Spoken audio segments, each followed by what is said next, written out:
Maybe our speakers are on. There they go. We'll go. There we we are. Okay, good. Okay, this is a regularly scheduled meeting. It's Monday, April the 18th. All council members are present. Town manager, town attorney, town clerk. Hope everybody had a nice Easter, nice Passover. We'll start as always with our invocation, followed by the Pledge of Allegiance. Please stand.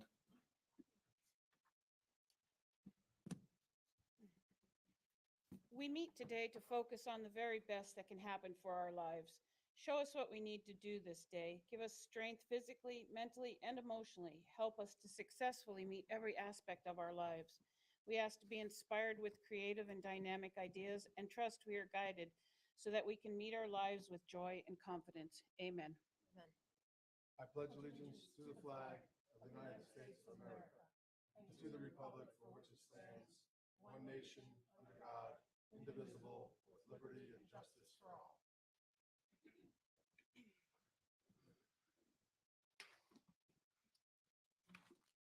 Okay, the next item is the approval of the final agenda. And I want to run something past my council members here, my fellow members. In light of the fact that Mr. Torgerson and TPI pulled back on their, or decided not to self-perform and have put that off for now. In light of that fact, I want to ask you if you want to continue with the rest of that ordinance today, or I'm suggesting that we, on behalf of the operators, not on their behalf, but for the operators, that we send this back to the Marine Resources Task Force to take another look at, and then bring it back to us in due time to go over the changes that have been proposed here for this ordinance. Does anybody have any? I was thinking the same thing. In fact, I think it would be a good idea to start over with a new ordinance number to really divide the issue, that it's a rewrite rather than changes for the previously mentioned purpose. So I'd be in favor of taking it off the agenda today. I would say I don't think the situation has changed. As I stated before, this is not really about TPI. It's about what that exposed is wrong with this ordinance. And I agree there's things wrong with the ordinance. I just think that it would be best to divide it for public perception, that when we bring it back on the agenda, it really is the rewrite of the problems and has nothing to do with TPI, so that there's that public perception that we have divided it away. I'm more, I think your suggestion is a good one, Mr. Mayor, because I'm more concerned about the process here at this point, because we've had a number of changes that have occurred over the last few days, a lot of suggested language. Some of it may be very good. Even some of the operators have suggested language. We've had the attorneys review the language. There's a litany of different drafts floating about. I just think to slow it down a little bit so people could digest the changes, we could debate them. I like the fact that it's going to Murph, because Councilor Veach is the liaison to Murph, and he's obviously been studying this issue closely. I'm comfortable with slowing it down. How we slow it down, I'm open for suggestions, but I think to do it all today, given all the various changes floating about, I don't think that's fair to everybody involved. And just one point I may make is that, one of the options if we go through and have this on the agenda is to discuss what we want to do and then continue it for another month. We don't have to vote on it today. And I'm open to that too, as long as we slow it down. Yep. Councilman Allers? Yeah, I don't disagree. I think there's a lot of things going through this ordinance several times, as I'm sure everybody else has. There's more to be discussed than just what's on there today. I'd be open to discussing it and then sending it back for, at least to give some direction as to what our thoughts are to Murph and potentially the LPA, moving it forward to get this right so that it's the best it can be for everyone involved. Mr. Town Attorney, what do you suggest? The Vice Mayor has suggested that we split this apart and make it a new ordinance. How do you feel about that? Do you think that is the case, or do you think we should leave it the way it is and just try to correct this in a future second hearing on this ordinance? and I apologize, I don't know what the proposed split is. What I was saying, John, was that I think it would be good to start over with a new ordinance number so that it's clear to the public that we have started over with this process and that any discussion of doing anything about TPI was no longer a part of the process. Because people don't follow us as closely as we might think they do. And by really making a strong dividing line that people understand that it's a rewrite of problems that we thought existed that have nothing to do with the other proposal. So I was not suggesting it for a legal reason, but for public perception reasons. That's perfectly fine. I mean, if that's the direction of the council, we can do that. We just show the, sequentially, I think that historically what we do is we just show that the 2209 number won't be assigned, and we'll go on to whatever number is. And I would certainly suggest that based upon that direction, if that is the will of this council, is that we basically, and I, from hearing the comments, is we're starting all over. That would be my recommendation, that we, workshop it or discuss it as you all direct us, and then we would run it back through the LPA and any of the other advisory committees that you wish for us to for them to take a look at, and then bring it back to you for first and second reading in the normal course of business. Well, when you say starting all over, I think we have a good foundation already with the ordinance. I mean, we don't have to start from, No, I'm talking from a public hearing process. oh, okay. The substance of the ordinance is we would start with where we're at today. And just a point, because I do think, though, that there's been considerable work put in to talking about this ordinance, and I think that at least today, we should keep it on the agenda and have a discussion to at least see where everybody is at and get a better idea of where we're going to go with this, if we want to redo it, or if the changes are simple enough, or we just modify the existing ordinance. I'd like to hear from Roger. You look like you were leaning in to say something. Well, I was gonna say a couple of things. One is that I think I heard, when I hear like a sort of a new ordinance or whatever, what I'm really saying is, what that says to me is delete the existing one in its entirety and create a new one. But that doesn't mean that the language that was in the original can't be replicated in the new one. It's just literally a new ordinance top to bottom. But if that's not, and within that, you clean up certain things like why this is in the land development code to begin with. But that's, that's really more a housekeeping that can be addressed once we sort of get the words that everyone's comfortable with worked out. I've got a question about timing. Being as these renewals come up in October, what's the likelihood of being able to get what we've discussed here this morning out before then? Well, I think that really depends on your instruction to whatever committee you give it to. So, if you give it to them and you say you can have, 3 months of meetings on this, well, obviously, then that's going to be a problem. But if they flip it around and you have their recommendations no later than for your, first reading theoretically in July, then you'd be fine. Okay. So I'm in agreement with the vice mayor as far as splitting this away, or however you propose that, Rexanne. Well, why don't I'll make a motion to approve the final agenda and delete ordinance 22-09 from today's agenda. So we can vote on it that way. I'll second that. Discussion? I would just say that I don't see a reason to take it off the agenda. We don't have to act on it. We can, it seems that the place to be having this discussion is when we're going through this as a regular agenda item. I tend to agree with Counselor Vicha. There's a lot of people here that were prepared to speak and give their side of the story and things that they propose that they might like to see. And I think the council as well has put a lot of time and effort into this, that maybe have some suggestions. Again, as you said, I don't think we have to act on it today, but I think having a discussion would be the best if it's legally able to do that.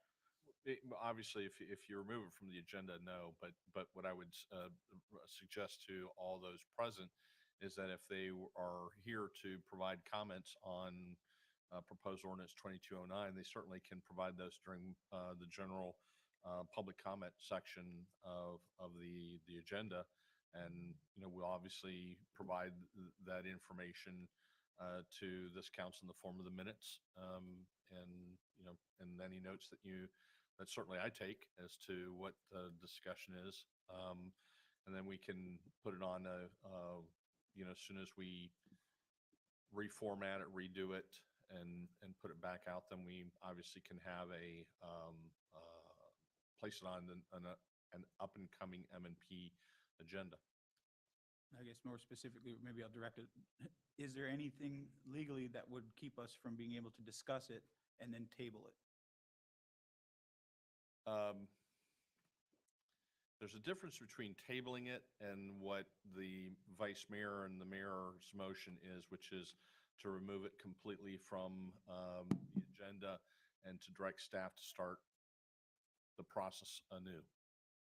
I think what Counselor Veach is asking for is to have the conversation today and then continue it as opposed to having a vote today.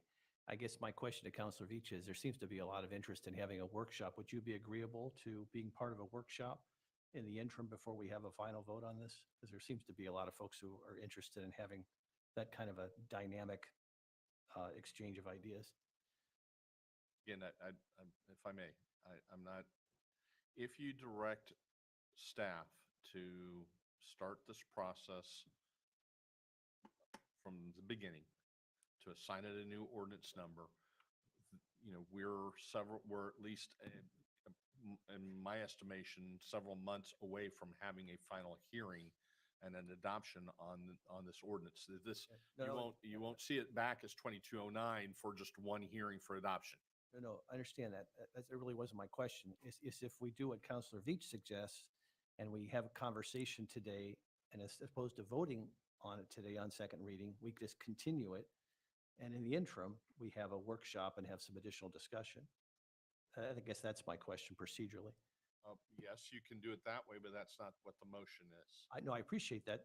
He has a different approach than the motion, I guess is what I'm just making sure that his suggestion would work. We can continue the 2209 as well. Okay. So we can continue to any date, right? It doesn't have to be the next meeting.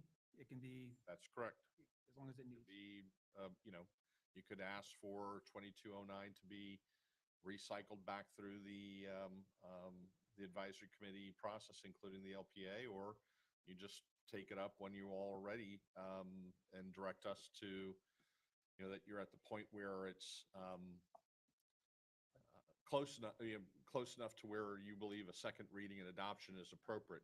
I would caution you that if there are significant changes between what is currently 2209 and the final version, then again, you may be in a situation where I would advise you all that the better course of conduct is to start all over again. Because if the ultimate document is not similar to what has been noticed, then there's an issue of having because the scope of the ordinance has expanded significantly. And now, is this from the last meeting, or would this be from the initial reading, the first reading? No, the one that was advertised, this current one that you have before you. Okay, let's take care of this first motion first. So there's a motion and a second to take this off of the agenda today and bring it back later after sufficient meetings and so forth. Any further discussion? All in favor of the motion signify by saying aye. Aye. Opposed? Nay. No. Okay, motion fails. All right. Are there any other, Then we need a new motion. I don't think so, it just stays on the agenda. So, I think there would be even a motion to approve the agenda as is. yes, that's what I'm. I'll, that's what I'll I'm make a going motion for. to approve the final agenda. Been moved, is there a second? I'll second. Any discussion? Any, Mr. Mayor, ordinance 2206, I will have to abstain from.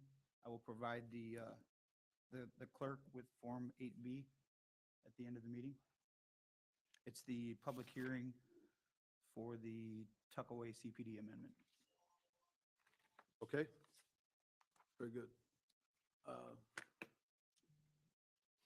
Did we vote on that motion?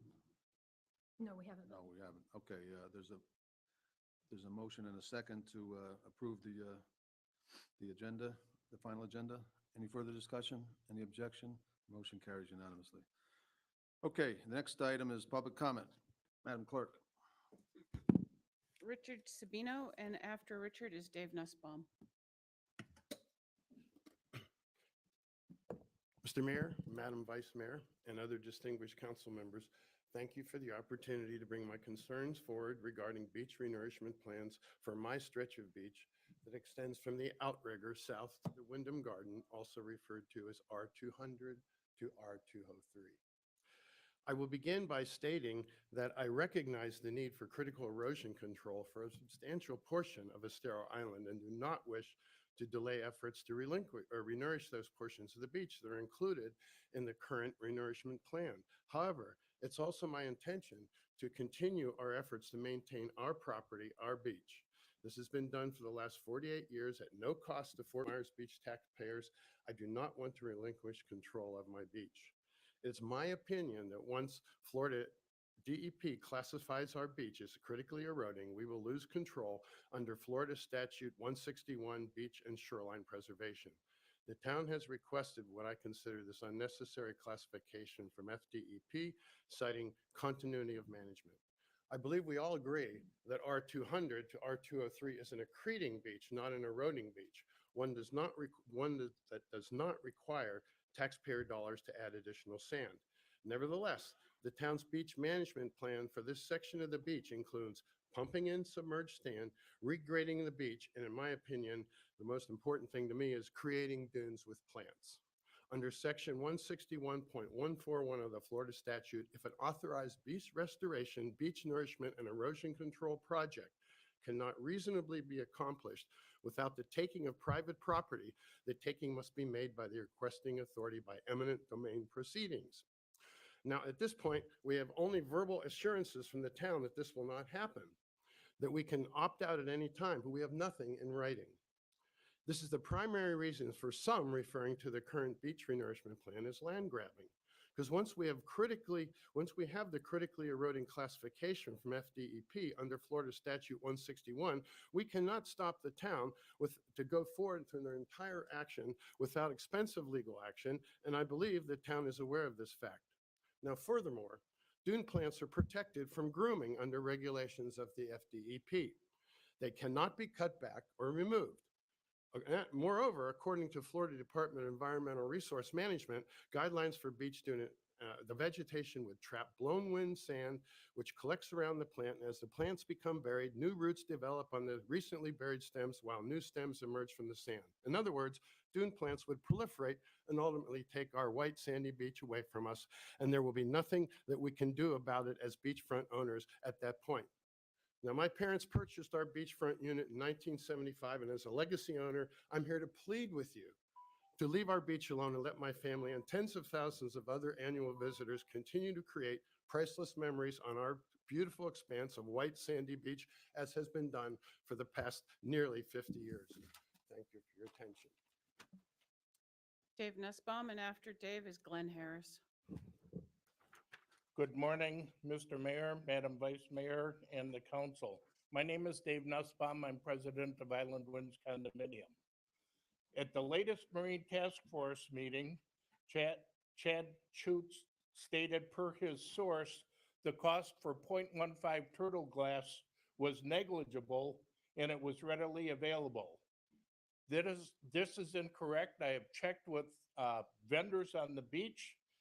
The cost differential is 11 to 24% more expensive. There is a 6 to 9 month lead time on the glass. The MRF committee is recommending to the town council a 1-year moratorium before implementing the mandatory window tint. We require several years, a minimum of 5 years, to go through engineering, get the associations to secure funding and put it in. 1 year is an unreasonable time frame. At the Condo Association of Fort Myers Beach meeting, Mr. Schutz was our speaker. During the question and answer period, he was asked directly, can the condominiums opt out of the beach renourishment? He responded, yes. We can opt out of sand on the beach. We can opt out of dune plantings.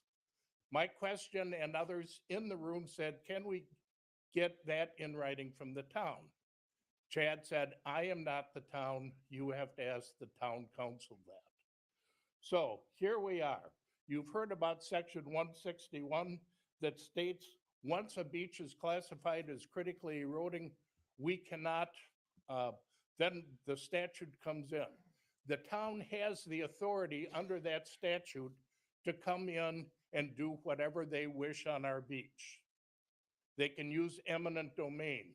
We can have personal assurances from the mayor and everyone on this council that will not happen.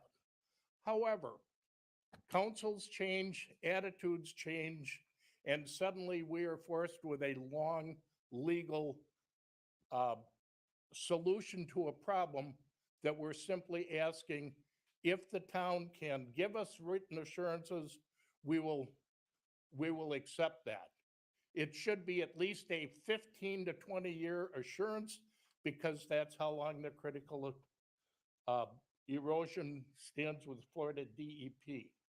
We have no desire to hold back or to delay the Leonardo Arms beach renourishment. They need that. The town needs to move as quickly as possible. However, we do not wish to cede control of our beach, one that we have taken care of for the last 48 years at no cost to the taxpayers. Thank you. Glenn Harris, and after Glenn is Chase Hussey.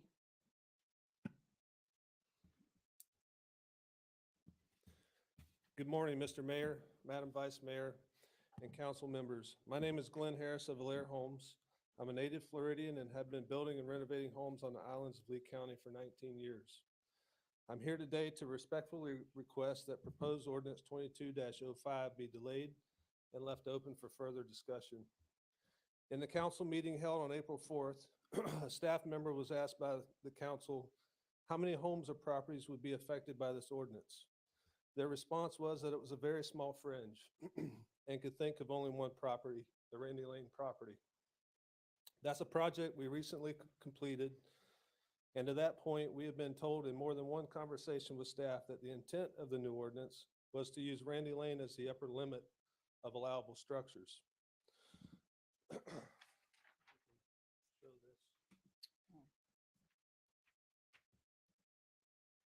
a minute. This is an illustration depicting what a 7,500 square foot max footprint would do to the Randy Lane project. You would lose about 2,000 square feet of footprint and 4,000 square feet of usable space.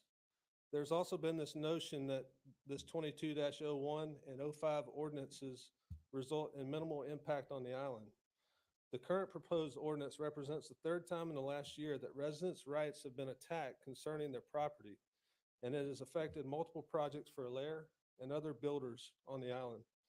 In the Randy Lane illustration, that client would lose about $3 million in market value on that property due to the required reduction. The town would lose at least $15,000 in annual tax base. In addition, a client in today's environment would have to spend tens of thousands of dollars to get a project completely designed, then spend additional time and money to get through this special exceptions process on a hope and prayer that they would be approved.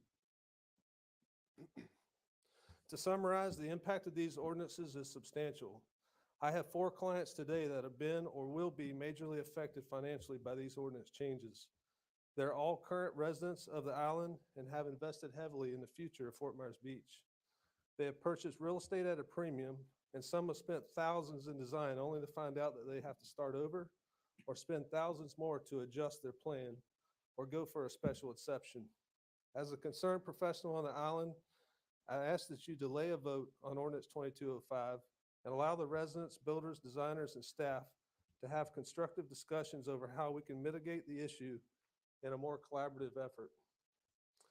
Much of the information used to support this 7,500 square foot max needs substantial clarification.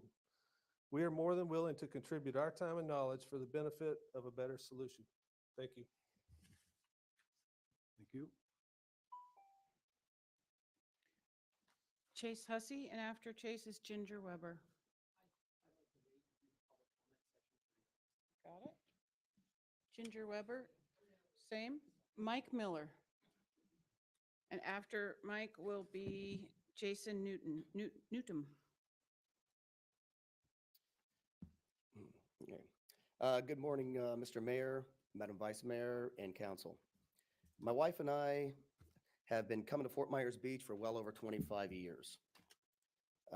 In March of 18, we purchased our home on Fort Myers Beach, right on the south end.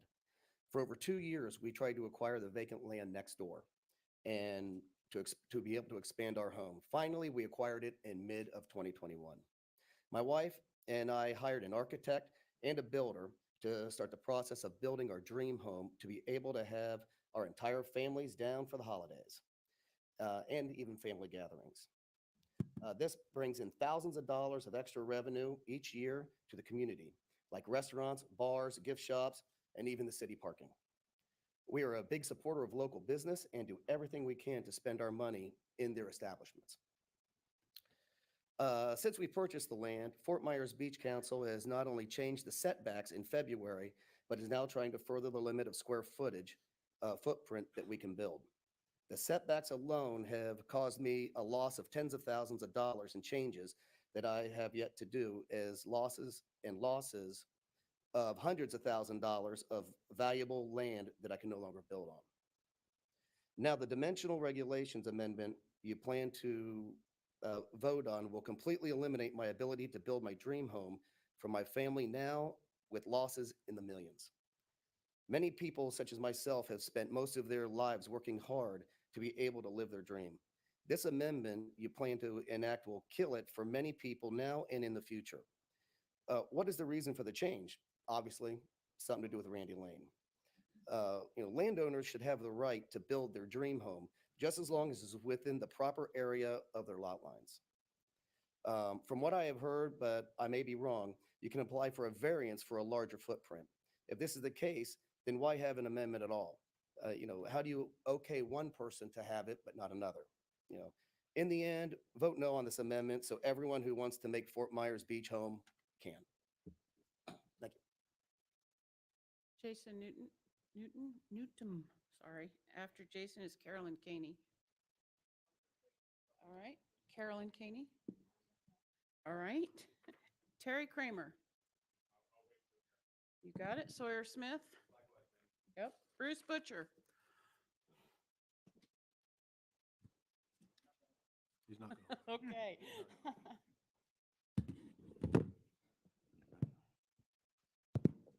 Good morning, council.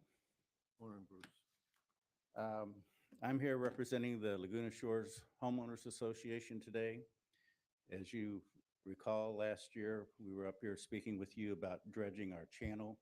It has infilled since approximately 10 years ago, and we're asking for the town's help in dredging this channel. And the town has been gracious enough to get some quotes and do the engineering. And we're here today to present our petitions to show that we have over 50% of the waterfront homes in Laguna Shores willing to pay 50% of the dredging costs. So I'm not sure what our next steps are. I understand that the bid expires, I think, in 90 days from sometime in February. And so time is of the essence here, I guess. So what should we do with this? I'd give those to the clerk, Bruce, and we'll submit those in the record. And Roger, if you can bring those up under your items to discuss what the next steps are. Just to let you know, we have 100 waterfront homeowners. We have 61 that have agreed to the dredging costs at this point. We only had one, maybe two people say no. The rest of them are just hard to find with the rental properties and people coming in and out. It's, but I think we would have a much higher percentage if we can get a hold of the other owners. Okay, thank you very Great, much. Thank you. Beverly Grady.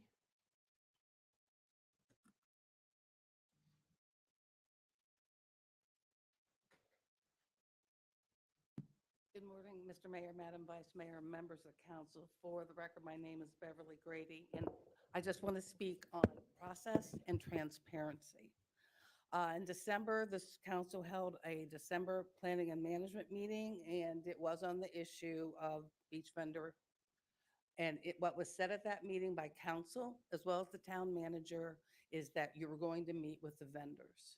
That never happened. What is needed, and I heard council today, is a workshop.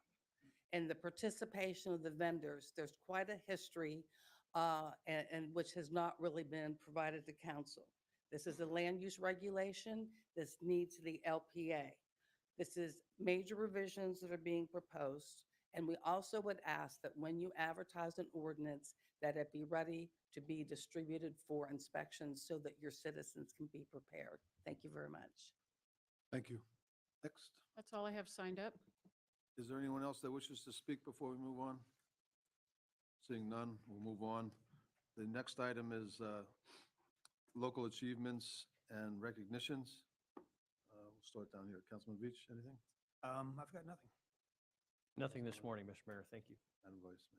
I'd like to thank the Beach Ministerial Association for their cooperative efforts at putting on the sunrise service held at the county park on Sunday. There had been a lapse in the service due to COVID issues. I was pleased to see the support of the community coming back. It appeared that there were hundreds of people there at this service, and I think it's so important that the churches of the island do work together to provide this service for the community. So I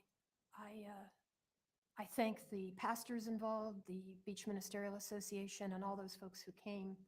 This is the sole fundraising event for the Beach Ministerial Association, and they use that money for the benefit mostly of the kids on the island. So I thank everyone for that.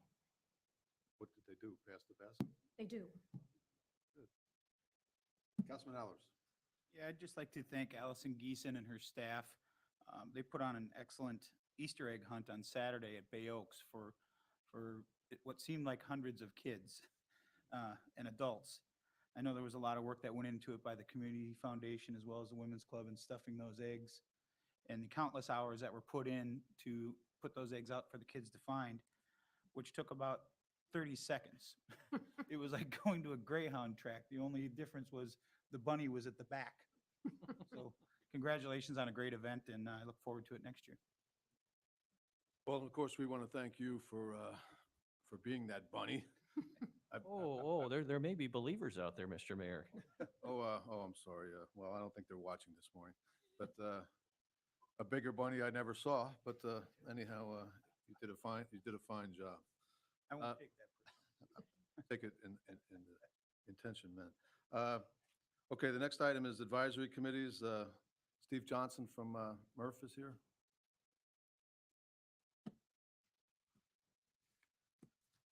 Good morning, Town Council. Morning. In our recent meeting in April, we were able to cover a few items that we had been asked to look into, one being the 15% window tint in the current sea turtle ordinance. The second being the revisions to the tree ordinance for the town to consider.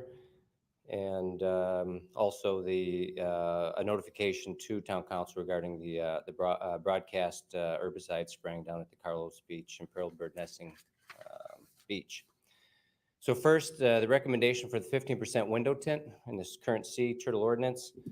You've all received a note providing background on the issue. As you're well aware, the Endangered Species Act of 1973 is administered as a federal law administered here in Florida by the FWC and ultimately enforced by the municipalities that do border the beach.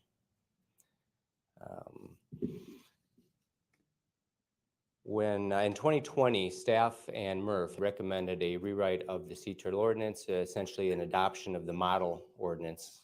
The recommendation at that time from the FWC was for a 15% window tint. However, the FDEP is the custodian of the model sea turtle model ordinance sea turtle protection, and consequently did remain at the 45% tint as it has been for the last 30 years. Essentially, the recommendation from the FWC was because the 45% tint really has no ability to stop this, really the high white LED interior lights that have really proliferated throughout the United States, and does nothing to inhibit that light from reaching the beach. So the current condo owners have requested a number of different things. One was a change in the 15% window tint requirements for the Sea Turtle Ordinance. MRF has unanimously provided the following recommendations to Town Council. First, the town of Fort Myers Beach needs to enlist more resources to aid in the enforcement of lighting violations in accordance with their Sea Turtle Ordinance. Currently, there's one resource that covers one segment of the beach one time a week. Consequently, there's broad stretches of the beach that are not enforced at 2 to 3 week intervals. If you've been out at the beach at night during turtle season, you can see that right now there's considerable lighting issues on the beach. Consequently, the Marine Resource Task Force has requested that there's additional resources to help with that compliance. Secondly, the Marine Resource Task Force is recommending placing a 1-year moratorium on the current 15% tint requirement for land development orders involving replacement of existing windows in accordance with the Sea Turtle Ordinance. The moratorium can renew for additional years, but is meant to reassess the availability of new technology and evaluate any supply chain issues. Temporarily allow the installation of up to 45% tint with the caveat that the town of Fort Myers Beach will enforce the Sea Turtle Ordinance that specifies that no direct, indirect, or cumulative lighting can be seen from the beach, and issue citations for those property owners that are not compliant with the Sea Turtle Ordinance. As you may very well know, the amount of citations is almost nil on the beach, with the exception of disorientations. A second item here, the revisions to the tree ordinance language has been reviewed and will be presented to Town Council by staff, environmental staff. However, the vegetation ordinance is still forthcoming, and that's really addressing invasive species. And last but not least, just as background, we had come to the council to indicate our objection to using broadcast herbicides on the beach in the environmental critical zone. FWC will, however, be broadcasting a herbicide called imazapyr on the Carlos Beach imperiled bird nesting beach. Essentially, the FWC did come to us to speak to us about the situation. However, consequently, because of time limitations from FWC, we did provide them with some less invasive methods potentially to address the vegetation issue in that nesting bird area. However, they have come back, and I believe we'll be working with private landowners to actually pull the DEP permit to allow the broadcast spraying. And really, we're here just to notify you that there has been no notification to us whether there'll be signs posted to notice the public of the chemical herbicide application. And that's it. Any questions? I have a question, Steve. Good morning. Morning. So the current law, FDEP's policy and the current regulation is 45%. Is that correct? That is correct, or less. Yep. So, and you're saying that the 45% is not effective, but is it fair to say, Steve, that it's not effective if you don't take proper action? In other words, if I close my blinds and my blinds are effective blinds, my 45% is going to be effective. Is that correct? Well, the blinds will be effective. That's right. Actually, right. It So doesn't my- matter if it's clear glass or what. Right. So my 45% is going to work. So 45% could work if we had proper enforcement. Is that a fair statement? I think, Or proper compliance maybe is a better way to say it. And enforcement, however you want to look at it. correct. I think the lack of the Marine Resource Task Force is of the opinion that the lack of enforcement has potentially provided homeowners with the understanding that they are compliant by just using 45% tint and using no other means to regulate interior light from reaching the beach. So we have an education challenge and an enforcement challenge, but 45% could work if we were effective on the education and enforcement front. Am I putting That's words in your correct. mouth? 45% is certainly better than clear glass without question, but it does, again, additional measures are required. Okay, thank you. Mhm. Steve, so I wasn't clear there. Are you against that broadcast spraying? Is that what the MRF is saying? Or are you against that herbicide that they're going to use? Is that? Yeah, Murph's position is that they object to broadcast herbicide spraying in the environmental critical zone. Which the FWC has endorsed. That's correct. All right. Any other questions? I'll just gonna, because we've been involved in this for a while. The FWC has come numerous times to present things, and the solutions that Murph has proposed, one of them was like using a saline solution to try to kill the vegetation, which then would just go back into the ocean as normal salt. We also looked at, trying to do like the herbicide that Murph had championed in some tests where it was, or like the town uses some cinnamon oil, a little detergent, some vinegar, and some salt. I think that's a formula, something like that. Mhm. And the FWC said that both those are considered more toxic than this herbicide by their measurement. And there's problems with applying it because salt water is not properly labeled for application as an herbicide. It's a real challenge because that area where the birds are nesting, we are essentially doing all the wrong things for the right reason. The birds like to nest on a washover beach, which has some of the birds, the black skimmers and the least terns, where there's no vegetation at all, so they can see the predators coming. So they lack the surprise. Trying to keep a beach that wants to have natural vegetation, but without raking it regularly is a difficult process. The real concern with the herbicide is that we set a precedent saying that it's okay to use herbicide on the beach to control vegetation. And that's something that Murph has a serious concern about. I got a call from one of the regional director of FWC. We had a talk about this. This is the herbicide that they're talking about using is not glyphosate. It has a much better data sheet than glyphosate. But when glyphosate first came out, it was thought to be pretty inert too. There is a risk that the herbicide getting into an aquatic environment will affect things like seagrasses and other aquatic plants. So I have this to bring it up as one of my member items too, to make a decision of whether we want to give FWC permission to do this or not. And right now, when we stop raking, the plants come, the sand spurs are emerging now.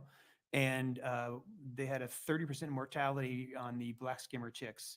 I think that was primarily due to a sepsis that the birds get when they get the sand spurs tangled up in their downy feathers. So it's a tricky question. I think Mhm. I'm not convinced one way or the other yet. Okay. Any other questions? Thank you, Steve. Thank you, Mayor. All right. The next item is approval of the minutes. We have a April 4th, 2022 Town Council meeting and April 7th Management and Planning meeting. Is there a motion to approve the minutes? I'll move to approve the two sets of minutes. The moved, is there a second? I'll second. The moved and second. Any discussion? Any objection? Motion carries unanimously. The next item is we have some presentations. The first one is from Mr. Marcus Goodson, who is the Executive Director of the Lee County Housing Authority. Good morning, Mark. Marcus, come on up. Good morning, Mayor Murphy, Good morning. Town Council, town manager, attorney, staff. For the record, Marcus Goodson, Executive Director of the Lee County Housing Authority. Thank you for the opportunity to come over this morning and speak with you about an issue that is prevalent nationally, but also from a macro level. The state of Florida is struggling with an affordable housing or lack of affordable housing, workforce housing issue. And let me just say, as I drove over this morning, over the bridge into Fort Myers Beach, I remembered how beautiful this place is, and that I certainly don't get here enough. Embarrassingly to say, I live right off of Winkler and Summerlin, and I could ride my bike here, but I don't get over enough. So I got to do more about that. Also, I've learned a lot this morning about a beach community and what goes into making it a really nice place to live and visit. So I wanted to first applaud you for even having this conversation. We arrive at this point because I read an article in the paper some months ago that this council had a discussion about the need for workforce housing in the community. And I immediately thought that perhaps there was an opportunity that maybe I could play a role in having at least a conversation about it to see if it's something that you wanted to move forward with, if you perhaps you needed to understand the dynamics of how this works. So I reached out to Roger. He was very inviting and invited me over, and I came over, we had a conversation, and we thought, maybe perhaps if I could come and speak with council and kind of share some of the challenges, it may serve as an educational piece and then could help you in your decisions going forward. By way of background, I've been in Fort Myers since 2002. I'm a North Carolina native. I don't know if you pick up the North Carolina accent or not. I am a North Carolina native, born and raised in Raleigh. Educated at East Carolina University. I have an undergraduate degree in urban and regional planning. I have a master's degree from Central Michigan in public administration. I came here in 2002 to take over the housing authority of the city of Fort Myers. And at that time, I think by all accounts, anyone with any knowledge of that housing authority would acknowledge that it was in pretty desperate situation. I think we had a lot of accomplishments in my tenure there. We demolished over 450 public housing units off of Michigan and MLK, if you're familiar with that area behind the flea market. We constructed over $110 million in new units. We think we transformed that community. When I retired a couple years ago, I would like to think I left the agency in good shape. The reason I retired is because after Hurricane Maria ravaged the island of Puerto Rico, I had never been to Puerto Rico in my life, didn't know anyone in Puerto Rico. But they reached out to me, the director of the housing authority in Puerto Rico, and asked if I would consider coming over and helping them rebuild their housing stock. So I viewed that as a once-in-a-lifetime opportunity. Retired from the housing authority in Fort Myers and took off to Puerto Rico with a gentleman named Jose Cintron, who's the Miami HUD office director at the time, and he had retired a couple years before me, and Jose and I were really good friends. He happened to be Puerto Rican as well. So we went to Puerto Rico, we closed a couple deals, a tough environment to do work. We closed one deal, was over $80 million. We closed a couple other deals, were in the $40, $50 million range. And then COVID hit. And so we came back and then Jose had some health issues. And so we're looking to get back in Puerto Rico. But in the meantime, the Lee County Housing Authority asked me if I would serve as executive director there under a consulting contract, which I agreed to do. So I serve, I'm a consultant. I work with several housing authorities in Florida, one in Little Rock, Arkansas.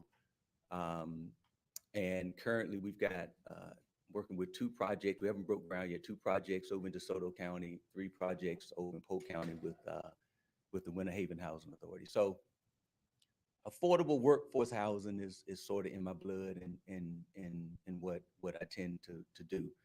So I wanted to talk with you a little bit this morning about if you're giving any consideration to, going down the path of promoting. Municipalities don't develop housing. First, let's just say that they don't do that. But you can be instrumental in helping it to happen. So what I would say to you is that, again, I want to compliment you for even having the conversation, especially in a beach community. And I don't mean that as a negative comment, but in beach communities, you tend to have a lot of high net worth individuals and families. And, they have a lot of money invested in their waterfront properties. We heard that earlier this morning from the gentleman who stood up.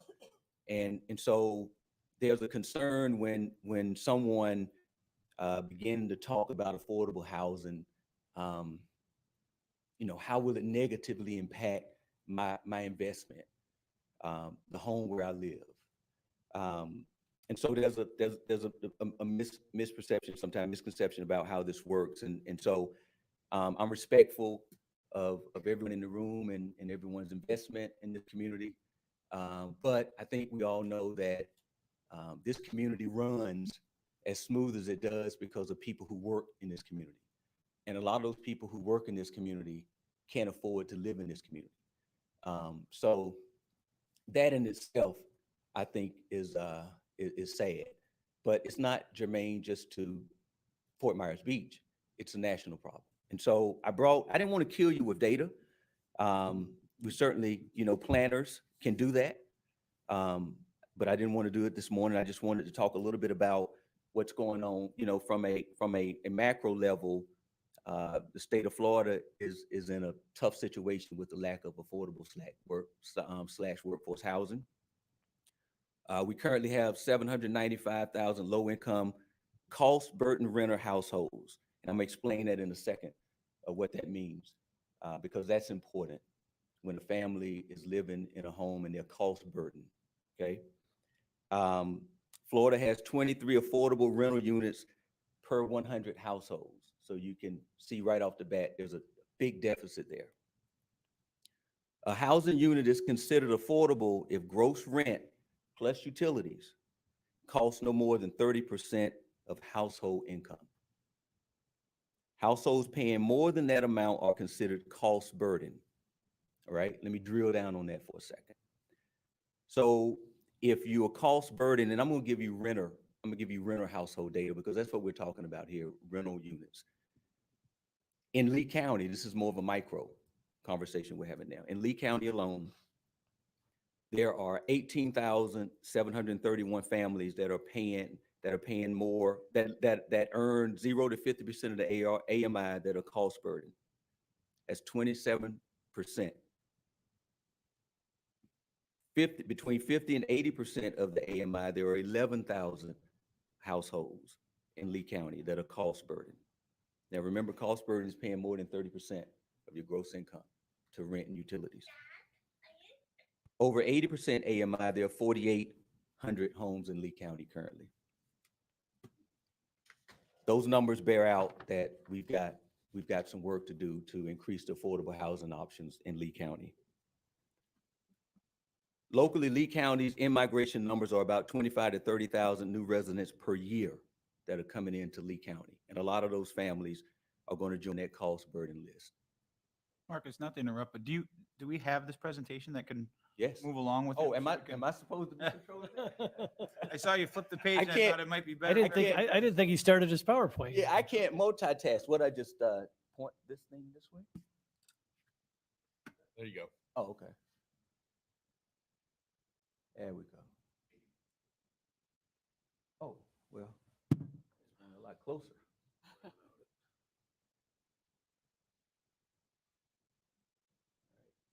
There we go. Went too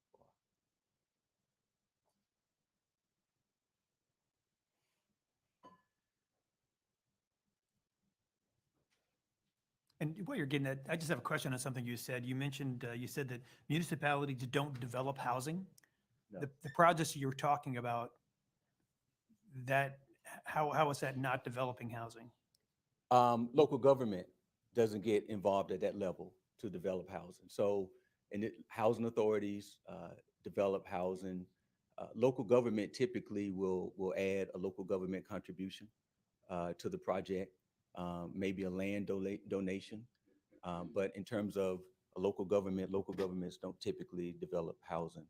They don't own or manage housing. They do it through some, That's right. some other entity. Right, through the housing authority, or, you know, there are other ways of doing it, but my experience has always been through the housing authority. Okay. I don't think I'm on the right page here.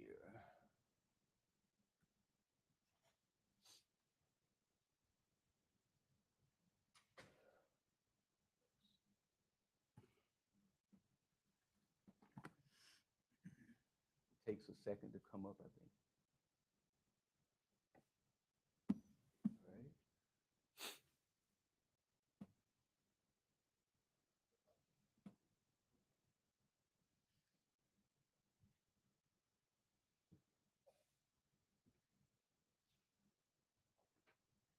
Okay, I'm one too far here.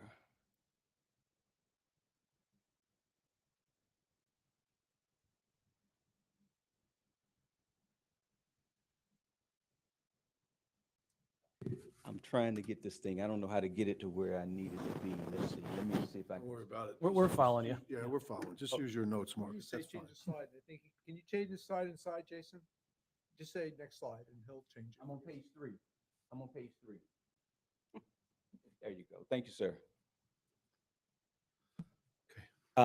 So the current median wage in Lee County is $17.59 an hour, which equates to $36,000 annually. This is in Lee County.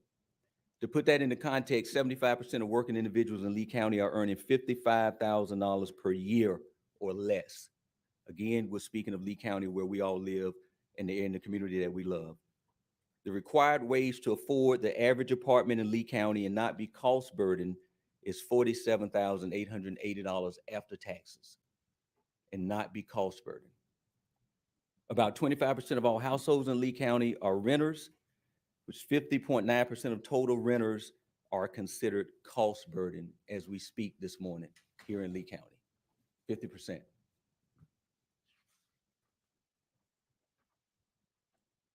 Page 4, please. With rising inflation and rising rents, we expected to see an increase in the number of households who are considered cost burden. All the data points to that. It's going to get worse. It's not getting better. It's hard to keep up. Rising rent prices have increased by 30% in the last year, 30% in Lee County. The normal yearly increase is typically between 2 and 3%.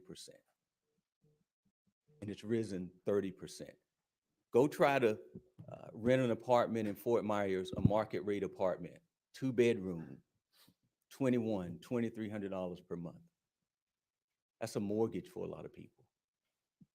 It's not affordable for someone who's waiting tables at the beach, or doing some of the work that you need to have done here. It's just not affordable.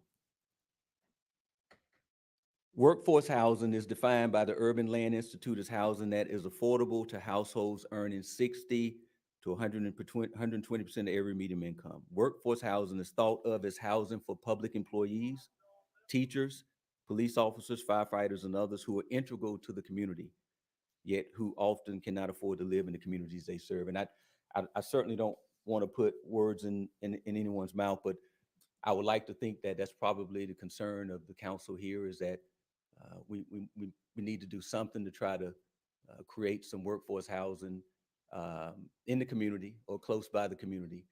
You got this beautiful project, Margaritaville, that's coming up, and you're going to have a lot of employees there.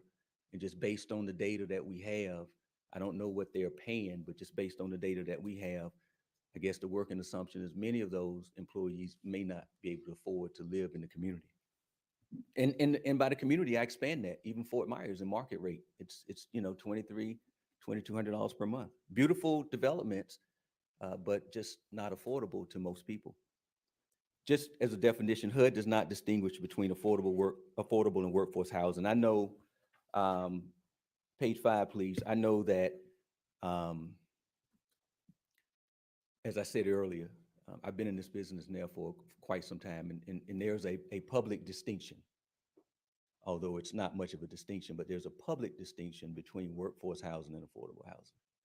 That's, I think any success I've been a part of, I like to you know, deal with the realities of where I'm working and what I'm trying to accomplish. And so, workforce housing is better received by the general public than an affordable housing project.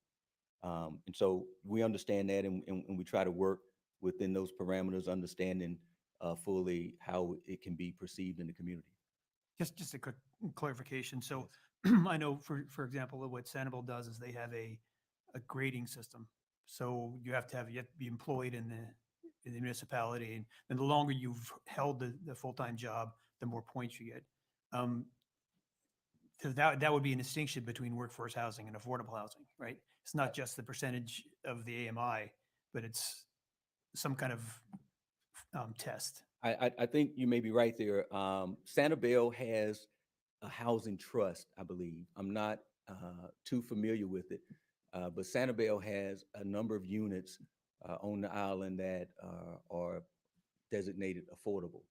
I believe those units are owned by the town, Sanibel, City of Sanibel.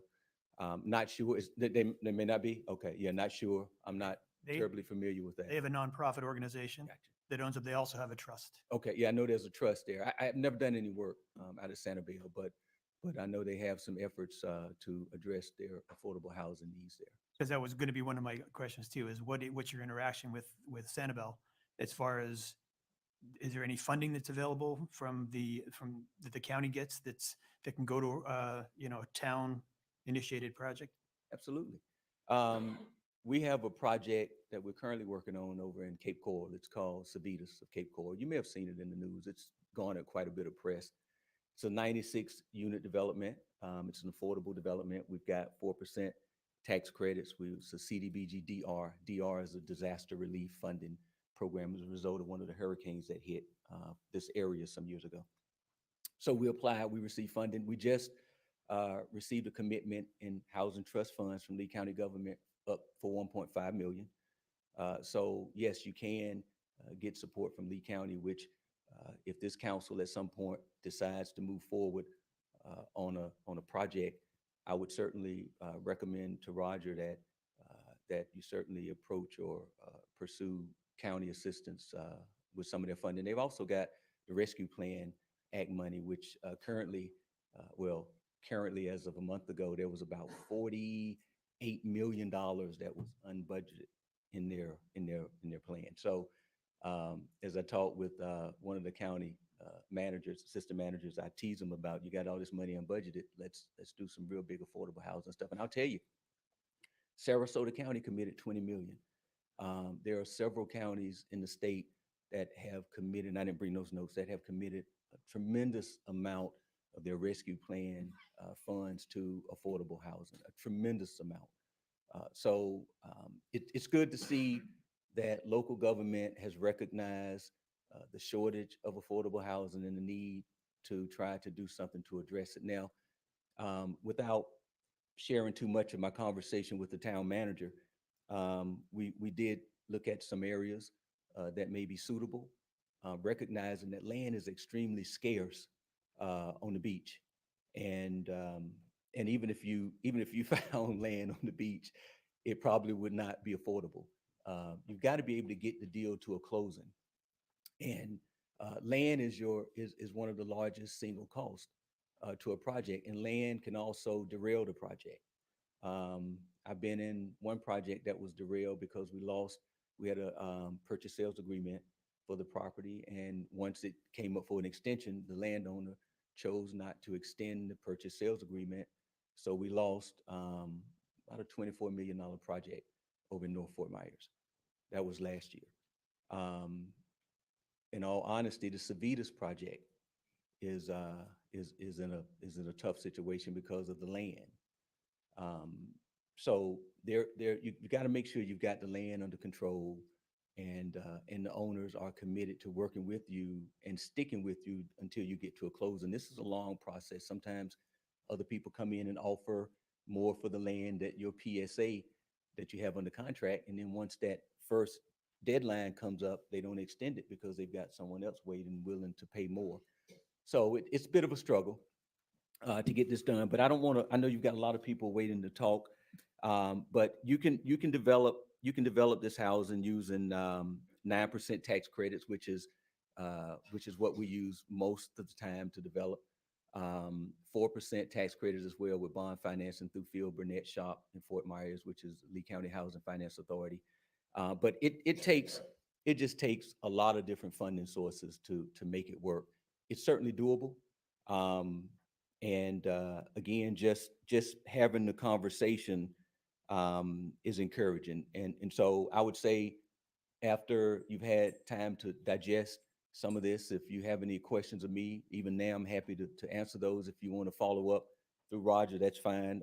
I would suggest if this is something that you want to do, I'm gonna shamelessly plug us right now. We would certainly love to work with the Fort Myers Beach to move a project like this forward. We would be happy to handle everything, because that's the way it should work, through a partnership.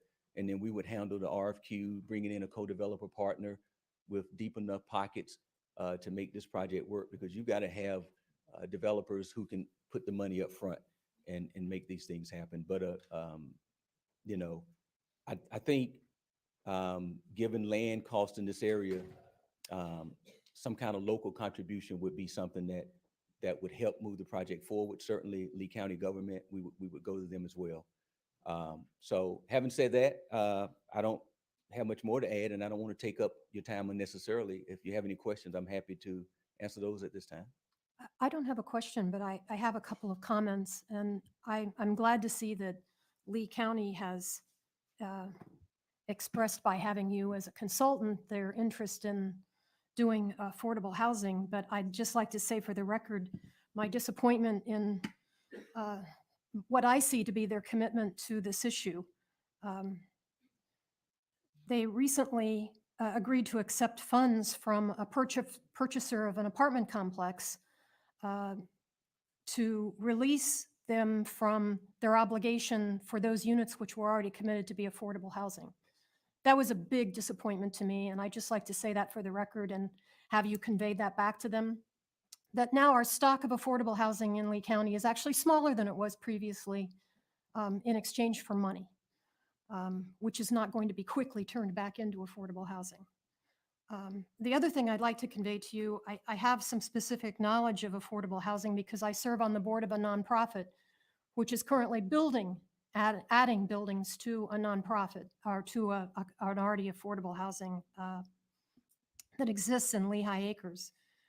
When we came to the county with our plans and the money to build this project, we were all ready to go. We were encountered with over $100,000 in permitting fees to build this project. We were asking for no help from the county to do it. It was entirely from a nonprofit, yet the county was charging us over $100,000 in fees. So they were basically standing in our way rather than assisting us in going forward.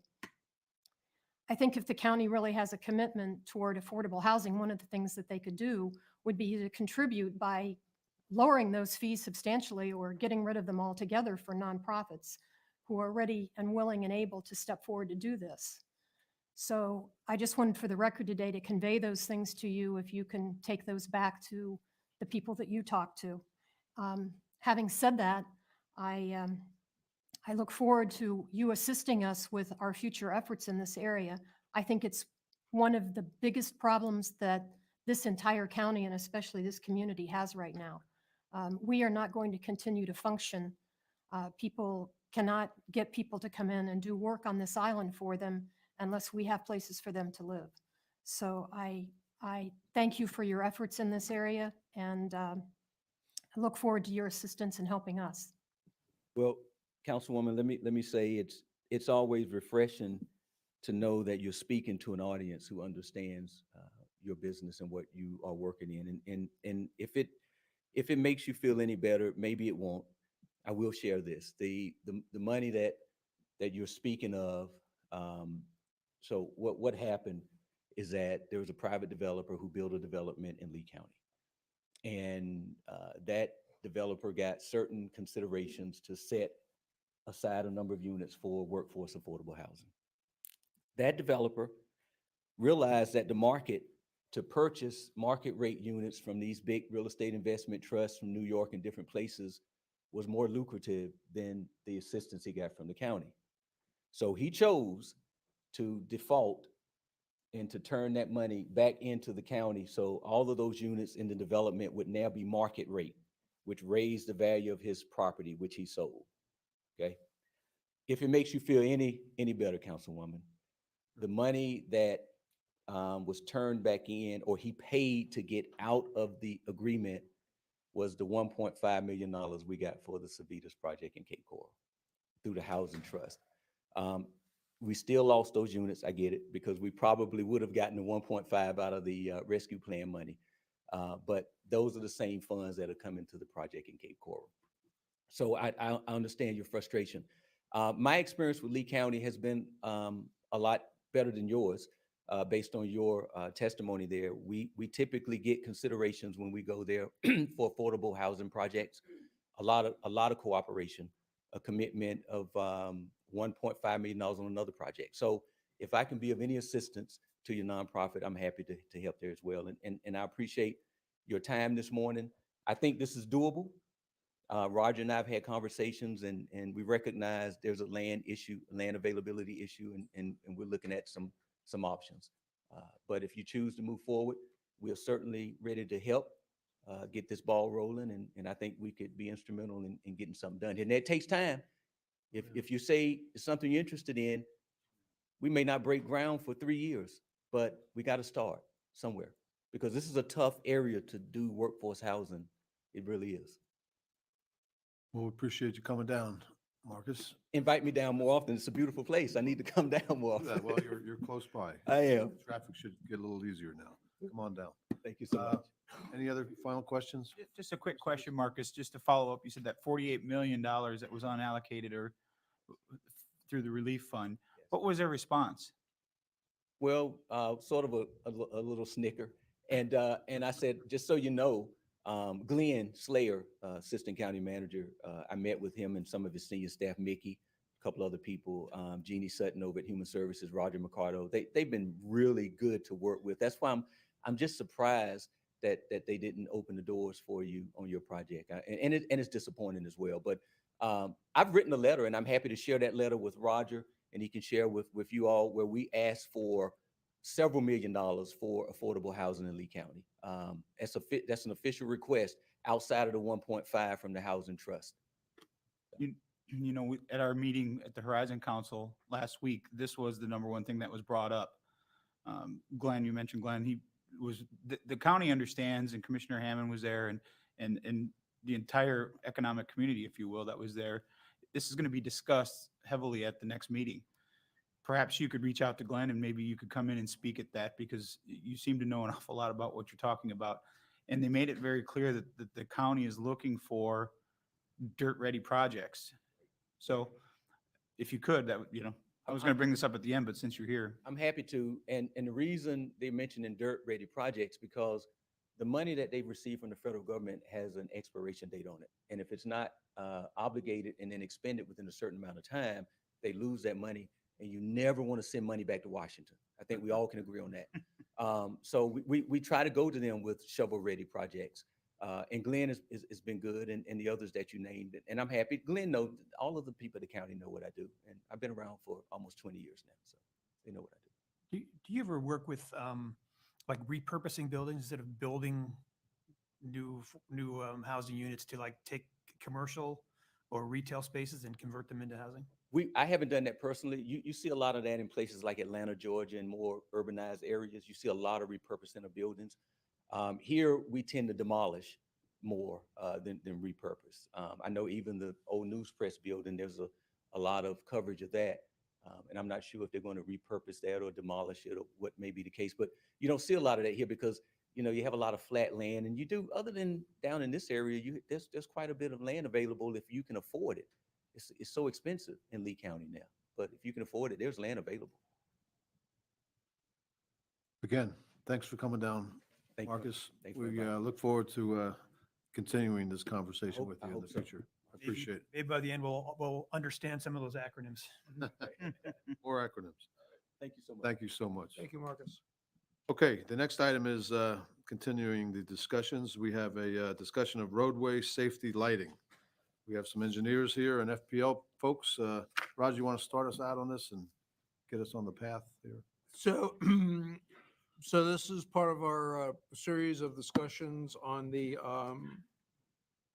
efforts to provide roadway safety lighting throughout the town of Fort Myers Beach. Everyone talks about Estero Boulevard, but of course we have North Estero and the side streets also are part of the conversation, maybe a second and third tier, but they're part of the conversation. We have looked at what's currently available from FP&L, as well as, excuse me, provided an update on the development of additional or new bulbs, fixtures. We provided to the consultant and FP&L questions that we received from several councils. Excuse me. And they have provided some answers for you that have been distributed to you, one in a kit and one by email. So ancillary to those efforts, the town has reached out to the county to see what they might be willing to do to assist us in this endeavor, since Estero Boulevard is their road. And that was discussed at a Lee County Commissioners hearing not too long ago, and I think most of you are aware that they've said that at this point, based on the criteria that they themselves have established, that Estero Boulevard would meet their existing criteria, although I don't know that they fully recognize the changes that they themselves have made to the road. They clearly are using statistics from prior to the improvement of the road for part of their deliberations, but the short and long of it is that, at least at this point, they're not committing to lighting the road. They are committing to light the crosswalks. And if I understood what was said correctly, they'd be willing to consider turning over the money they had for the crosswalks over to the town, if an appropriate interlocal agreement could be worked out. So I think that encapsulates where we are. Both FP&L and Town Lighting have representatives here to augment their written answers or answer any new questions that you may have. Should you want to try to chart a path forward. Council? So we have the ability to ask the subject matter experts questions? Yes. Why they're here, sir? That's why they're here. Well, I'm going to start off, if I could, try to set the table a little bit, because this gets extremely complicated when I think it's actually potentially a lot simpler than that. The town council, a number of months ago, made a decision that we wanted an amber solution to the lighting problem on Estero Boulevard. And that was in part because we believe the state would require us to have an amber solution. And the state sort of made it clear that that was their desire for us to have an amber solution. That being said, the ideal amber solution is a fixture that hasn't been formally approved yet by FP&L. And when I say approved by FP&L, which would then allow it to be covered by a tariff, which is a federally funded program to encourage switching over of old lights with new lights, LED lights. And so this amber light is currently being tested by FPNL. And we were hopeful it would be ready by June, but it sounds like it might be July. I'd be interested in the FPL person to comment on that. But, and again, I'm going to state this, and I'd ask both our lighting consultant and FPNL to help me confirm this.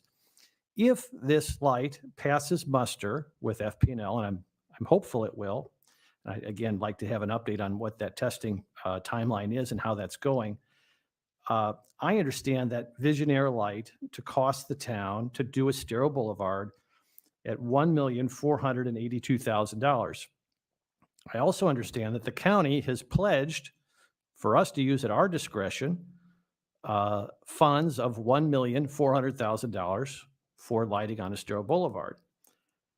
If I'm missing something, I'd like our consultant to tell me that, because it sounds like the federal tariff, the tariff that's implemented through FPNL, will cover the cost of the Visionaire light on Estero Boulevard up to the point where we're about $1.4 million short, and then the county allocation would offset that. I would like the lighting consultant to comment on that, and I would also like the FPNL person here to comment on that if you could, because I don't think it's as complicated as a lot of folks make it out to be, but I could be wrong. So please, I'd be interested in your thoughts. Come on up, please. Whoever wants to tackle that one first. Haven't looked at it that way. Joe Hancock, Town Lighting. First, just one clarification. The tariff is a state tariff, and it's not externally funded. Oh, I thought it was federally funded. No, sir. Department of Energy. I thought well, gosh, I'd heard that a couple times. I'm sorry. Okay. No, investor-owned utilities do not get federal funding. So I thought it was a Department of Energy program that set aside funds that state and local utilities could apply for and utilize. no, sir. Okay, very good. So the tariff has to do with individual rate classes.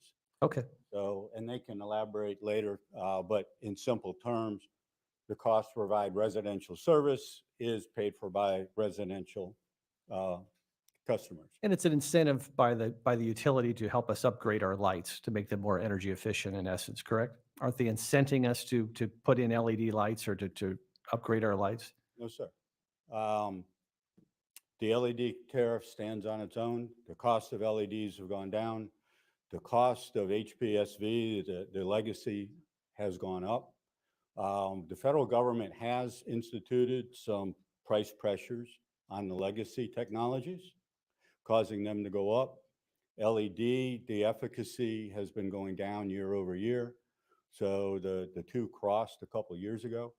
So at this point, it is advantageous for customers to switch over to LED, which is the same thing you can see if you go to Home Depot. The LED costs are going down and the old technologies are going up. Okay, but then that's helpful, but I don't want to confuse people. So, but in essence, if we choose a fixture that's eligible for the tariff, those costs will then be incurred by FPNL just to try to keep this at 10,000 feet. I think we're missing a point on what a tariff is. Okay. So FPL looks at how much it costs to provide service to a class of customers. Then it looks at the estimated kilowatt hour sales to that class of customers. Then it prorates it out. So each class, how am I doing so far? You're right on point, Joe. All right. Each class stands alone itself. One class of customer cannot subsidize another, nor be subsidized by another. So periodically, a document is created called the cost of service for each rate class. And within that cost of service, the PSC gets to see what all the costs were, what all the kilowatt sales were all the extraneous costs, maintenance costs, the restoration costs, the capital costs. Everything gets put into a bucket and the cost calculation gets made. And that document is turned into the Florida Public Service Commission for approval. That's a rate case. I used to chair the utility commission, so I know what you're talking about. Okay. I'm trying to keep this in a way where people can understand what the costs are going to be to Fort Myers Beach, but keep going. But that's all it is. It's Yep. the entire, and so we were on similar pages. I was the one that did the cost of service of Florida Power and Light for 9 years. But the costs are fully contained. It's not subsidized by another rate class.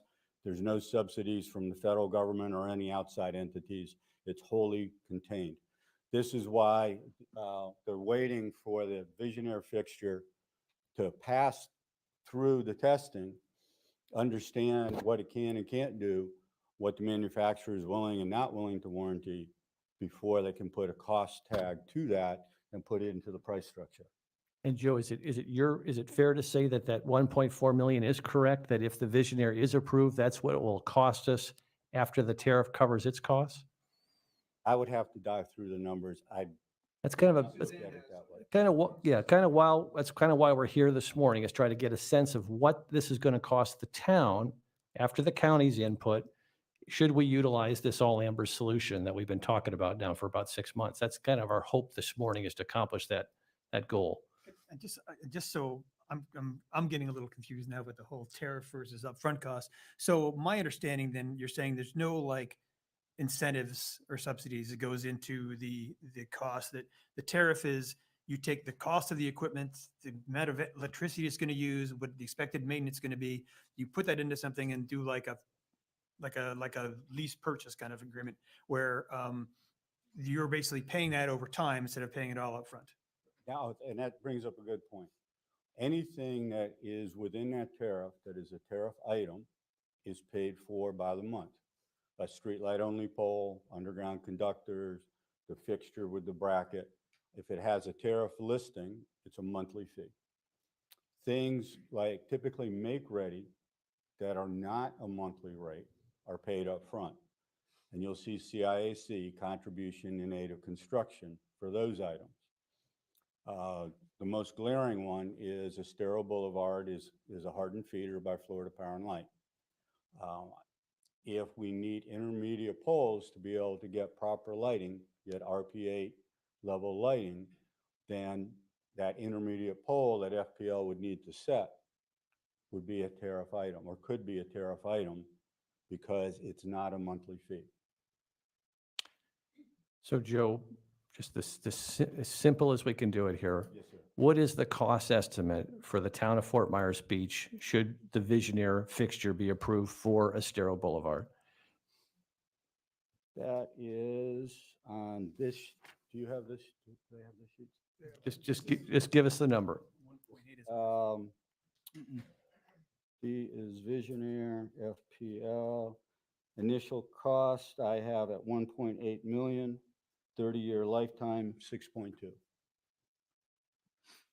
So you've got 1.8, because that way I read the data was 1.4, but that's okay. So at least we're getting there. So at 1.8, so if the county kicks in 1.4, then the cost to the town would be 400,000. Again, back of the envelope, we're talking at this point. That's not 100% true. You're talking about just specifically for county-owned Estero Boulevard, not the entire island, with the 1.8 million with the Visionaire fixture, correct? If we're trying to break it down to what the simple math is. Yep, I'm trying to get it just Estero at this point. Yep. I just wanted to be clear because there is some confusion that the numbers that we're talking about is the entire island, including Oh, side streets, and That's that a is good- not the case. That's a good question. Yeah, Side fair streets are question. Not included, no. Yeah, I'm not including the side streets. I think we should have the caveat. We have it broken down into 3 groupings: Estero, North Estero, and side streets. So as you ask questions,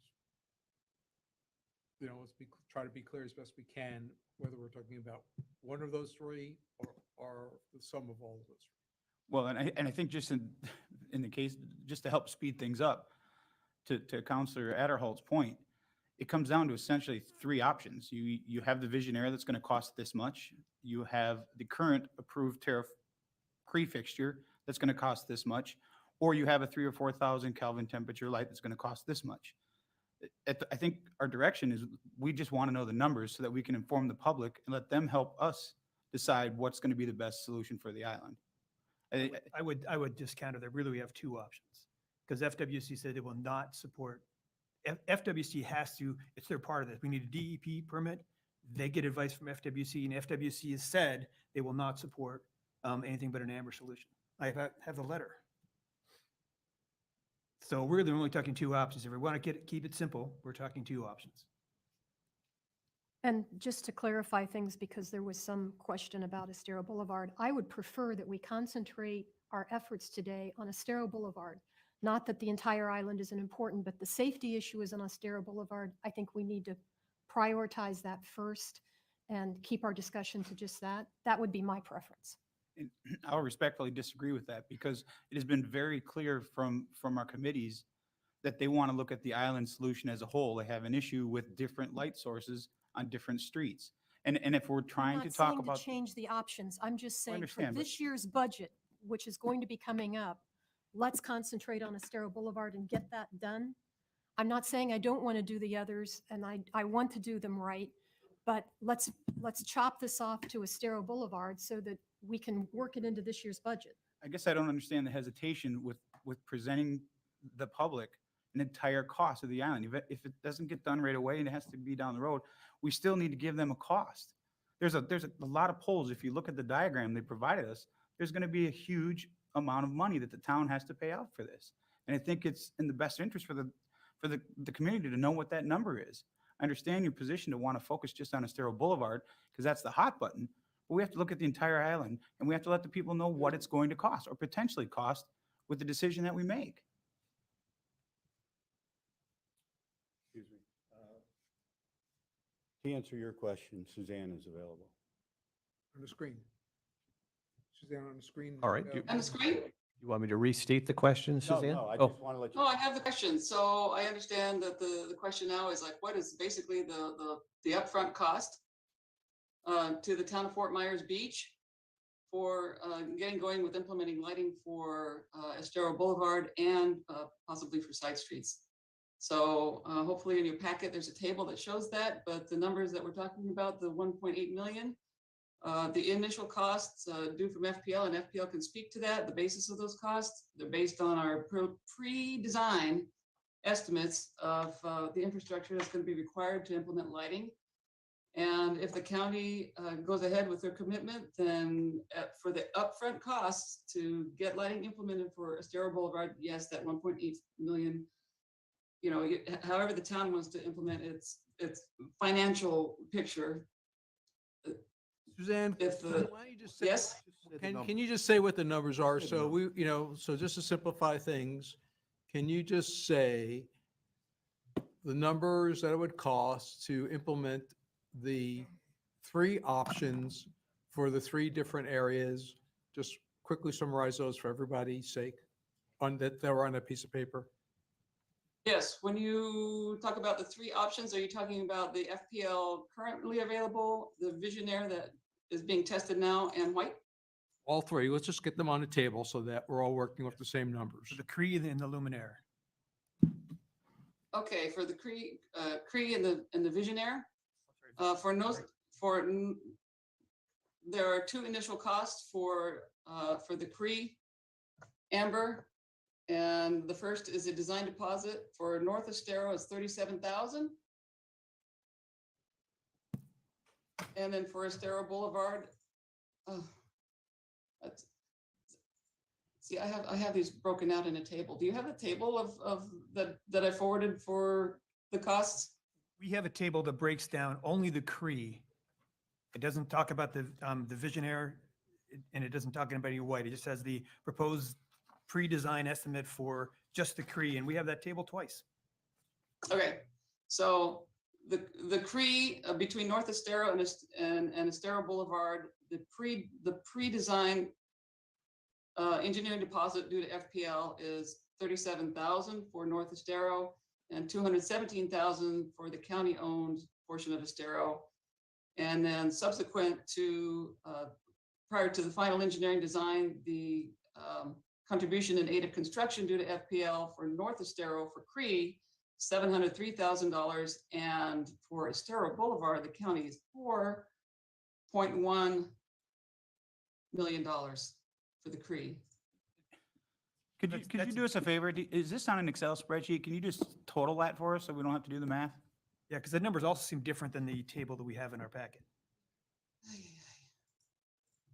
Our packet says the initial cost for the North Estero with the Cree is 635, and the county part of Estero is 3.8.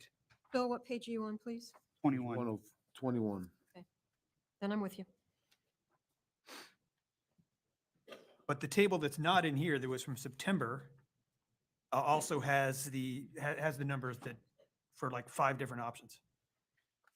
And Okay, those numbers are, okay, so those are combined deposit, those are good numbers for the CRE.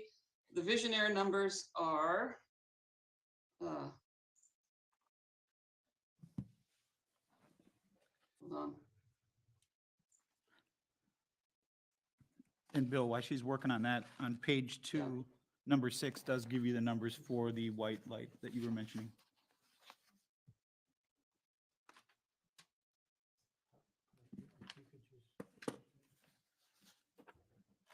Right, in number 6, Yes. paragraph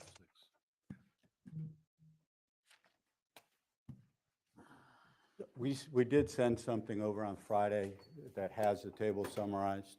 I don't know where it didn't make it through, and she's making a copy right now of the table. Yeah, and Dan, I went back to the September meeting and dug up the tables they had there. Essentially, the only numbers we're missing is the currently Visionaire that's being tested. What's that number going to be? Okay, How does it, I have that number through the magic of spreadsheet math. For North Estero, 260,000, and for the rest of Estero, 1.3 million. For the Visionaire. and what are the annual costs? Annual for the I have monthly, hold on. Thanks.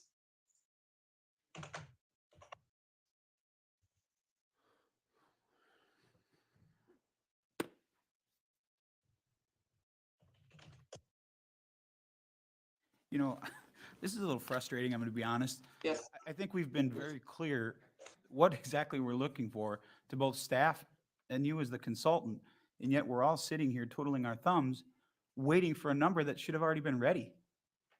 Very sorry, $114,000 annual for the Visionaire.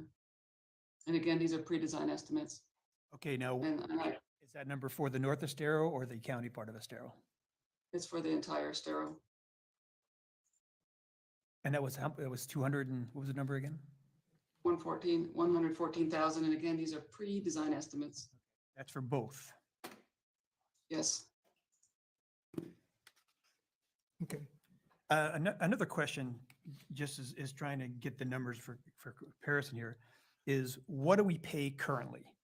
Because I was shown, in the packet, we had an FP&L bill, which was like $4,500 a month. And then it said the other costs were somewhere in an attachment, which I could never dig up. I believe. Can we ask FPL to speak to the existing costs there? Zach and Eric? Hi there, good morning. My name is Zachary Jarrell. I'm with Florida Power and Light LED lighting representative. Your current FBL bill should detail out exactly what your current costs are. Is there an exact question that you have in regards to the bill, or? Well, what I'm trying to just understand is there anything, that's just for the electricity, right? Or is that for maintenance and any other? So your current bill, the way I have here in the notes is you have a breakdown, but it also you're also paying for the fixture and your pole costs that are included as well. So it is itemized in the bill, and also included in that you're going to see fixture and pole costs that you currently have. Our total cost is at $4,500 a month.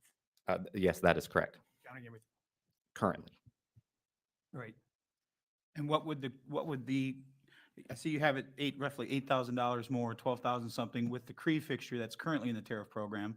What would it be monthly for the potential Visionary fixture? So I'm actually going to address a question that was a couple of moments ago. So you were also asking for a timeline. So that Visionaire fixture is currently in testing. It just entered our salt chamber testing, which should be done late July. And if everything goes absolutely perfect, then FPL will go through its approval process, and it should, again, everything perfect, it should be released to our catalog and available in our catalog probably October timeframe. But again, that's just assuming everything has gone perfect.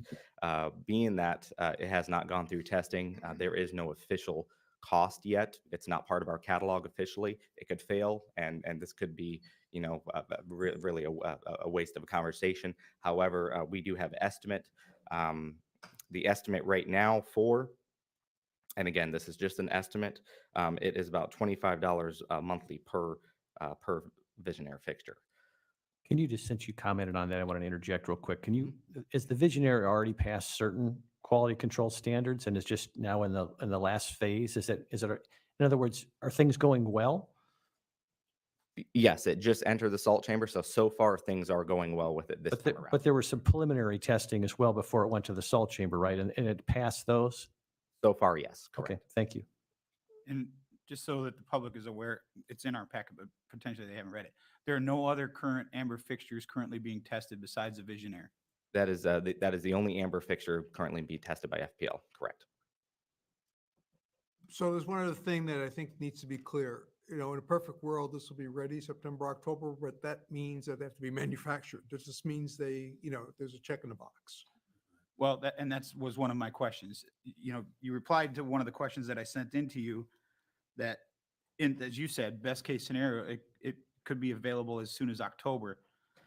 Has there been any conversation with them as to there's enough quantity, or is that part of your process that there will be sufficient quantity should something happen and they need to be replaced? Is there going to be warehouse stock available as potentially, as you said, in a perfect world in October? And from then, it sounds like you're saying another potentially 9 months after that before you could mobilize and actually start the work.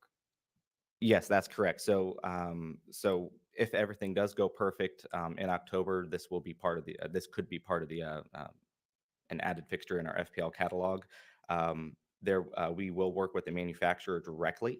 However, we will not be stocking. FPL does not stock or manufacture these fixtures. We work with the manufacturers.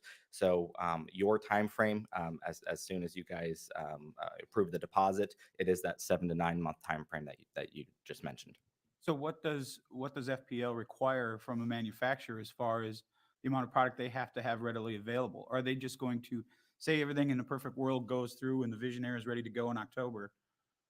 If they don't have the current fixtures already constructed and ready to go, is that part of FPL's decision-making when they're approving the fixture, or do they have to approve its functionality and then we'll talk about the manufacturing? So right now, FPL does not stock any fixtures from various manufacturers, General Electric, Cree, various ones. No, I got that point. I'm sorry for interrupting, but I can help. okay. My understanding is that this fixture, sorry, thank you, Roger. This fixture is already approved by the FDOT. So it is already being in use. It's not a newly manufactured fixture. It's already in the pipeline. We'll just be adding one more place for it to get put into service. Just out of curiosity, Joe, while you're up there, you say it's already been approved by FDOT. Does FDOT then, do they not interact then with FP&L? In other words, FP&L doesn't have to approve a fixture for FDOT? They're two separate entities, two separate sets of rules. Does FDOT do its own testing regimen as well? Yes, sir. So this has passed their regimen? And I do not know the extent of their testing, but yes, FDOT has it on their approved products list. FDOT has a much larger approved products list than FPL does, because different entities are putting them in and maintaining them and working on them. FPL keeps a very small category list. Just curious, with our friends from FP&L who are here, are you in contact with FDOT about this fixture and their experience with the fixture? I mean, is that part of your evaluation process? Good morning, Council. Eric Culling, FPL LED Lighting Solutions. I do not believe on this specific fixture there has been any dialogue with FDOT. Do you think that's possible, though, that you could reach out to FDOT and, because this is such a pivotal issue for our island, that you could reach out to them and get a sense of what their experience has been to help you arrive at your decision? Certainly could and comment on that to the town staff. That would be great. Thank you. I don't know which one of you guys can answer this question, but what they just gave us now, you look at the numbers and it's much different than what we have in here. So I'm trying to figure out, in here it says 3.8 million for the current Cree fixture. On here, it says the Cree Amber is 4.123 million. So I don't understand why we're having such difficulty getting a number. And then you look at the visionary on this sheet, it's saying 1.235 million. And I'm just speaking of the numbers for the county-owned road at this point. And then for the 3,000 Kelvin temperature light, it's 380,000. Sure. These numbers were derived late last week in response to your consultant's estimation of what fixtures and amount of poles would need to be added based on the solution, whether it's a Cree solution or a Visionaire solution. So I do apologize. I'm not sure what other documentation you may have, but I would use this as the most up-to-date, accurate information for consideration. And just to reiterate, that's based on the amount of poles that would be needed to create the same coverage necessary for Estero Boulevard. That is correct, yes. So what your consultant, I believe, has worked with you on is that long and short is the Visionaire fixture is a much higher wattage fixture. And so the lumen output is going to be quite a bit higher. So with some of the standards that I believe you're looking to achieve, that would necessitate less fixtures, which in turn would necessitate less of the inline hardened distribution poles along Estero Boulevard that carry a fairly significant upfront cost to the town. So I think, does that, maybe phrase and answer your question? It does. And another issue that we currently have is lights being shut off during turtle season. With any of these lights, is this cost include any, or is there going to be any, I suppose during the design, you're going to do your best to make sure that it's not visible? Because we can all agree we don't want to shut any lights off at any time of the year. My understanding, and Joe may be able to speak to this as your consultant on the lighting project here. My understanding is that with an amber fixture properly shielded, it would meet FWC requirements as no visibility from the beach, and those fixtures would not need to be turned off during turtle season. So you said something very important there that I was hoping you were going to say. Properly shielded, no matter what color temperature of the light, has to be done to be able to comply with FWC requirements. That is correct. Thank you. I'm not sure. Is that what you said? I think you said the amber properly shielded would comply with FWC. I think then Councilor Aller said any type of light properly shielded. There's two different items. I don't want to put words in your mouth. I want to just make sure I'm clear. I heard what you said. Sure. Which one did you say? Proper shielding is required by FWC, and my understanding is that amber is a required feature of a turtle light. Thank you. All right, so I just want to be careful about sort of talking in terms of absolutes.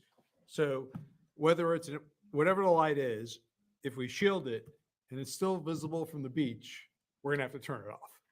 I mean, we're talking about the difference between should it be visible from the beach or can it be visible from the beach, and things, things theoretically can change. Buildings can be there, buildings can go away, trees can be there, trees can go away. There are a lot of other factors other than the lights themselves. So just want to be clear that the goal, of course, is not to shield the lights so that none of them would have to be turned off no matter what their color temperature is. But if shielding doesn't work, we're going to turn that fixture off to be compliant with the turtle ordinances and state statutes. So it's not our intention, but that's not to say it won't happen. Okay. Mr. FPL with the white shirt on, I forgot your name, I'm sorry. Zachary Jarrell. Zach, all right, Zach. We were talking about costs earlier, about ongoing costs on the bills and so forth. And you mentioned the fixtures, there's a cost in there, but you didn't say anything about the poles, the additional poles being added in there. Is that would be a cost also, would it not? Additional poles, there will be a cost, yes. Yes. So, in this case, it would be substantial, would it not?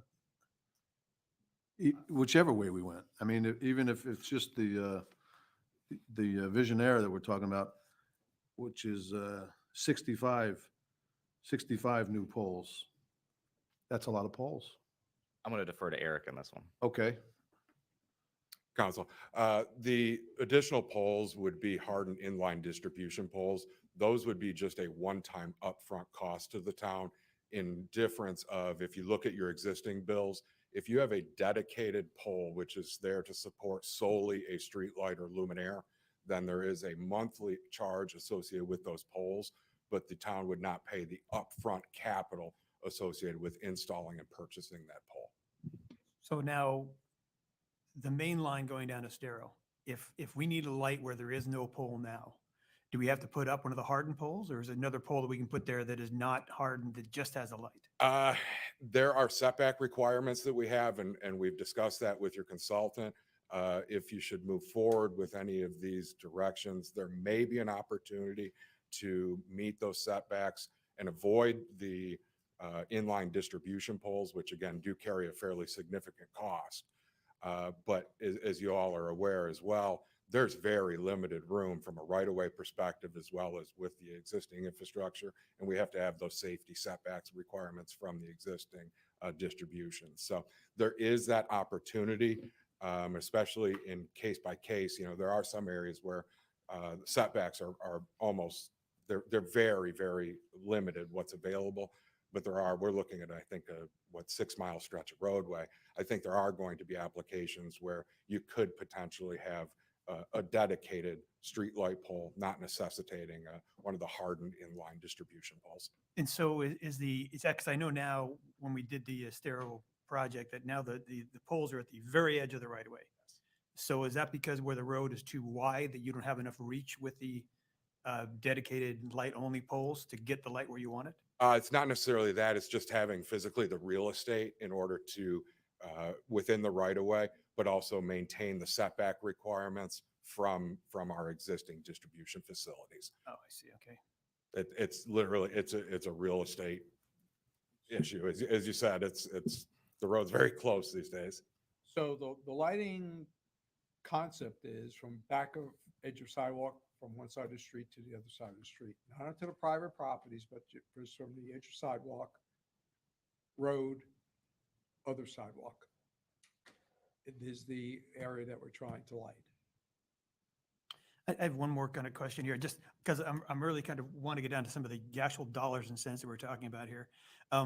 Now, the $4,600 a month charge we're getting at, is that for the entire island? Side streets, North Estero? That is correct, yes. Okay. And I'm looking at some of the numbers here, and it looks like that our monthly fee was just for North Estero and the County of Estero would go up to about $9,500. Correct. About double. That's correct, yes. And then the side streets aren't really even counted in that. Correct. So the side streets would be more than the rest of Estero combined. That's correct. So we would go from 4,500 or 4,600 a month to, my calculations like 2,500 a month. Just looking at these numbers. I'm Because it has. I lost that last part. I was following you perfectly. Let me get I that. think you said 2,500. I think you, Well, because you have 15, it's not going to go down. You said 4,500. Right. Or sorry, it should be 24, well, okay. Should be 24,000 a month, because you have the 15,000 for the side streets and the other two, Estero, it's about 95. Now we're moving in the right direction. Right. So we have, pardon my misspeaking there. So we would go from, like say 4,600 to 24,000 a month. I apologize. I'm not sure where how we arrived at 24,000. I got you at the 995, which would be the, Just so, Estero. yes, And the side streets are another 15,000. I see. Okay, so you're combined. Yes, that is correct statement. Compare the bill we're getting now. Yes, I see where you to what we'll be derived that getting from. After this is all done. That is correct. Yes. You know, and if I can help clarify it a little bit for public, if my abacus works correctly, the Cree amber fixture, based on the numbers you have before us right now, would be $4.8 million to a cost of the town for just Estero Boulevard, not the side streets. That's all of Estero Boulevard. For the Visionaire, it would be 1.5 million. I think that's probably where Councilor Adderhalt's number came into play for all of Estero Boulevard, again, not including the side streets. And then the white light, as you have listed here, would be 470,000 roughly. The monthly costs for just Estero Boulevard, again, all of Estero Boulevard, would be $8,435 per month. The Visionaire would go up to $9,500 a month, and the white fixture would be $5,400 per month. Those are FP&L costs, yeah. FP&L costs, right? Just for Estero. Just for Estero, not including the side streets. Just so that the public has the numbers that we've been seeking for a while, based on the chart that you gave us today. Right, I concur with your abacus. All right, but just to be clear, those are FP&L numbers only, and that's based on sort of Google Earth measurements, not field measurements. But Well, I guess my point was, since we're talking about just Amber, you're looking at a potential, if this fixture doesn't make it through testing, $3.3 million in a cost to the town. In difference. So we really need to pray that this Visionaire makes it through testing. And I'm praying for that. And since you're still here, just a quick question. You've been very helpful, and thanks for being here this morning. I've heard this morning, correct me if I'm wrong, that after October, it would still take 9 months to fully implement the solution, assuming everything goes well. Is there a way FP&L, if they know it's coming, is there a way they could triage that really so it wouldn't be 9 months? Especially, is there things that we can do to plan ahead? And I know inventory is important in your staff and hurricanes. I know there's a lot of things going on, but in a perfect world, is there ways for you guys to anticipate this coming and triage it so it wouldn't be 9 additional months? Sure. So let me speak to that 7 to 9 month time frame window. The actual fixture, we work on just in time inventory. Lead time from our manufacturers with the fixtures are only about 8 to 12 weeks. So should that fixture be tested, approved, and added to our catalog within that October timeframe, if we had a final design, which would be necessitated by an engineering deposit to do a final calculation of a to the penny cost, obviously we're currently looking at some budgetary numbers or the CIAC that you've heard before. That 7 to 9 months is really from initiation of the design to get a cost to the town to installation commencing within the field. The actual fixture ordering from our vendors is, like I said, 8 to 12 weeks. Okay, and so I hope you'll continue to work with our consultant and our town staff to help us help you so we can expedite this as quickly as possible should everything go smoothly. Yes, we will continue those dialogues. Thank you very much. Thank you. Well, okay, it sounds like we're putting all our eggs in one basket here. We're at the betting window and hoping that the Visionaire comes through at the end of the year, which wouldn't get us lit out there on the boulevard until probably sometime in the middle of 2023, if it happens. And again, to light a county road, not our road. I couldn't let that slip by without reiterating that. So if there's no more questions for the gentleman, we thank you for coming out today. And Just one kind of comment. I assume now if this Visionaire fails spectacularly, right, then there are other lights that you can look at start testing, but then we're going back to the initial process. The salt fog chamber is actually one of the hardest, most brutal tests for a fixture manufacturer, because what that's doing is simulating 10 to 15 years of exposure in a very difficult environment within Florida of salt air. It corrodes our air. Well, it's wonderful, but with the salt content, it corrodes anything that has metal.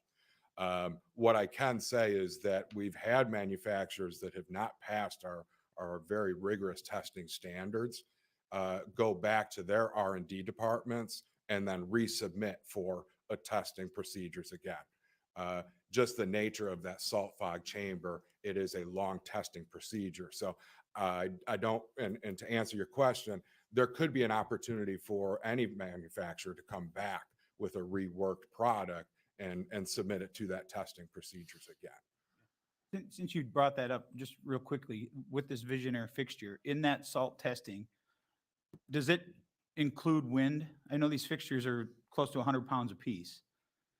Does that salt testing also include high rate of winds, anything, or is there a testing that FPL Those are does? different calculations based on wind load ratings. So it's actually more based on a EPA, so kind of surface area of the fixture.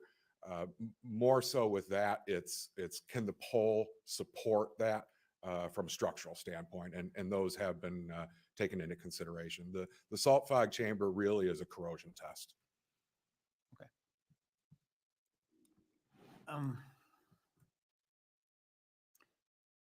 So these Visionaire fixtures are heavier than are they heavier than what's on the poles now? Yes, they are. And so does this need like a special arm or anything to be able to withstand the winds? Our standards committee will take that into consideration.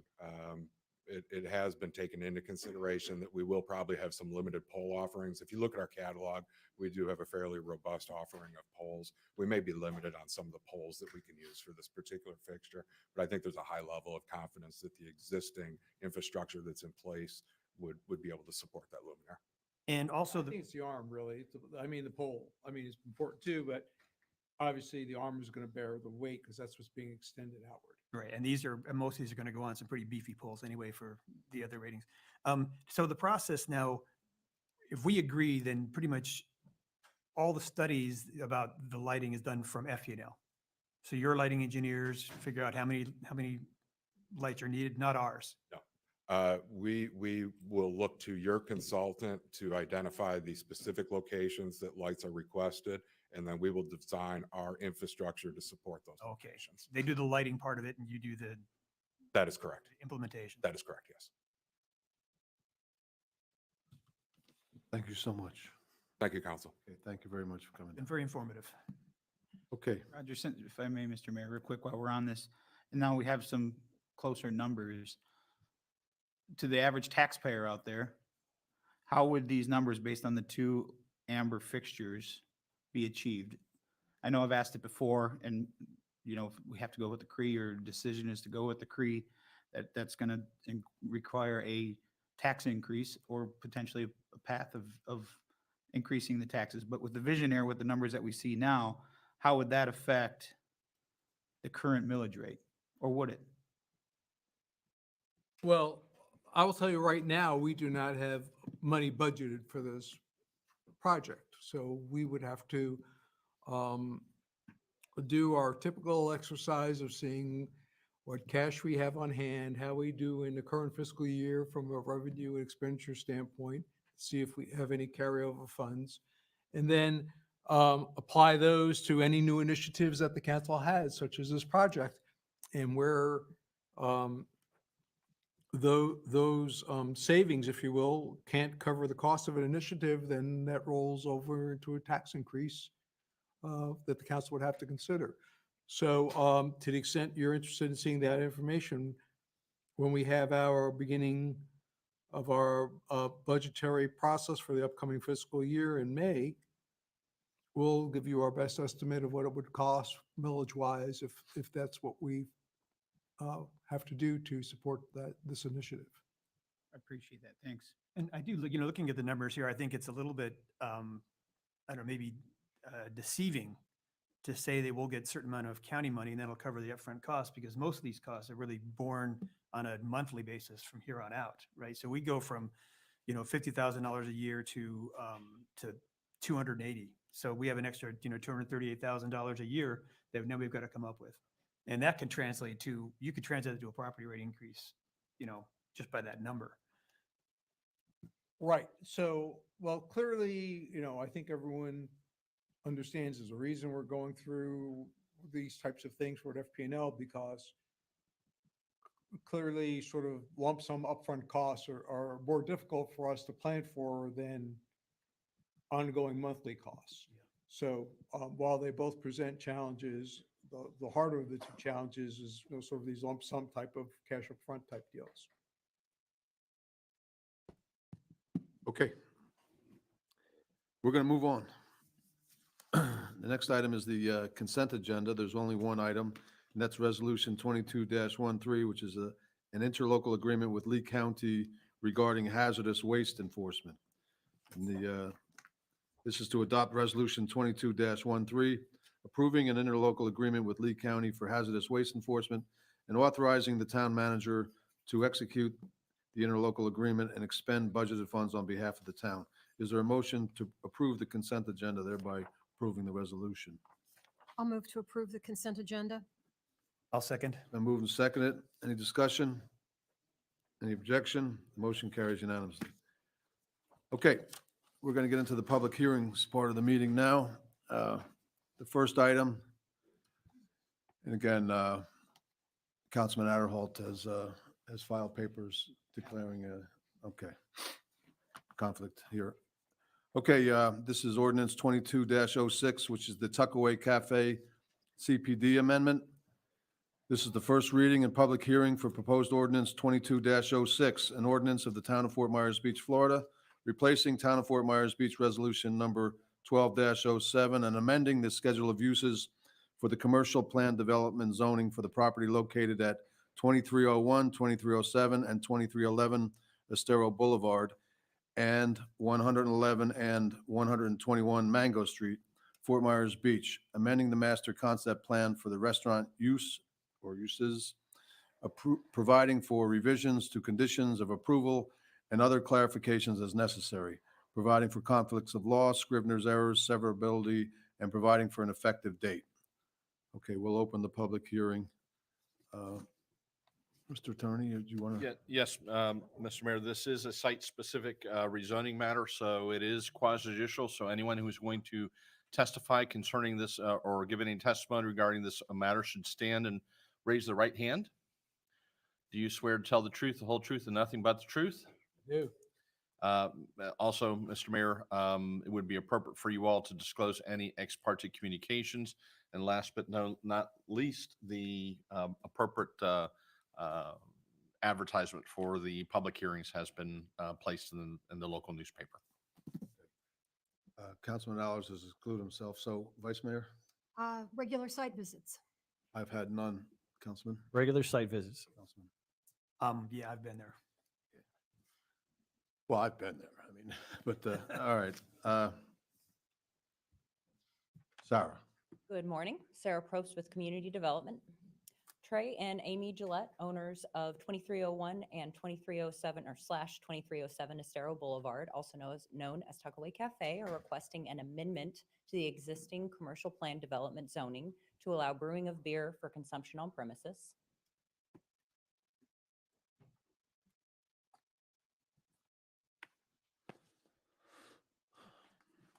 Click hard. Yeah.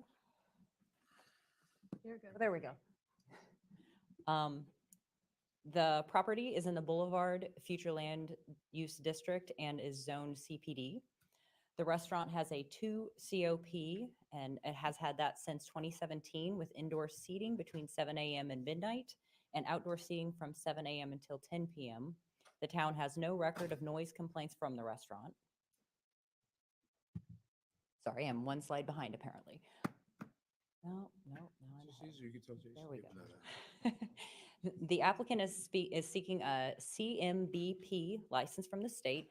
The license will allow the production and consumption for consumption on premises of up to 10,000 kegs of malt beverage annually. Brewing would occur interior to the existing restaurant footprint and no other changes are proposed.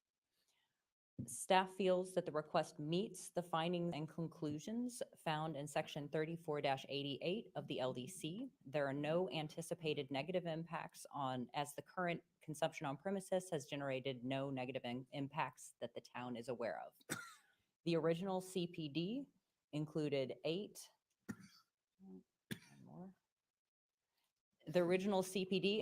conditions and 11 deviations. Staff recommended 4 additional conditions, and at the May 22nd hearing, the LPA recommended the deletion of existing condition 8. The recommended conditions are shown on the screen, and the applicant has agreed to these conditions. I'm available for any questions you may have, and the applicant is also here. Any questions for Sarah?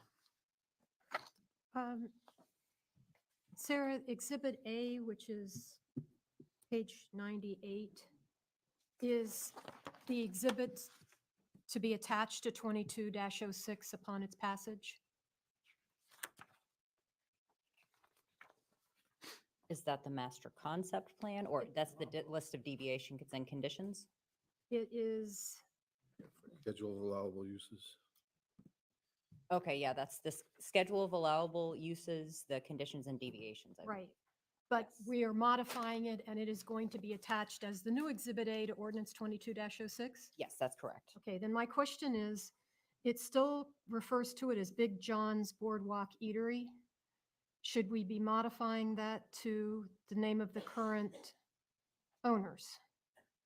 Well, it's in here as formerly known as, and Right. it's referenced in the original CPD as Big John's. So I think that this allows for any changes in the future if the name changes again, so that you can still reference back to that original CPD. I don't know that it's a problem that we would change that. John? As is, it's legally sufficient if. I know it's legally sufficient, but I've been here for a long time and I've never heard of Big John's Boardwalk Eatery. So I just wondered if we wanted to put the correct name on it, so when somebody's reading this, they know what we're talking about. Sure. We can put that in as an underline. It'll read, formerly known as Big John's Boardwalk Eatery, and now known as, or currently as, known as Tuckaway Cafe. Well, I think but it's Tuckaway, and then there's another business in the building, so it's really the name of the corporate entity that we would want to have on this. Yeah, Trey and Amy. We'll get the Just- corporate name. Yeah. And my second question then is Exhibit A also says in the very first paragraph, 8 conditions, and we're changing it to 11 conditions. Yes. So it seems like we should change the 8 to 11 just for clarity, Yes. assuming that we pass it that way.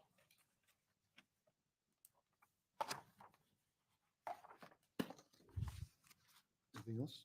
That's my only question at this Eight to point. 10, change it from, because they struck 8, so there'd be 10. No, but they added a new 8. Yeah, they reworded it.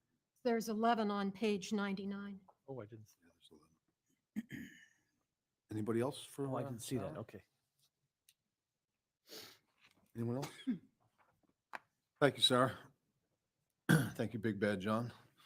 Not to be confused with Big John. Okay, Mr. Gillette, did you want to say anything?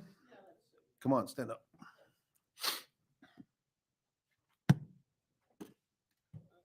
So my name's Trey Gillette. I'm the owner of the Tuckaway Cafe, of course, 2301 Estrella Boulevard, and we're applying for this brew pub license. It's going to accompany our 2 COP license, which means we're already serving beer and wine legally. We have a beer and wine license that we've been serving since 2017. What we want to do, we're just going to be brewing we have a small brewing operation there to serve customers in our restaurant. And it's just going to be Tuckaway Cafe. So we're not changing into a brewery. I've heard some people say, oh, you're going to change into a brewery. We're going to be Tuckaway Cafe. We're doing everything that we do. We're doing our waffles and our bagels and the things that we always do. But we're going to brew a little bit of beer, sell hopefully a little bit of beer, and just make that part of another little part of our business. I've always liked the brewery culture, and it's something that's not on the island right now, and that's kind of a passion of mine. So that's what we're looking to do. Very good. If anybody has any questions, I'll be glad to answer them. Questions for Mr. Gillette? I guess not. Okay. Thank you very much. Okay, I'm going to open it up to the public. Does anybody wish to comment about this? No one? Bunch of brewery lovers out there, aren't you? All right, that's good. We'll close the public comment, bring it back to council. Council, any comments or Any motions to move this to, Before we do a motion, I would just say if if the craft beer is half as good as the steam bagel sandwiches, including the McGregor, I think you're going to be a great success, and I wish you Godspeed. And I'll just say, I'm shocked. I'm shocked that this is the only time that the only microbrew we'll have. You know, that there isn't one already on a tourist island. I don't think it'll be the last. Okay, anyone else? Anyone wish to make a motion to refer this to the second hearing? I'll make a motion to refer ordinance, or sorry, That's right, 22-06. 22-06, be continued at the second meeting. May 2nd at 9 a.m. Second. Been moved and seconded. Any discussion? Any objection? Motion carries unanimously. Okay, the next ordinance is number 22-05, building footprint limits. This is the second reading and public hearing for proposed ordinance 22-05, an ordinance of the Town of Fort Myers Beach, Florida, amending Article 3, Division 3, Sections 34-638, minimum setbacks, Table 34-3, dimensional regulations in conventional zoning districts, and Table 34-1, land uses assigned to use groups and subgroups of the Town of Fort Myers Beach Land Development Code, providing for codification, conflicts, scrivener's errors, severability, and an effective date. The hearing is open. Sarah? Good morning, Sarah Prost with Community Development. Do you have a presentation? There we go. During the public hearing for the consolidated lot ordinance, staff was asked to look at the options that other communities have used to limit the size of homes. We investigated some of the communities. We looked for communities in the area who have similar ordinances. Naples was the only one that we found in the immediate vicinity. We found several in other states, and I'll sort of go through the main ones that I looked at. Naples limits house sizes in the rural estates district by the percentage of lot size. At first, this sounded very ideal, but then once I created a graph that's in your staff report, I noticed that it was rather complicated and it was unfair depending on the size of the lot and the cutoff. So you could end up with a larger lot and allow a lower allowed size of a house depending on where that cutoff was. So this seemed a bit complicated, and I didn't think this would be a good option for the community. Palo Alto, California has a flat limit of 6,000 square feet for the whole house. So that's square footage in the house, it's not footprint. Santa Monica, California has limits lot coverage of a 2-story house to 35% of the lot for the first story and 20% for the second story. This sounded like a good option, but I didn't know what an appropriate percentage might be, and the size didn't sound appropriate for the community. Atherton, California limits houses to 18% of the lot area for any lot over an acre. This seemed like a good option, but since we don't have very many lots, very many at all, that are over an acre, this didn't seem like a good option, and we would have to do quite a bit of considering to figure out what an appropriate size to start this would be, and the percentage. Gunnison County, Colorado has a limit of 5,000 square feet for houses and 2,000 square feet for outbuildings that can be administratively approved. Any residences over that size must be approved by the county commission. Gunnison County's made the most sense to me because it was fairly straightforward. It was easy to understand what the cutoffs were and the process if you wanted to do something larger than that. I thought that a larger footprint for the house made more sense, so I bumped it up to 7,500 for a house. And then anything over that would be approved by a special exception. This would ensure that people have the ability to build the large homes, but the council would have some say regarding how that's done. The language in your packet is the proposed language. If you like the proposed language, this code change would require an amendment to the use table 34-1 and section 34-638D7.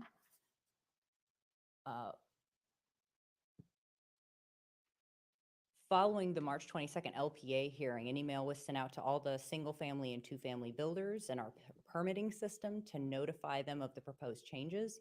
I've provided you with 2 pictures that the LPA had asked if additional pictures could be provided to give you an idea of what size homes we were talking about. When I sent out the email, I did receive an email back from one builder with some questions, and I thought they were pretty good. And so I wanted to provide those to you. The first question was, what size lot would allow a 7,500 square foot lot? Due to the 40% building footprint limit, a lot would have to be 18,750 square feet, with that 40% to be 7,500 square feet. We've provided some examples of how many lots would have to be combined in the different subdivisions around the island in order to accomplish that lot size. He also asked what counts as a permanent structure. The code defines any building as any structure, either temporary or permanent, having a roof intended to be impervious to weather and used or built for the shelter or enclosure of persons, animals, chattels, or property of any kind. This essentially means any roofed structure would count towards the building footprint. If you have any questions, I'm available. Sarah, just on first reading, I'd asked both you and Jason, in your experience, how many homes would be impacted by an ordinance such as this based upon your history with the town? And I think you just said 1. It sounds like this morning there's some additional folks that would be impacted by this. Sounds like some of these folks have had plans in place or they're in the process of working on plans. I'm wondering if we could address their concerns this morning by tweaking the effective date. I think right now it's effective upon adoption. I wonder if we tweak the effective date, we could potentially give them some relief. Do you have a suggestion on that? And are you aware of these projects that are out there pending? I was not aware of the projects, and I definitely think that it's a good idea to extend the date that this actually takes effect. I know it's very difficult for developers, home builders, property owners, when they're in the process and they haven't submitted anything to us. We're just not aware that it's out there. And we don't want to limit people who are trying to do this already and have already spent a lot of money. So I think that's a great idea. And when the folks testify this morning, you might give us some help in terms of effective date that would provide the relief that you need. And maybe our town attorney at some point could comment on that as well. And just to be clear, so they would have to have their plans, their permit applied for before the effective date. I don't know the answer to that question. Well, this town council directed the staff to invoke zoning in progress when we began this process. And so, we froze and we've been discussing this for a number of months at the MNP and. So this is part of that, John? Sorry to interrupt. Yeah, this has been part of, this was So this is not just the combination of 2 lots. Well, This is actually a piece of that, This is an outgrowth of that. an outgrowth of it. Okay. Okay, if you all decide or direct us to put in an effective date provision, then it'll be effective from whatever that date is. The question is, I suspect that there's still going to be someone who may not or feel that it's not far enough out in advance to allow them to get their plans in. So there is some degree of just, how far out do you all want it to you tell us? Well, Sarah also said that there's provisions in there that they can come back to the council for Special exception. for an exception, yes. Okay, Bill, you were going to say something? Would this they need a special exception or just a variance? No, I think it's the way that staff has drafted it would be a special exception. So just to be clear, there's a difference between one meeting at the LPA and one meeting with the town council versus one meeting with the LPA and 2 meetings with town council. That's the difference when you use that terminology. I have a question. If we can hear from Mr. Harris, since we don't seem to have a clear idea of what potentially is out there, because until they come in for permitting, we really don't have any idea who's potentially looking at building something. When does it, I'd like to find out, when does it get to that financial point, as you had mentioned in your public comments, that there's really no turning back without spending hundreds of thousands of dollars or tens of thousands of dollars? Well, part of the problem is that Identify client- yourself, sir. Glenn Harris, Alaire Homes. Thank you. Part of the problem is that a client will spend thousands in architectural design, engineering, engineering for drainage, et cetera, before they can even get to the point of submittal. And in this case, if we have to go to special exception, you have to spend all of that money. Could be close to $100,000 or in some cases more, potentially, depending on the project, just to go to a special exception or variance process to then get turned down. And so it's a substantial financial impact to those clients, not counting the real estate that they purchase with the intention of doing what they're doing. So I've heard cases where they say, if you have trust engineering, then maybe that's a threshold. But I would argue that there's thousands of dollars spent way before that point. And I guess that's what I'm trying to get to. What is that point of no return? Is it completed engineered designs? Is it? Well, completed architectural drawings would be anywhere between, probably out here on the island for a custom home, probably a minimum of 15 to 20,000 and as much as 60, 70, 80,000 just for architectural drawings. And what is the time frame between getting those and actually submitting a permit, usually? From the time of complete architecturals, then we have to go to engineering and get engineering drawings, and then truss engineering and drainage engineering. So we're looking at probably after architecturals, a minimum of 8 to 12 weeks before we're submitting a permit. So it's not that great. I was just trying to, you spoke of the starting point, or where's the cutoff point for how long you give them before they have to comply with a potentially passing what we're talking about here, but just trying to wrap my head around it. Thanks. Do you? That's one cutoff point. That's Right. one, that's not all. That's no. Okay. Just before you leave, do you ever have a preliminary conversation with the town staff when you say this is what we're kind of looking at? We attempt to. We have in some cases. I mean, we had conversation on the Randy Lane, I think, way back when. On our current, we have one submitted currently, which is in permitting right now, and it will be affected by this, both on the 2201 and 05. I have questions and clarifications. I have actually, I just had a meeting with Mr. Roger Hernstadt, and then following that meeting, he advised that I'd meet with Sarah and Jason. I requested that meeting last Wednesday. Just with timing, we haven't been able to get to that. But, we're here, we want to offer our support and whatever we can do to mitigate this in a way that, there's got to be a middle ground here, in our opinion. As we said, we've been attacked with the setbacks went from 7.5 to 10 early last year. And then this 15% side, 30% gross side setbacks, along with that front setback. And now the adoption of the 7,500, our clients and ourselves are getting attacked. It impacts us financially, and it impacts our clients even more so. But it's some of our projects, we have to go completely back to redesign. The one that's turned in, I don't know what's going to happen yet. Because, I don't know if we'll get a rejection or where that will stop, but there's potential complete redesign on that project. We're working with another client that's here today as well, that has started, we're into that architectural process. He's already spent thousands of dollars, not counting his real estate investment. That one would definitely have to get a full redesign rework here. If we were to place an effective date of 6 months upon passage, would that address most of your concerns?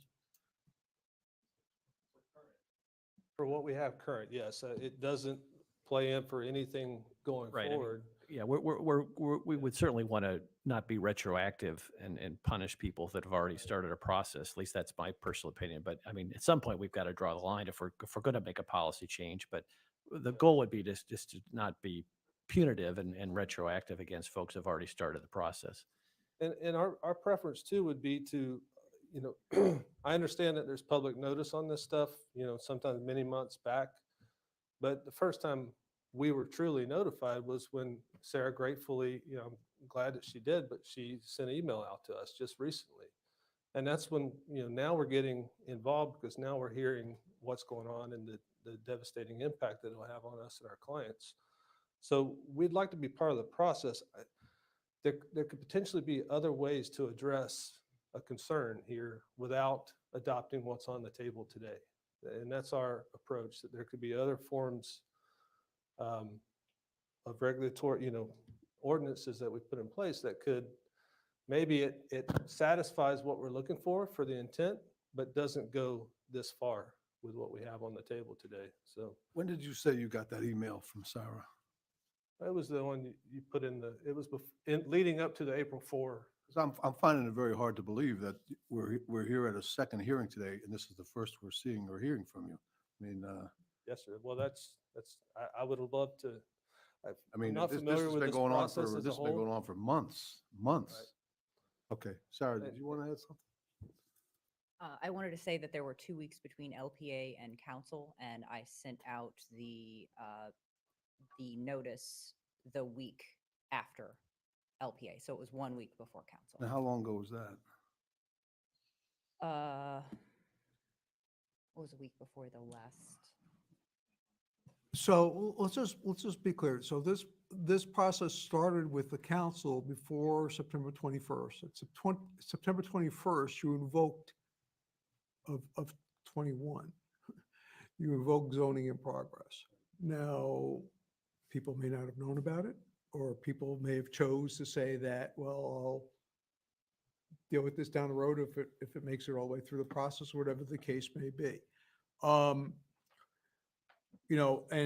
we've heard today about the property owners' rights and the architects and engineers and general contracts, and we're trying to be respectful of everybody. But my sense from listening to the council is we're also trying to be respectful of the people who are adjacent to these projects and create a process that provides them with some opportunity to be aware it's coming, weigh in terms of if they have concerns, so that the council can consider that as part of an approval project for these larger homes. And they're not here today to speak for themselves, so I guess I'll make that point for them. But we're not saying no to anybody. And we realize that people have spent money and they're kind of down the road and they don't want to have to make changes. But I suspect, and I don't sit up there, I sit over here, but I suspect that someone comes through the hearing process, and unless the neighbors have a serious objection and what they're doing is egregious, it's probably going to be approved by the LPA as an exception and by a council of reasonable people. But they're concerned that, well, we get all the way down the process and then we find that out. Well, that's not really true, because we don't really care where, the dishwasher's going. We care about where the four walls are going to be. So as soon as they know that, they can come in and we can tell them that, you're going to have to go through this process because you're exceeding the limits or you're not. So, and by the way, I'm not in favor of getting someone caught up in the timing. I don't think that's fair either, but just want you to be aware that there are several other factors for you to consider as you consider this issue. Okay. Mr. Green, I see you peering around there. Do you have something that you want to add to this conversation? No. Okay. Thank you. All right. Sarah, and just for clarification, again, for maybe some people that are watching that don't know, the 7,500 square foot we're talking about is not the total number. They can still go up from there. Yes, as long as they have a special exception. And that's not 7,500 square feet of floor space. That's 7,500 square feet of footprint. So you can still have a second story above that. But you just said it required a special exception. Yes. To go up. No. Yeah. If you want to have a larger square footprint than 7,500 square feet, then you would have to get a special exception. But that 7,500 square foot footprint allows stories above that. So that's just what's under the roof and within the walls. May I ask a question? Yeah, you were done, but go ahead. Glenn Harris, Lair Homes, sorry. Just to clarify, your 7,500 square feet, does that include elevated pool decks as well? Exterior, At this point, structures. it does not. The way the code defines it is under roof and not screened roof. So it's a solid roof. So if you have a lanai area that's under a roof, that would count towards that footprint. But if you have a pool deck, that would not. However, if you have like a 3rd-story pool and you have a 2nd story underneath it, what's underneath that will count as footprint. Thank you. Mr. Herron, Yes, sir. in regards to this extending the effective date business, do you have any suggestions about that or anything to add? I saw you looking. Yeah, I think that it's not uncommon for an ordinance of this nature, 90 days. It's a 3-month period to process anything that might be in the pipeline. Generally, it's 60, 90 days. I think that, the otherwise, if we go the suggested route of the speaker, then we're constantly in this, we're changing the code potentially, and we're invoking zoning in progress. Because if not, things are going to continue to get put in the pipeline. And the argument's going to be, well, my clients have relied upon the old regulations. So, everyone knows that this ordinance goes into effect in 90 days, and anything in the pipeline at that point that's not been approved is subject to the new regulations. And that was my next question. In the pipeline, so if it passes today and they've got 90 days, are we talking about people that can verify that they had something started prior to today? They're in the pipeline? Yes. So that has to be verified. Is that correct? You talk about application of permit. Let's Yeah. just be clear. Yes. Well, yes is not. Well, one way or the other. what do you, generally it would be that they have an application in. Oh, well, all this business about, we've been talking to architects and we have plans and so forth and so on. That doesn't, Complete application or permit. Permit comes usually after that. So it's just really a question what threshold you all want to set. I mean, not to belabor the point, but you all are setting policy here. And at some point in time, the law says that no one's entitled to having the zoning regulations read a particular way in perpetuity. And so the idea here is that if you have a permit application in as of the effective date, then there's a 90-day, that we'll process those applications in that 90-day pipeline. And after that, anything new is subject to the new regulations. all right, thank you. All right, we'll bring it back to the council now. Yeah. Oh, well, excuse me, I'm sorry, public comment, I'm sorry about that. All right, public comment. Who would like to speak? I have Carolyn Caney signed up. Oh, you have someone, okay, come on up. Carolyn Caney, Woodland Custom Homes. Well, my main complaint regarding the 15% side setbacks has already been passed, but I'm going to comment on this 90-day retroactive thing. There's no point in giving somebody a 90-day extension after their permit's already been applied for. I would think that once the permit was applied for, and if it was applied for before this ordinance was passed, then it should be under the old rules. I think the 90-day extension is necessary for those people who have already spent a lot of time and a lot of money in engineering and so on.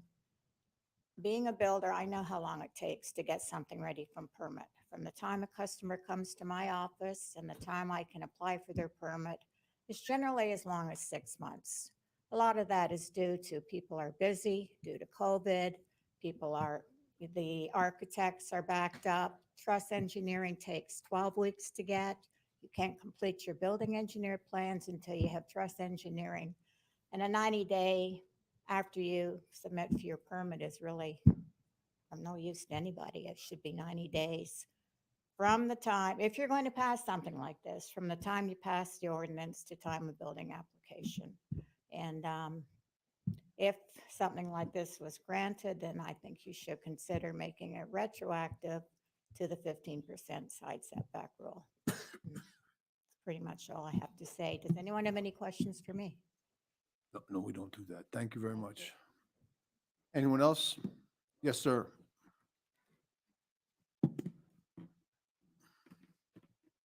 Hello again, everyone. My name is Mike Miller. You know, we've already started our process of getting our blueprints together and everything else. Then when you did the setbacks, we had to go back to square one and start working with that.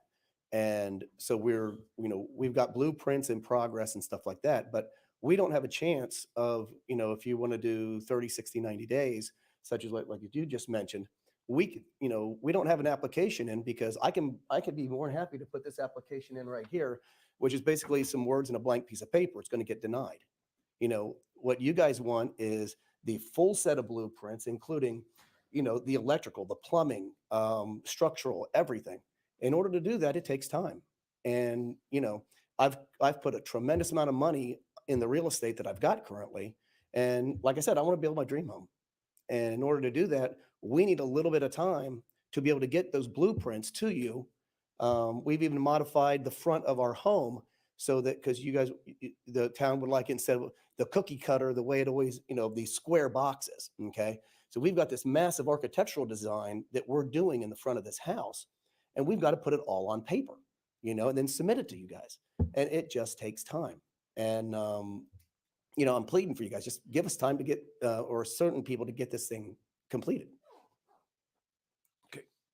Mr. Miller, does the 6 months, would that work for your project? I personally feel it would. Alair Homes happens to be the ones that are doing my home. That'd be more of a question for them and my architect as well. He was here earlier but had to leave. And like I said, I personally feel. What are your thoughts? All right, come on. Sir, you have to come up. Oh, Come on up. And while the speaker's coming up, I want the council to understand very clearly that if you're talking about 6 months, 90 days, whatever, as I understand it, that is going to be the window in which someone is going to be able to submit a complete application before they're subject to new regulations. So 6 months is anyone in the town who submits a complete application prior to that 6-month time period will be reviewed under the old regulations. So if that's 100, that's 100 that we'll process. If that's 10, that's 10 that we'll process. So when thinking about picking a time frame in which someone can submit a complete application before they're subject to the new rules, that's what I would ask you to consider. Well, what's the maximum number that we would then potentially receive? Because the builders are all going to work in the next 6 months to complete 100 homes. No disrespect to them, but that's what they're saying that they would do. If I may make a comment on that, I understand your point of view perfectly. I've been down on this island living here since March of 2018, and I am actively looking at purchasing real estate and everything else for investment purposes. And by no means can you even possibly acquire that kind of homes and put them together, demo them, and be able to get plans submitted. It's absolutely impossible. All right. Whatever is existing now, you've got the ability to do. But right now, I understand what he's saying, but there's no way that someone could acquire it and want to build a 15,000 footprint home. It's impossible. The island is too small, and there isn't that much land here to be able to do. All right, Mr. Miller, thank you very much. Thank you. Is there anybody else that wishes to speak? Yes, sir. Good morning. My name is Nate Johnson, and I am with Potter Homes. And we are a custom home builder that serves here on the island, and we have numerous property owners that we represent. And so we understand the challenges that occur when a community grows and changes over time, specifically a community on an island, a literal island. These challenges can necessitate code changes in order to keep order and consistency, specifically in the development arena. But since January 2021, there has been 2 significant code changes. Hold on a second. Hey, can you guys take this staff meeting to the back? I can't even hear this gentleman speak. Come on. Well, that's all right. I want you to solve a problem, but I want to be able to hear the speaker. Yeah, so since January of 2021, there has been two significant changes, changing from 7.5 feet to 10-foot setbacks, and then changing to a 30% cumulative setback rule. And then today on the agenda is, proposing a footprint restriction. And so while we understand the challenges of growth, these changes are pretty significant in nature, and they require time to adapt. And most of the clients that we have been representing have been in this process for a long time, designing custom homes. So my request is this morning is pretty simple. It's actually just to allow an effective date to be further on in the future. For us as beach home builders, we actually have to go through a process with the state. And so that state process takes anywhere from 6 to 12 months to get plans developed. And then we go into the state permit, which takes 4 months to review. And then we can go in for a local permit submission. And so you're looking at 12 to 16 months of process before we even get into a permit application. So we have quite a few projects in process right now that we can't submit a permit application because we don't have a state permit. So I would just ask that you guys would consider extending the effective date of these changes. 6 months would be great if you can get that to us. I actually came up and spoke in February on this topic and asked for a delay and an extension of time, and you guys voted 5-0. So I would just ask for an extension of time. Okay, thank you. Anyone else? Seeing no one else, okay, we'll close the public comment section and bring it back to the council. Comments? Questions, comments? I'll just to go back to why we even took up these ordinances in the first place, is there was this preponderance of these houses that we built setback maximum height with a little embellishment, as one of you gentlemen called them, just boxes. And it seems like, and at the time we thought there wasn't that many houses that were affected, but from the turnout, it seems that there's quite a few of these very large houses that are going, and that kind of speaks to, I understand the difficulty and the complexity, but it also speaks to the reason why we brought this up in the first place. And it seems like, we've been talking about this for a long time, and I realize that, you probably have better things to do than to sit here and, watch council meetings to see what we might be doing. But I think that, and I agree with, either, moving the effective date out. I think 6 months is excessive, but moving it out a little bit. So if you are really at the point where you are ready to order trusses, that you can get an application in. But it seems like, if you go too far back, then people who are on the fence are going to feel pressure to go through and build a house that will be non-conforming in a, when this is enacted. So I would agree with having an effective date on this, but I would not agree with moving it out 6 months. I think 2 months or maybe 3 would be the most. Well, we've got on the floor so far 6 months and 90 days. So, Mr. Town Manager. Yes, so I was talking to Sarah and Jason, and to try to see if we can find a solution to the comments you received from the community, as well as, the root issue of your debate. And I think we may have a solution, but we need 3 minutes or 4 minutes to show it to you to see if it satisfies the community's concerns and your concerns. Okay. So Take a break. if you would consider taking a brief break while Sarah prints it out, I think we Fine. might have a solution. That'd be fine. We'll take a 10-minute break.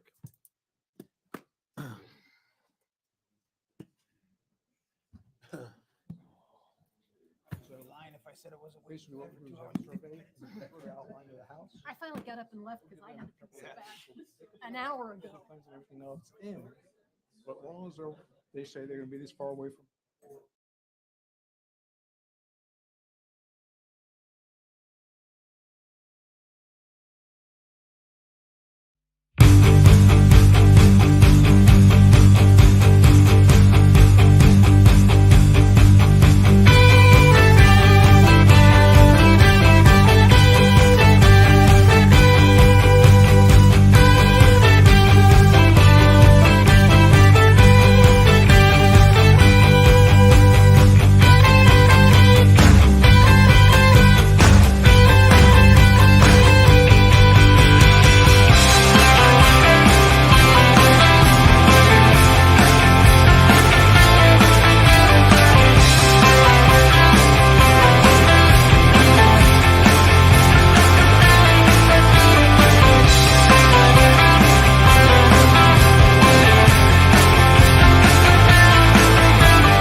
It's 12 o'clock. What do you know?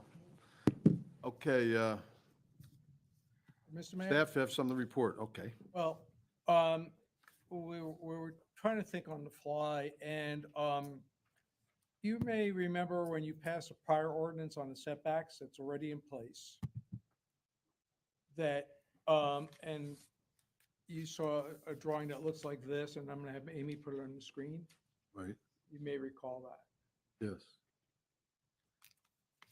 So our suggestion is that if we got this for a particular project on a survey, this type of drawing, okay, we can calculate whether at that point that their intention is to, be above 7,500 square feet theoretically.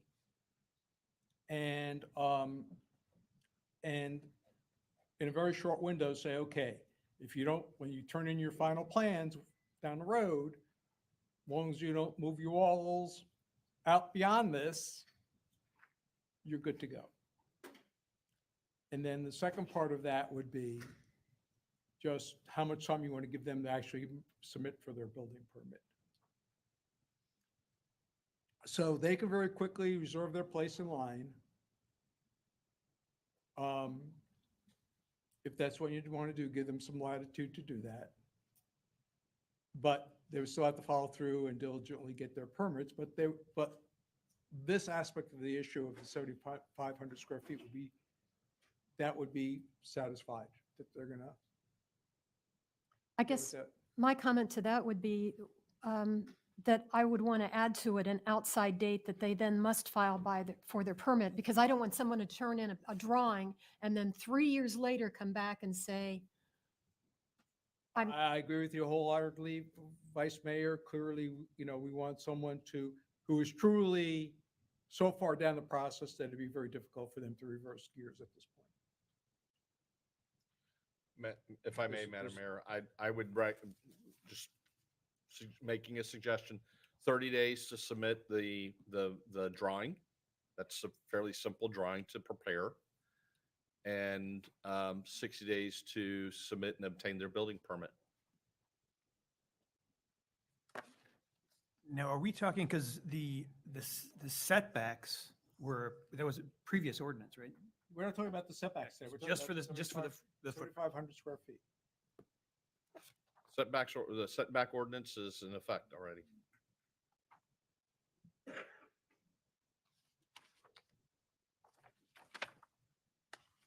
well, I guess I'd be willing to go with the compromises proposed with the addition by Mr. Heron. 30 days to submit drawing, 60 days to obtain building permit? I don't, so you're saying it's 60 days from the 30 days to turn it in? Or, so would that be 60 days from the day they turn in this drawing, or 60 Total days? 90 days. Total of 90 days. I don't know, I mean, I think we've heard from them. I don't know that, how we can do it to get them the 6 months that they seem to all have said would work for them to be able to get into that. Could we potentially say that if you get this drawing in within 30 days, then you then have the full 6 months to be able to get in your permit? If you don't supply this within the first 30 days, then you have 90 days to get your permit in. Well, Or would that be too complicated? I think that'd be too complicated. You have 30 days to get that drawing in. If not, you're subject to the new regulations. But if you do, if you're out there now and you do, then you get the 6 months. If that's the, I think that's a pretty fair compromise. What was proposed? Well, essentially a little bit different, that you have 30 days to get this drawing to the town, showing that this is what you're looking to do, but you have the 6 months from today to be able to get your permit in, assuming you get this drawing in within 30 days. If you don't get this drawing to the town within 30 days, then you're subject to the new change instantly. Is that the way to put it? as I understand it, your proposals, then they would have 5 months to submit a complete application and get their building permit. Correct. If not, by that, they have to then go back and redo. I'm sorry? Obtaining. And then you speak for, So my only concern is the obtaining part, Jason Green Community Development, and we can do whatever you guys want to do, but it's always harder to have the back end deadline of, that means they have to submit the permit at least 30 days prior to that, so it's not really 5 extra months. Okay, Because there's a 3 to 4 week review, you've got structural review, you've got plan review, you got all that. So what if what if we change it to, you have the 6 months to turn in your application for permit? Well, see, here's the problem with that. Then you really don't get a good application, and then we're in the, well, I turned it Oh, in, I but it's see not what you're saying. complete. So, We really want complete applications at any time. So they have to be full, complete to be able to, if they get kicked out because of incomplete, that's the deal then. so Council Al, just under the scenario that Jason's talking about, you get 30 days to turn in your drawing, you get 4 months to turn in what you believe is a completed application, and you have 30 days to resolve any issues with your application. But it has to be finalized by a total of 6 months. Is what I'm thinking, I'm hearing you say. I mean, I definitely do. That's- I mean, that puts us under stress because we can get a lot at the end, but we'll have to just deal with it. Well, I've kind of thrown it out there. I'll listen to my other counselors, what they think of that So, scenario. Is this done as a matter of policy, or is there something we're actually modifying this ordinance? No, we're gonna modify the effective date with interior deadlines, I guess, is what I would say. So the effective date would be 30 days? The effective date would be immediately, unless you submit this drawing in 30 days and obtain a building permit in 5 months. That's what I'm hearing right now. I think Council, the Vice Mayor had a little shorter timeline, so that's what you're debating right now, if you like the concept. The timeline, I understand, particularly if you're in the, if you need a DEP permit, that the remedy we're trying to get here is that if someone is so far enough down the road where they've already spent a good deal of money, it's not that they have a little idea what they're going to do. We don't allow enough time for someone to go from an idea and get in this, but it's really people who've already gone pretty far down the road and have spent a lot of money on plans and things to be able to get across the finish line. I don't see this as I think if you allow too much time, then you're allowing a lot of people to get through the door. Well, I don't know if I agree with that. I think if someone wants to go home today and write on a napkin that this is what they want to build, in theory, they're never going to get to that point of the 6 months anyway. So I don't know that it's going to filter in any more people that aren't already in the queue, if you will, to get their building done. Well, there's a lot of room between napkin and having, completed plans. Right, but what we're saying is if you bring in, I hate you say napkin, but if you bring in your initial sketch, like what is up on the screen, there's no way you're going to get to a final permit in 6 months if you haven't already started the process of engineering, drafting, and everything else.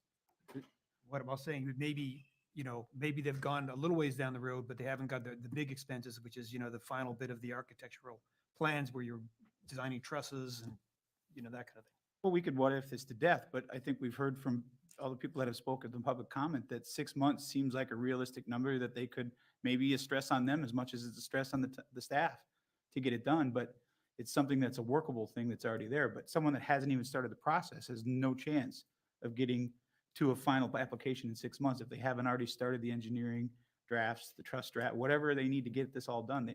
If they haven't started the process, they're never going to make it in 6 months. Is the way I understand it from what's been discussed here today. It just seems like a fair solution, a reasonable solution that isn't going to get 100 people in the door that aren't already started the process. Well, again, so I just want to be clear. So we're talking about they have 30 days to submit the drawings, similar to the one on the screen. They have 4 months after that to get us their application so that they have a building permit after a total of 6 months. Is that kind of what? I think that's far more achievable than 3 months. I just want to because make sure I'm understanding what Yes. you're saying. With the 3 months, you're essentially saying you've got 2 months to get your application in and 30 days to have it approved or denied. It just seems like a very aggressive window. Well, I'll tell you, I don't feel guilty about being aggressive on this. I've been quiet throughout this mostly, but a lot of things haven't been said about why this came about in the first place. We are only limiting people to 7,500 square feet, which is almost, as Sarah says, 14,000 square feet of livable space. I have been contacted over and over again by people who live on this island who feel like the builders and the owners have had negative effects on their neighborhoods. They now live in a canyon with gigantic houses on one side of themselves or the other. You guys all come in here and say, you know, we're such good guys. You have had a bad effect on many people in the island by the homes that you have built. Now, I understand. Don't grin at me like that. That's very, very disrespectful. I did not do that to you when you were speaking. The town as a whole has suffered as a result of changed our entire quality of life by the homes that are being built. I am willing to compromise by saying that people can turn in this small drawing and basically hold their place in line if they've already got something started. But to go out 6 months seems to me more than is necessary. Okay, Vice Mayor. Gentlemen? Jim? Well, we have one constituent here who sat through the whole meeting, and I did see some nodding on the 6 months. It sounds like that was what addressed the concern of yours where you're in the pipeline. I think I saw nodding. So to me, because so few would be able to qualify because of what it takes to get approval and to put it all together, I don't think we're talking about more than maybe 1 or 2 properties here. So I think that in order to address the concerns that we've heard this morning, I think the 6 months is fair. And again, I don't think that if I thought it was going to mean some avalanche of folks pouring in, I don't think the logistics of that say that it is not, that won't be the case. So therefore, I would be supportive of the 6 months. Question for Jason or Sarah. Are there benchmarks about the design process that would, maybe in other ways, instead of having a really simple drawing where someone has to come in and show that they've put significant work into the design already? Are like benchmarks we could say you design, you don't submit just a sketch, you have to submit some, preliminary drawing or something that's more professionally done? Oh, well, I think that's what we would expect as a drawing. The difference is that domino effect of the other things that have to be done that I think you heard from some of the builders. You've got to do drainage, site plans. Okay, so that wouldn't be something that have to be submitted. But once they put those lines on the plan and have the walls up, they should have done a substantial amount of design up to that point, right? So they got to know where that box is going to look like. It's not just drawing a box on a plan and then they hold their place and it changes. And that was the conversation with Roger is those walls change, that footprint changes. You slide it. It starts you slide over. it, You move it. If you went, our concept was you're setting those 4 pins and you're not moving them. So to us, for you to do that, you have to be far enough along that, you're not sliding it, you're constantly not, oh, can you turn it a little bit so I could get a little bit of view or whatever? You're setting those 4 pins. It's not moving. So they're far enough along to know that footprint. Now, they haven't done the civil yet. Obviously, that takes weeks to do, even with backlogs and how busy everybody is. You've got structural that needs to be done. You've got more architectural, mechanical, electrical, plumbing. All that still needs to be done. But at least you've talked about that and set the box. So I think it should be substantially far along. So it may look like a simple drawing, but that's deceptive. There's a lot behind that simple drawing. Well, what's going to happen is that someone's going to say, oh, I don't want to move it 1.5 feet. Well, we're going to say no. That's going to be the next thing. They're going to say, well, when we got into something else, we realized we had to move this or that. And then then you really weren't that far along. So we're going to hold people to that drawing if that's the concept that the council goes with. Then the other thing you may be, if people are, pretty preliminarily into this thing, then, you probably get a lot of drawings that are just going to be setback to setback. Well, no, we're not changing. Just want to be clear. We're not changing setbacks here. We're just talking about the 7,500 square feet. That's what we're talking about. So to that point, internally, just to give you a window on that, internally, we do a zoning review up front now before we really pass it on to the other trades for review as a way to help avoid spending time and money, and wasting their money of reviewing something that may be incorrect anyway. So if the building footprint has to change, the setback is wrong, we do a zoning review up front anyway. So I would foresee us doing the same thing and incorporating that as this process. That's really what we're talking about doing. And so it would be a building permit application. For this few circumstances, we would do that zoning review as Roger talked about, then put it on hold with, now you've got X number of days, whatever in the system, it would put a hold on that. And once they get past that date, then basically that application expires. Thanks. Okay. I think we know where you stand. I think we know where you stand.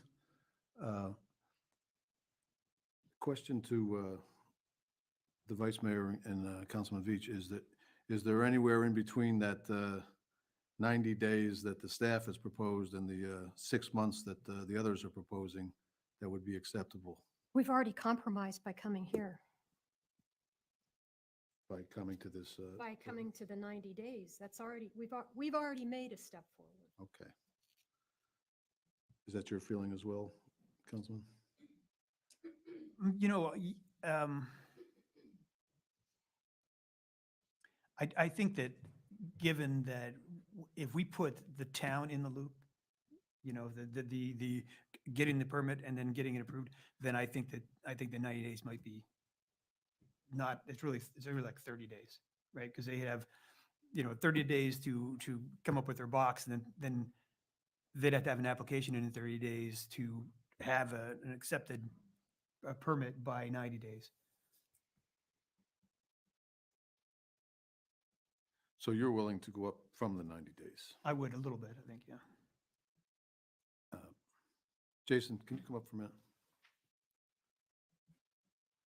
In your professional opinion, how much more than that 90 days that you guys proposed would get the job done? You mean on our side? Yes. Most of our permits end up having resubmittals. And so the challenge with that is then you're also, not just us, right? We can do an initial review, all the trades, within a certain amount of time, 3 weeks, 4 weeks, whatever it is.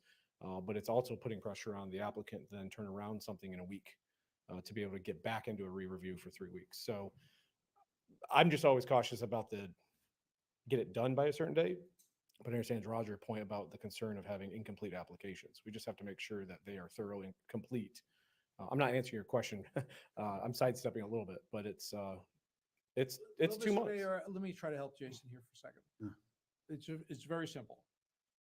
The smaller window you allow, that means that the project has to be that much more advanced. The larger the window that you allow,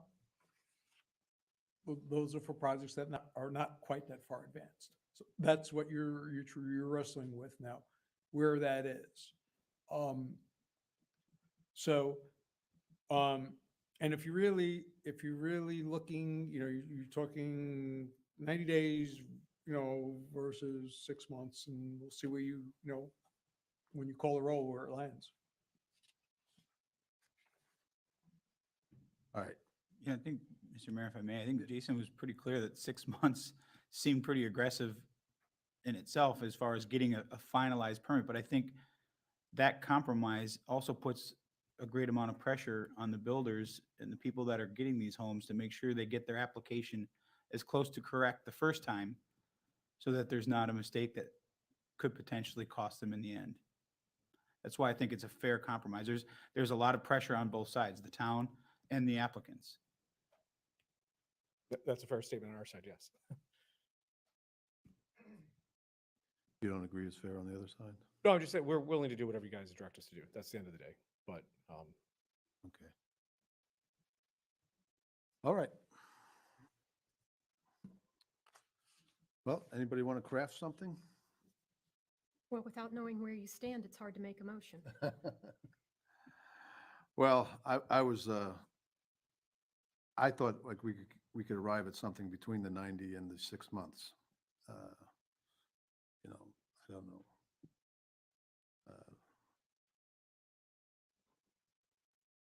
I don't know.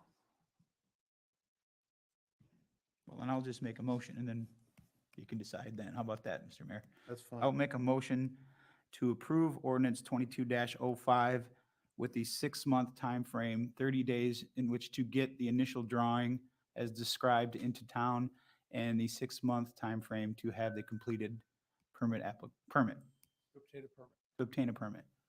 And that means that they have to give us 5 months to turn the permit in, to turn the completed application in, because we need a month to review it. Understood. I'll second. It's been moved and seconded. On the 6-month option. Discussion. Discussion. All right, we'll call the question. Roll call? Roll call. Roll call. Councilman But Powers. it would be a motion to approve as amended with the 6-month, 36, the 30-day, 6-month, and it would be a roll call vote as Right. that motion has been made. Okay. That agrees with you? Okay. Yes, sir. Councilman Allers, Aye. Vice Mayor, Nay. Councilman Adderholt, Aye. Councilman Veach. I'll go aye. I'll go aye as well.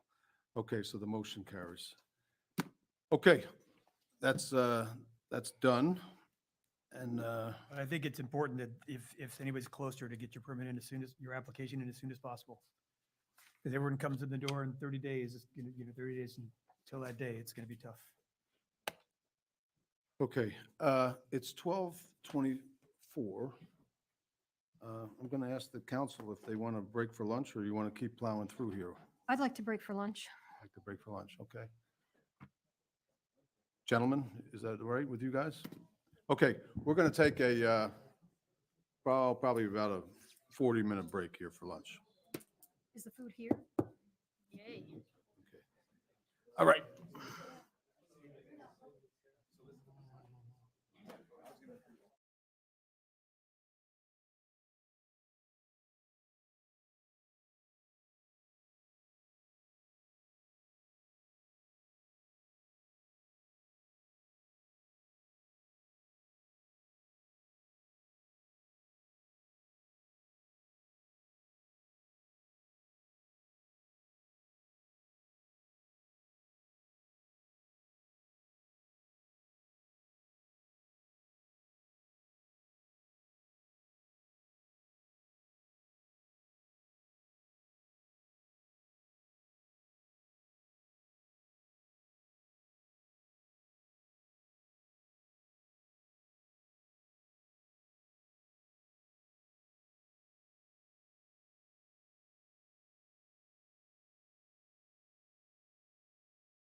Okay.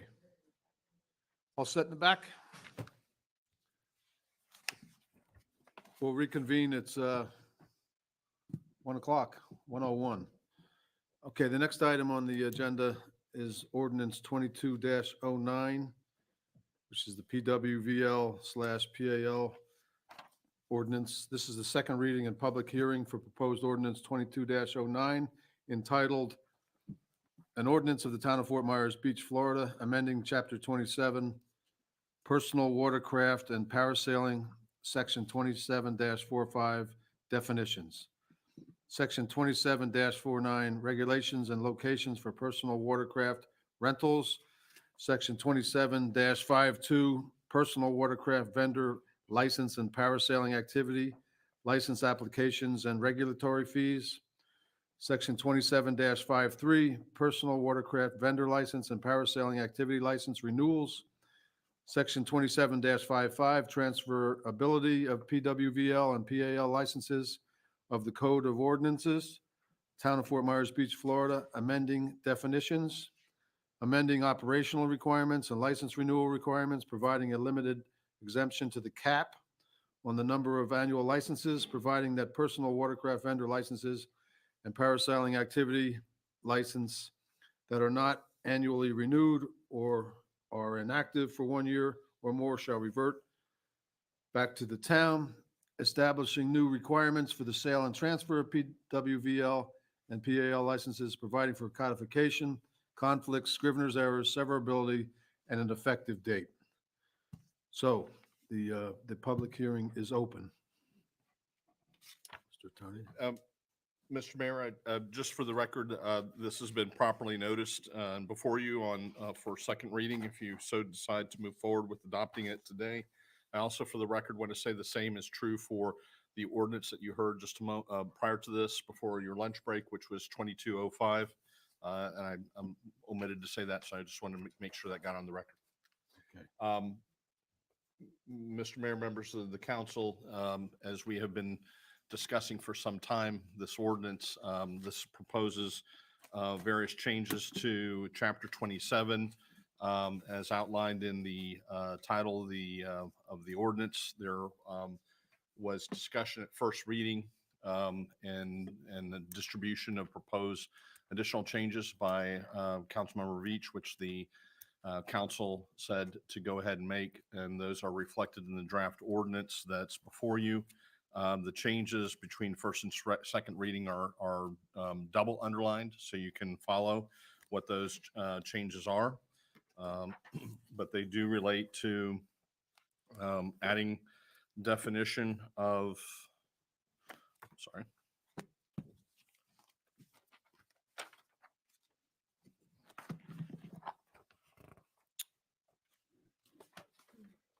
A land-based site, legal operation. I have highlighted for you some highlighted language just for your consideration as to whether or not that is something that you all want to include in that definition of legal operation.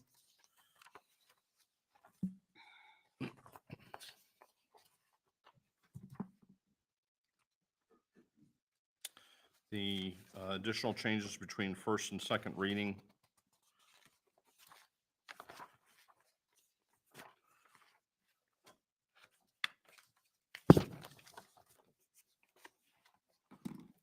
Are, excuse me.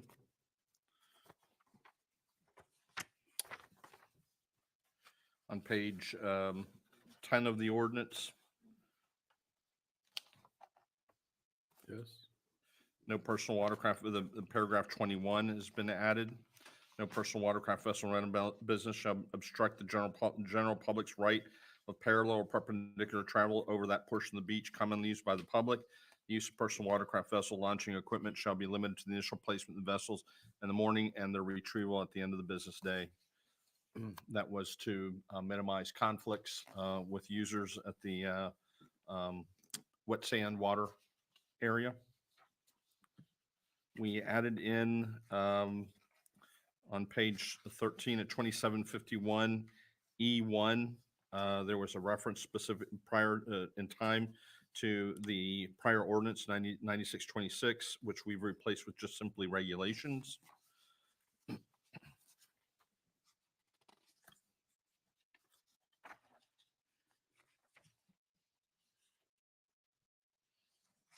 The renewal provisions in section 27-53, there have been 2 new requirements added, that no outstanding violations or fines be there, and then we've renumbered number 5. And then in section 27-55, the transferability language that was suggested by Councilmember Veach, that has also been, to the extent necessary, to make it internally consistent in subsection A and subsection B of 27-55.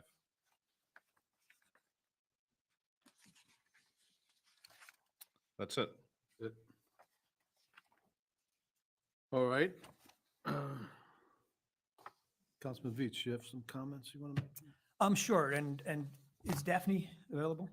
No, she's out sick today, unfortunately. Oh, she's out sick, okay. Okay, I'll tell you that, I think you've all seen the email from Tom Torgensen saying he's not going to pursue or have a jet ski or a parasail. He inherited a 10-year lease with this current supplier, and they just made a decision that it just wasn't worth it.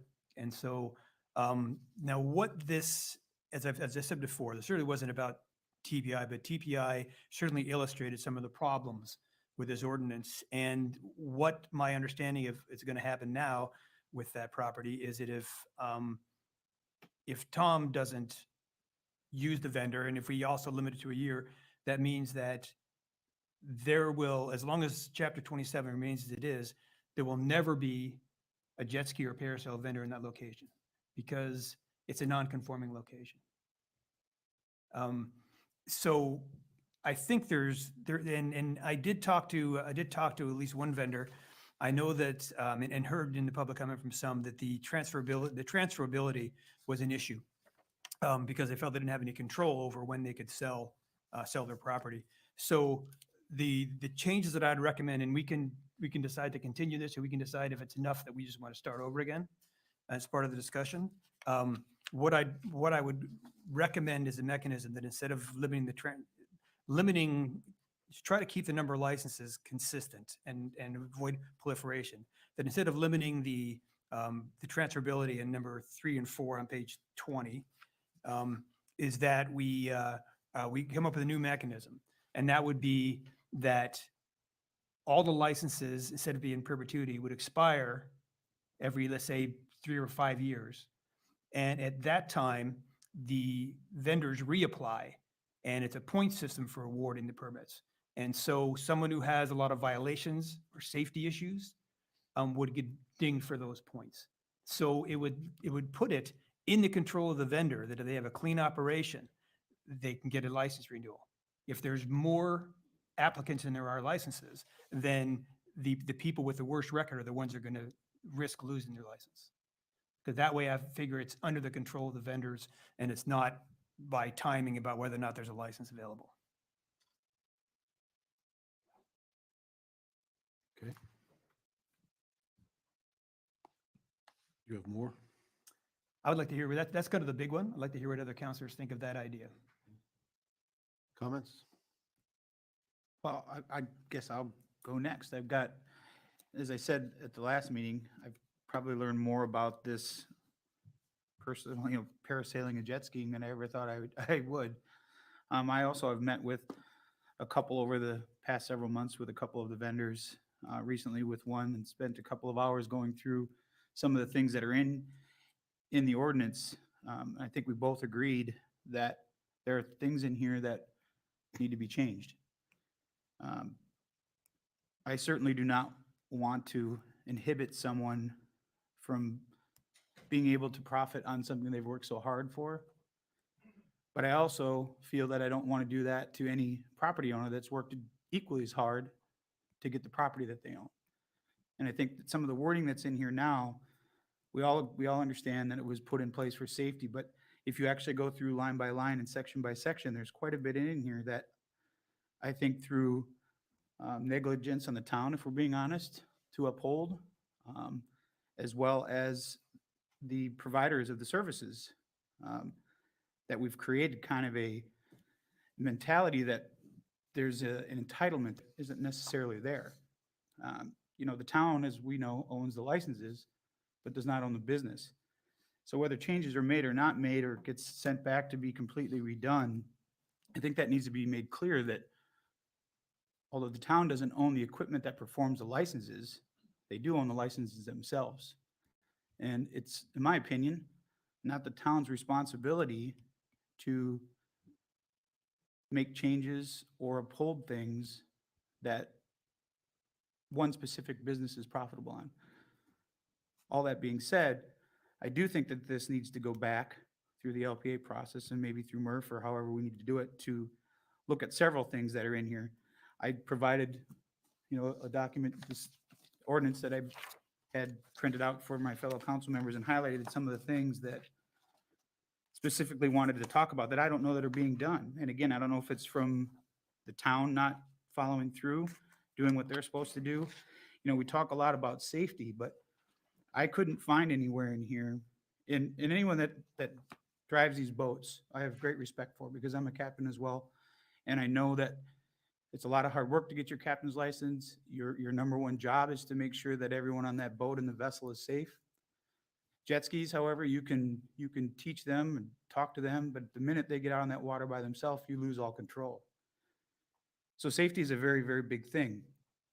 As anyone that's a captain knows that there's certain vessels that have to be inspected by the Coast Guard every year, and there's certain ones that do not.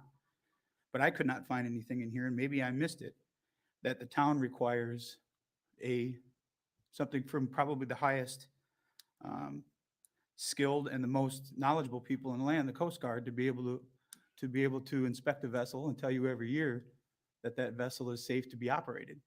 And again, maybe it's in here and I didn't see it, or maybe I missed it, but I think that's an important thing that should be added, as well as several other things. And again, this is public record, so you're more than welcome to go out and get and see what I highlighted. Another thing in here is it talks about another issue that in my conversation recently with one of the vendors was one of the language changes that you had proposed, Councilor Veach, for the actual place of business, having an actual brick and mortar, if you will, structure to be able to conduct the business. As I read through this, it's already in here. Well, I'll just be clear. I didn't create that. I didn't make up the definition. That's what staff said their definition was. It just wasn't defined in the ordinance. So it's just for clarification. It's not a new anything. It's just for clarification. Well, to me, and John, please opine. I'll read it so that everybody can hear it. It's under section 27-49, regulations and locations for personal watercraft rentals. Under number 1B, it says the land-based site shall have direct access to the beach. Direct access shall not include public right-of-ways, county-owned or town-owned beach accesses, and any residentially zoned land that must be traversed to gain beach access. That direct access will be used for all necessary business-related beach access that is customary in the course and operation of the personal watercraft business at a particular license-based site. To me, read that as, how are you getting to your kiosk or whatever you're doing to do your business without traversing through a beach access or privately owned land? I can't. I've always read that language to basically mean that if you are obviously a vendor and don't have, the upland site, any hotel, so that you're basically operating out of the lobby, that you have a counter, that you've reached an agreement as part of your business relationship with the owner of the upland area or the upland site, that you have a counter space somewhere in that hotel or condominium to operate the land-based site. So the definition under land-based site that is currently in here, you're saying doesn't say anything new than what's already in here, or does? This is what was told to me by staff. It's the definition of land-based site. I think maybe easier way to do this or to say this is whichever, definition and Commissioner Allers or Councilmember Allers, your point is well taken. So which one do you want? And we'll standardize it and we'll just define it in the definitions and then just give it instead of,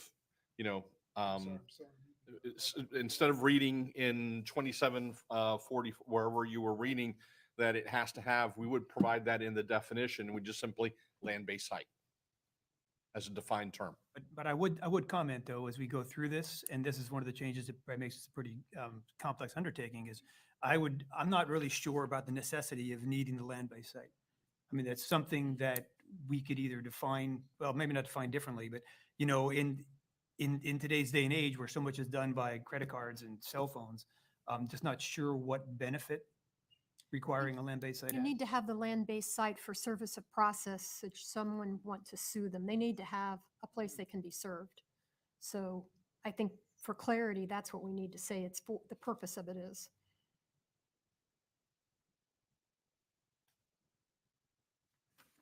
And what I was told that pretty much none of the vendors are in complete compliance with 27 as is written now.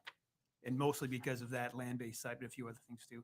People are leaving stuff out overnight and there's other, being too close to the wet sand. So there's a lot of violations that are going on.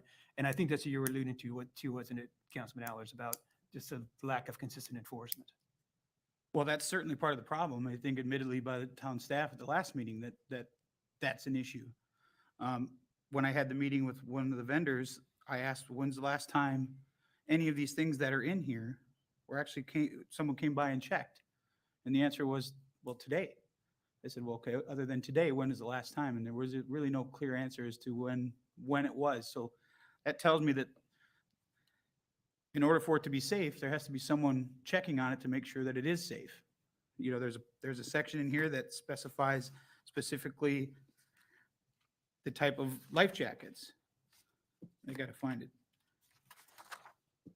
Is that being checked on by the town? So, I mean, we talk about stuff being safe and we all want it to be safe. And I think that the vendors have done a great job of keeping things safe, but it doesn't mean that it can't be safer.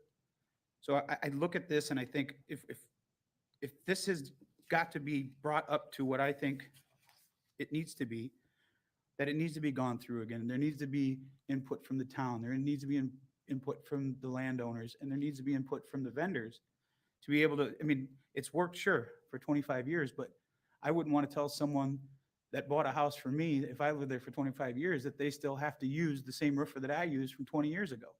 I don't think that's fair either.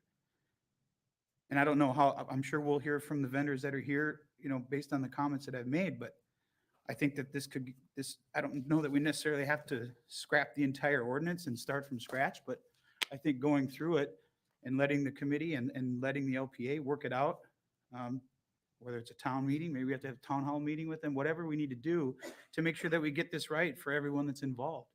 And I will tell you that one of the reasons I was suggesting all the licenses expire and then it's a point system is a way to not just have an enforcement with fines, but it gives people an incentive to be in compliance. Which again, it goes back to that safety. We talk a lot about these numbers, the specific numbers. If you just don't look at the numbers and look at who's operating safely, does there need to be a number? If there's 4 companies that are doing what potentially 11 separate people could do, why do we need 11? Why couldn't it be 4? Why couldn't it be 3? If we already have vendors that are doing it and meeting the safety requirements that the town thinks needs to be there, why does it have to be 11? Why does it have to be 12? Why does it have to be 15? The number to me is not as important as that what is the idea behind the ordinance, making sure that it's as safe as possible is more important than the actual number. If someone's 417 feet from someone, is that as important that this person has got 0 fines or 0 safety issues and this one has 0? I mean, to me, the numbers aren't as important as what the intention of the ordinance was and to make it as safe as possible. And I think that the way that this is written, in order for it to be as safe as possible, it takes input from all 3 sides to be as effective as it was intended to be 25 years ago. I would just say that the numbers are important because, when this ordinance first came about, it was, there were vendors all over the place. And what we tried to do back then was to limit it to the existing ones that we could identify and put in place at the time to bring some control over it because it was out of hand. So it does matter. The numbers matter. I mean, if you say, well, we can make 22 or 30 of them, 40 of them, well, now you're increasing the amount of vessels out there, and that the numbers matter. The numbers matter. So I disagree with that. But Mr. Mayor, so if, say, one company, pick company A, whatever that company is, if they have a very good track record and they're currently already in operation, why do they have to have 4 licenses to do? I mean, if there's only so many properties that can have this, why does there have to be 4 licenses for one operator? If operator A is doing it at 3 locations and they have an agreement with the landowner that they can operate there, does it need to, that's what I meant by the numbers. I didn't necessarily mean that there should be 25 licenses or 100 or 5. I'm just saying the number to me doesn't seem as important as the operator itself. well, if I misunderstood you, I'm sorry. That's what it sounded like. But okay, good. Well, then, one thing that kind of came out of this too is that we seem to have we have a lot of non-conforming locations, right? Because we grandfathered a lot of sites that don't have the property, don't have the separation usually, is to come up with a way to maybe change the rules so that the current grandfathered ones can adapt to it without, in some way, and then just get rid of the non-conformity entirely. You know what I mean? So like the way we measure the separation, we make it in a way where, like right now, I know there's 2 vendors that are 10 feet apart from each other. But if we put the separation criteria as being a distance between vendors instead of property lines, then maybe one of the vendors could go to the far side of the Landikai property and be a further distance apart. And they would still be able to do their business, but they wouldn't be non-conforming.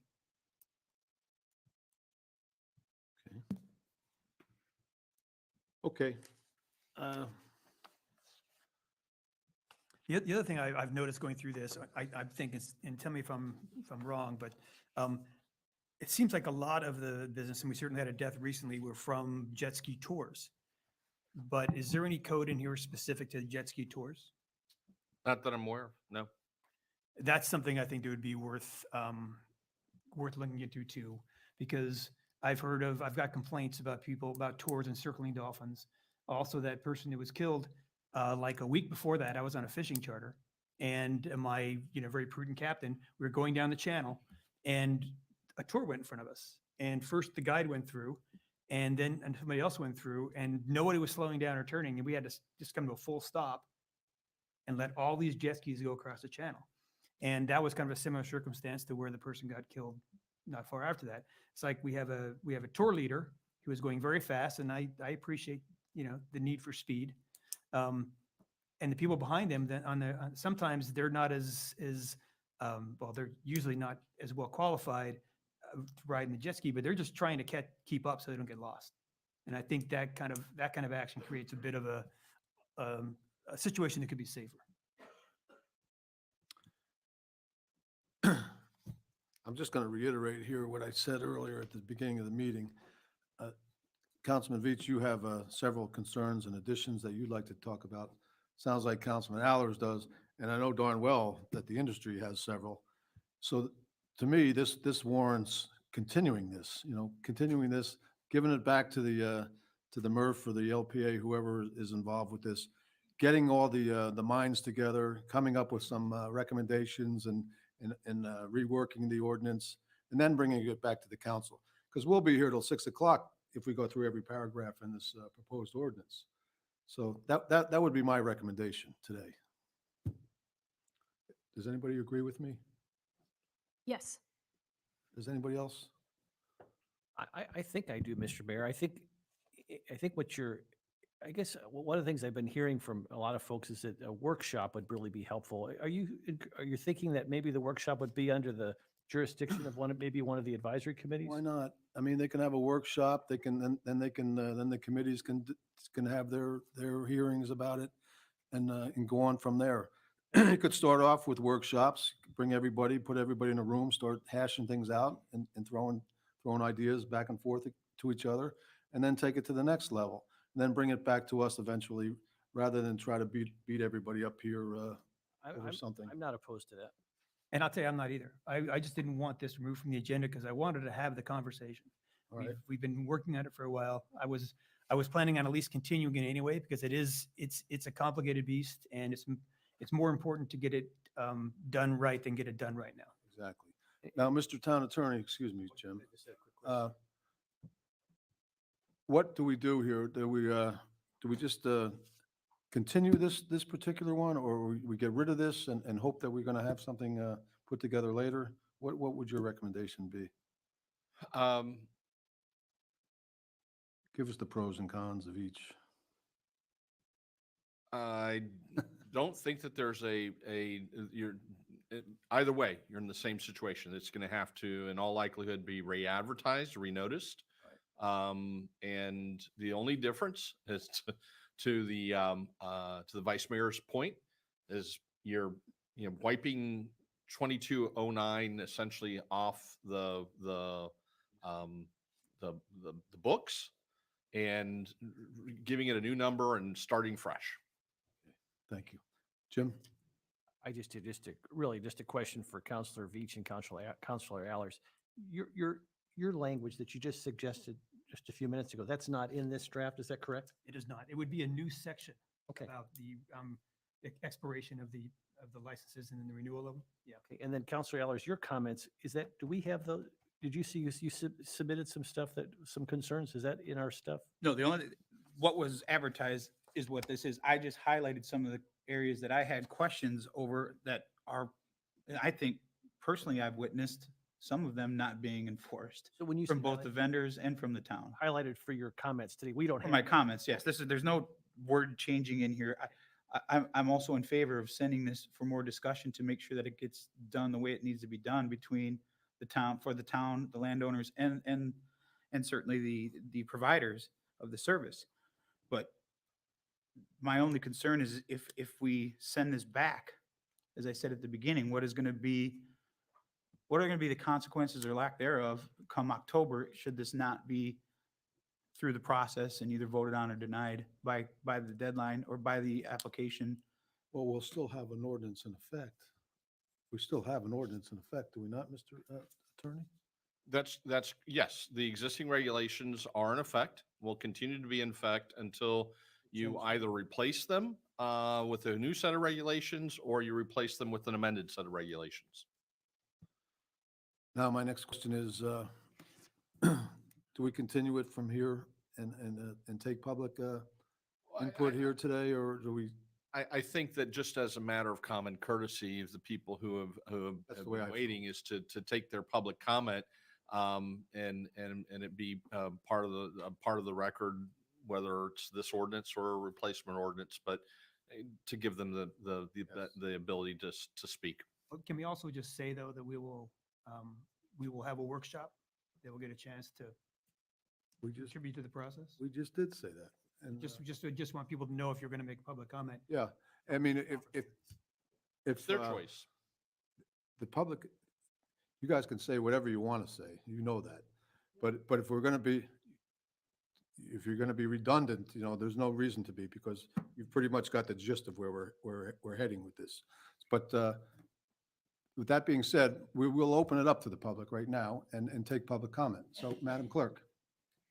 Jason Newton and then Terry Kramer after that. We got, You need to get to that microphone. For Paradise as well. If the council's going to do what they just discussed, I know we support the idea of a workshop and don't need to be redundant, to your point, Mr. Murphy. So my clients, I think, are just fine with that. I know Ms. Grady's here on her own behalf, and she can probably address the council herself for that. But Mr. Kramer and our clients will just let you know we're very supportive, and thank you for Okay. the workshop, and at that, I'll leave you be. All right, we got one side of the room. Now we'll get the other side. Beverly, come on up.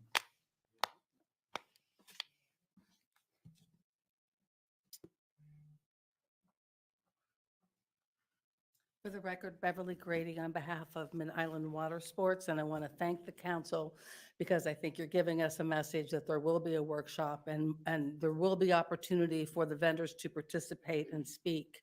I think it is important to put on the record, though, that the draft that we received as a Friday afternoon have so many unintended consequences as to how it's been written. And one of the large objections is to the definition of the land-based because it has a mandatory registered agent of being the site of the resort or the hotel. And we find that to be arbitrary and capricious. Being in business under the state law, you must have the ability to be served legal process and receive notices. And certainly if you're a corporation, you have to have a registered agent and it has to be filed every year with the state of Florida.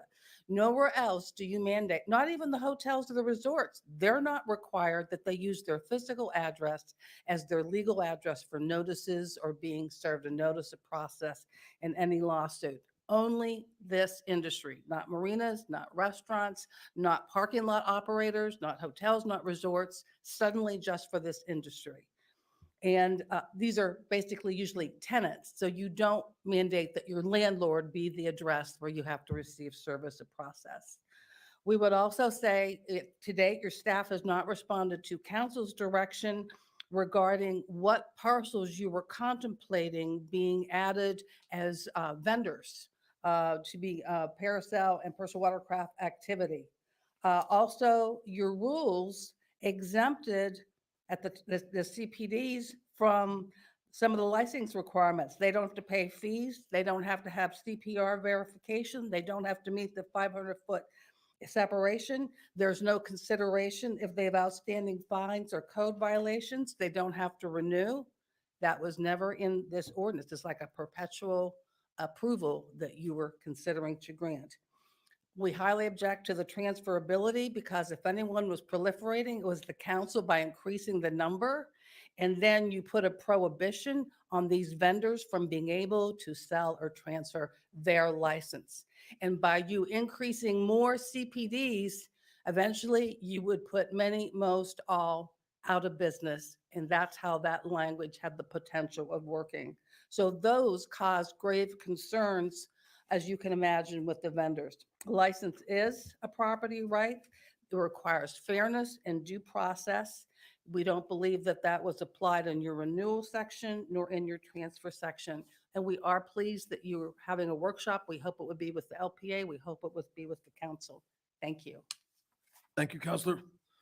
I always know when you come, Counselor, I'll always get an education in the law.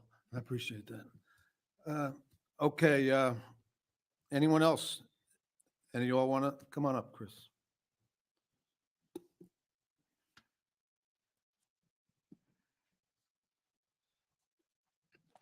Hey guys, Chris Weber, Mid Island Water Sports. I only want to say one thing, and it's to Dan. As far as regulation of the jet skis, I just went through my insurance inspector. Our insurance companies do come out once a year, inspect every ski, every life jacket, our operation, and it was over an hour per location, and they went through everything. I mean, down to the waivers, everything.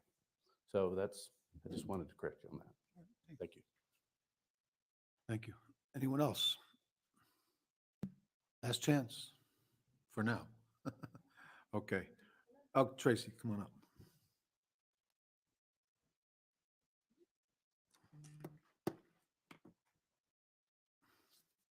Hi, Tracy Gore, resident, business owner, property owner, former town and Fort Myers Beach mayor. I was the mayor during the TPI ordinance hearing, and I understand that the reason that you're workshopping it is because TPI said they don't want it anymore, which I'm glad you're workshopping it, but I don't think that's the right public policy to do, but I'm still glad that you're workshopping it. I want to be clear. I came here twofold. Even though things have changed, I still want to tell you twofold. First off, I was the mayor. I think you've heard from 2 other council members on my council. All of us have told you that nobody made a promise that they could self-perform. That never happened. If a promise was made inside one of the meetings, that really doesn't even matter because per section 10105 of our code, meetings with directors and staff are encouraged, but the results of the meeting shall not be binding upon the developer of the town or the town. The only thing that's binding is what happened at the public hearing process. Also, these people are my friends. And when you are making their livelihoods, making them worry about what they can do, that's not cool. They've been here a long time. They've followed all the rules. They've done all the right things. If there's a code violation here and there, they're all over the town. Take a drive. Sign proliferation, there's all kinds of code violations. Don't single these guys out. The other thing I want to just mention that even with like TPI and any other CPD, when you do a CPD, you're boxed into that zoning district. That means even if you add CPDs as a use now, it doesn't affect the CPDs that are already in place. They're zoned under whatever zoning was when they were approved. TPI specifically states in TPI's one under ordinance number 9, condition 9, in part, all development activities and future uses must comply with all the requirements of the town's land development code at the time of approval. So by adding CPDs in and raising these licenses, it's only for future CPDs that may ask that. And these CPDs can come and ask for that now if they want to. They don't need you to add it into the code because they can do that now. Just like Edison Beach House has come and asked for it. You told them no, but they can already do that. I just think adding all this extra language is not necessary. So anyhow, thank you again for workshopping it and taking some of the anxiety out of my friends. Okay, thank you, Tracy. Anyone else? Okay, we'll close the public comment. Vice Mayor, I want to ask you to craft a motion here to move this on, if I may. Well, you don't want me to craft the motion because I didn't want to come to this point in the first Well, I place. didn't either, but here we are. So I think someone who wanted Okay. to have this discussion and they need to craft the motion. All right. Well, before we get to that motion, I have a question for my fellow council members and John. In the spirit of getting things started, if you will, before the town hall meeting or whatever the meeting is going to be, a joint session, whatever that's going to be, is it possible to have the town staff draft what they feel? As I said before, there's 3 sides to this, and all 3 are going to have an opinion as to what they feel is most important to them. And everybody knows in any negotiation, not everybody gets what they want, but you have to start somewhere. Would it make sense for the town staff to have something put together in time for this meeting? And if the vendors or landowners want to do the same thing, I suggest they would, so that we have at least a starting point, a talking point, as opposed to just sitting down and throwing ideas against the wall. We'll do that. And I've noticed one thing that's been done in the past is when we're coming up with like an ordinance that the staff will provide us with what other municipalities do. Samples of how other people are handling it, because we're an island, but we're not the only one. Yeah, I think that certainly there's no reason why we should be in the business, particularly with this type of activity, reinventing the wheel. Other, jurisdictions, including what's already in the code, and improving upon it, clarifying it, and making it, one, easier to understand, easier to follow, and from the staff's perspective, easier to enforce. Okay. Now, so what kind of motion? Do we just vote this down and start scratch, or do we need to? No, I think you just table the item. Yeah, you can make a motion to table the item indefinitely. Well, we're not going to bring back 2209. You said that earlier. Well, if that's part of it, if you don't want to bring back 2209, the motion would be to not approve 2209, and direct staff to draft a new ordinance for at least initially Can I talk workshop about that purposes. before we? When the time is necessary. I mean, You know, that until there's some basic agreement of concept, there really makes no sense to start drafting. Right. You heard from some of the speakers, our license. So there's a pivotal issue here over whose license it is, and that needs to be established. If the policy is to continue to protect and give preference to the existing vendors, that has to be, so there's some specific policy decisions that need to be reached or recommendations that need to be put together around which then you can craft an ordinance. But, or else, I can tell you, we're going to, 4 months from now, we're going to have this exact same conversation again. Exactly the way it went down again. So if you want to try to, if you feel there's a need to make some changes, you need to examine some of the policies, because frankly, the committee is going to be handicapped, the workshop is going to be handicapped, and everyone's going to be handicapped until some of those high level concepts get defined. So, as much as I love writing stuff, and I'm sure John does too, frankly, it's going to be, I don't believe it's going to be very productive unless we get some basic policy decisions worked out. Well, I think when you have the sit down here, when they bring all the parties together, those items can be discussed, right? And then we can go from there, and if there's no movement on either side or whatever, then it can come back to the council and we'll have to make a decision. But the idea here is to bring it to everyone and give them a crack at this and see if we can't come up to something that's mutually We'll do it agreeable. however the council wants us to do it. Well, that would be I'm my just- I'm just- preference. That would be my preference. I just want to forewarn you that I get it. I get it. this will, I don't believe there'll be much change from this under that process, but we'll do our best. Okay. So I think I think the point is, so if we continue this, at least we have a starting point with the existing document. We do. It's a Instead of start. starting but- from a completely, and maybe we'll end up there anyway. Maybe we'll have to start from scratch anyway. But at least for now, we have some guidance in the existing document.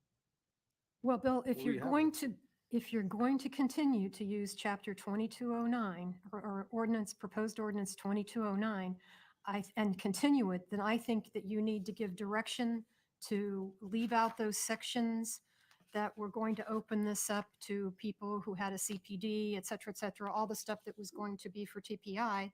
I think staff needs to be instructed to remove that. Otherwise, what I was saying in the first place was, I think we need to start fresh. So I think we need to start over with a new ordinance number, and that way you don't have to be jostling this back and forth and back and forth. Well, Madam Vice Mayor, I don't disagree with you on that point, but the town manager just told us that drafting something arbitrarily is going to do nothing for anyone. But I agree that this needs to be. Well, it would accomplish one redone. thing. It would have everybody mad at staff. That's what would happen, because I will tell you that with no other arrangement we have with anybody, we have an arrangement like this. This is, in my experience, extremely unique. Everywhere else, there's some form of competitive process for a particular term, and people come in and make their case to continue, and this is a very, very different arrangement. Now, I understand we're dealing with people who have been here in some cases for more than 20 years, so it would be significant change. And I understand their perspective. They don't really, the only changes they want is to make it easier for them to operate their business more effectively, meet the needs of their customers, continue to make good, that's their perspective. So, all I'm trying to say is, there's a reason, I think the Vice Mayor said this at the very, very, very beginning, there's a reason that this is a very difficult subject. And, if there's no, if their position is, it's our license, and we can transfer it, and it's ours, we actually own something, that's a very unique concept here. And they're really going to limit your ability to make any changes. That's all I'm saying. And so if that's something you're going to stick with, you might as well stick with the ordinance, to be honest with you. Well, and I'll be clear, I'll speak for myself on this. That's not my intention. My intention is someone has to be first, whether it's the town, whether it's the operators, whether it's the landowners, someone has to be first at drafting what is going to eventually be the ordinance. I don't see, even if the other two don't agree with what the town drafts, at least it's a starting point. And I think it's our job to do that, quite frankly. And going, whether, they could talk about who owns the license, who don't. I'm sure the legal people in the room will tell us who owns the licenses and who don't. But it's my understanding from our attorney that the town owns the licenses. So that's what I have to go with. I would much rather see something drafted from the town, and I know it's probably a lot of work. You can use some language from this if we're gonna get a whole new ordinance, but we have to start somewhere. We have to have it, to just talk about something that both sides or all three sides agree needs to be redone. We have- Well, we have to start somewhere. I think, and I don't know specifically, and, but I would say that their changes are more surgical. That's going to probably be their perspective. What you're saying is, a larger, more meaning, more substantive type of change. But if you direct us to do it, we will go do some research. We will try to find out what the best practices are in other places, and we'll try to collate that and bring that to bear to a document, of course, with John's significant involvement. But two things, it's going to be very difficult to have this all done for October with meetings and acceptance and negotiations and all that. And then two is that, don't be surprised, just forewarning you, if we're right back to where we are today. I'm going to comply with the mayor's original request and make a motion just to get us off of square one. I knew we had to come back to you. I'm going to move that we overrule proposed ordinance -2209 and start over. I'll second that. Discussion? I think that, there's a lot of guidance in the changes that have been made. And I think just to essentially throw it out and start over again, I think is a wasted effort. Like I said, there's already some things that I would want to change with this. But I don't really see the purpose of that. So I'm not going to support just getting rid of 2209. May I make a suggestion or a comment before you vote? I understand what you just said, Councilmember Veach. I think what we're saying on staff, at least I would, is that we will start with this document. This will be a starting point, and we'll fine tune it. We'll make changes. We'll find out what other jurisdictions are doing. We'll talk individually to each of you to find out what additional points in the ordinance are of concern to you, so we can address them. So when we do put something forth in the workshop, it is the best foot forward from staff and indirectly through input from the town council individually. Okay, no sunshine violations. Want to make that clear. It is like the work product of the town. And Bill, that's exactly what I anticipated. When I say start over, I don't mean that, I mean exactly what John said. Of course, we've got a starting point here, but I'm trying to procedurally get us off a square run and move off this agenda item. Clarify what some things are, because now, so what you're saying, John, that it really doesn't matter to you for the process, whether 2209 is still in existence or not. That's correct. Okay, then I Can would agree. call the question? Excuse me, Vice Mayor. It's important for all of us to understand what the process is. All We right, talked about it over and over. all right. Any other discussion? I'd just like to ask Madam Vice Mayor if in her motion, what I had brought up to the town manager and the town attorney, if in your intention of that motion is to have them using language from here, but draft something that we can at least start with. I am not micromanaging the staff. They know what to do when we tell them to do things. I don't So- necessarily call it micromanaging, I call it leading. And you tell your staff what you want them to do. And I'm asking I if, believe they have instruction. I believe they know what to do. Okay. just wanted some clarity. I think it's been clarified here. All right, the question's been called. The motion is to to do away with ordinance 22-09. Any further discussion? Do you need a roll call on this one? Yes, a Sean? roll call Okay. vote. If you vote yes, it's to end 2209 Right. and we'll start from scratch. Okay, Councilman Veach. I just wanted one more clarification. Now, will we need to go through and in a different way, start working on this? Do we have to like go to the next M&P and put it on a, We'll bring it back. We'll provide copies to everyone as soon as we have a draft. okay. So there's consensus. This is on our future agendas. Yes, Okay. that's my understanding. So I'll vote aye. Councilman Adderholt. Aye. Vice Mayor. Aye. Councilman Alders. Aye. Mayor Murphy, aye. The motion carries unanimously. Okay. We get that? All right.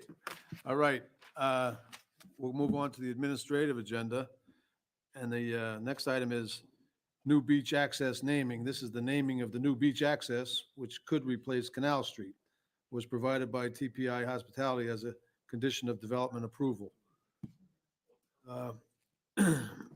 I'll just start this off here. I looked at this and I thought this might be something if no one has a burning desire today to do, to put this out amongst the town and see if they come up with any creative ideas. I didn't come up with anything real creative myself. Well, I'll tell you the one thing I thought, and I know it's on our agenda management, is looking for something to name after Dan Hughes.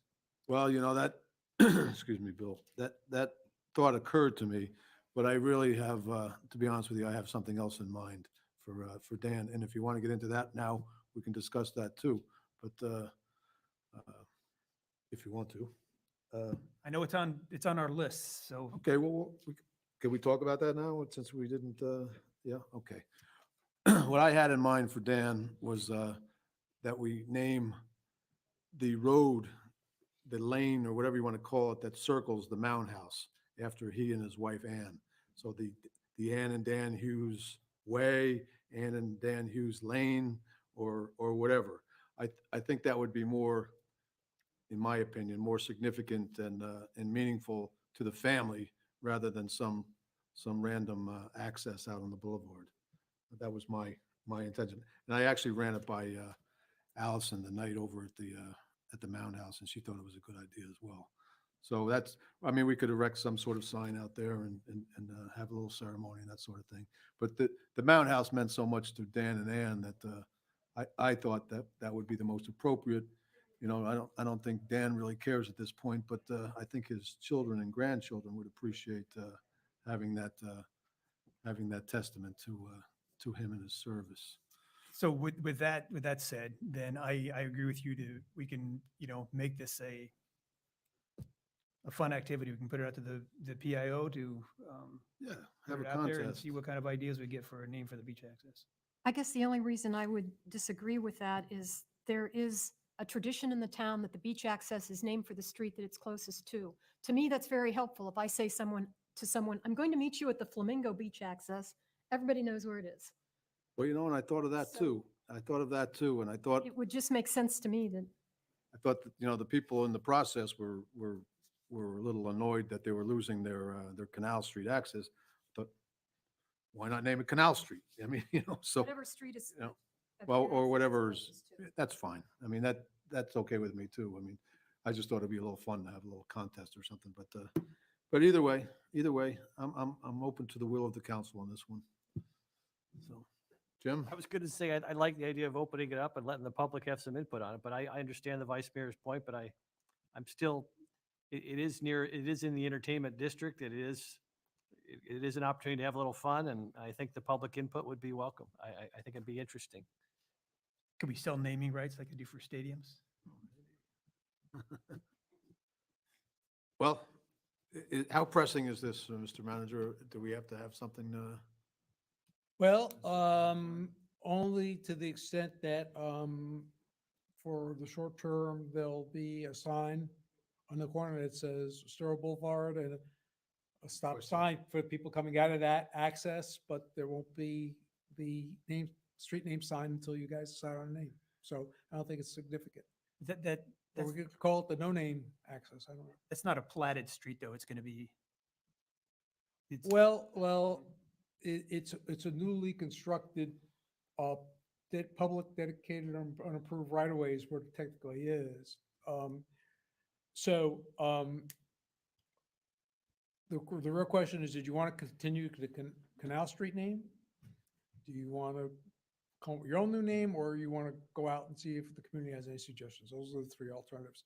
Timing wise, we just won't put up the street name sign until it's decided. I mean, right, there'll be a stereo and there'll be a stop sign, but there just won't be the little name But street There'll be a sign. beach access sign, so people know it's a beach access. This is a parking area, so it's not really, it's a way to the beach. So as you get down the beach access, you'll see a sign like in all our other beach On the access. street, we have big banners that say beach access. That'll definitely be there, but That's what I wanted. yeah, eventually that post will go in. All right, well, we'll give everybody a little time to chew on that one. Okay, is that all right, with everybody? All right, we'll move on to, next item is the preliminary audit review. And Roger, if you want to start this off, I'm going to come right back. Okay. All right, so I believe I will get Sherry down. I assume she's watching upstairs.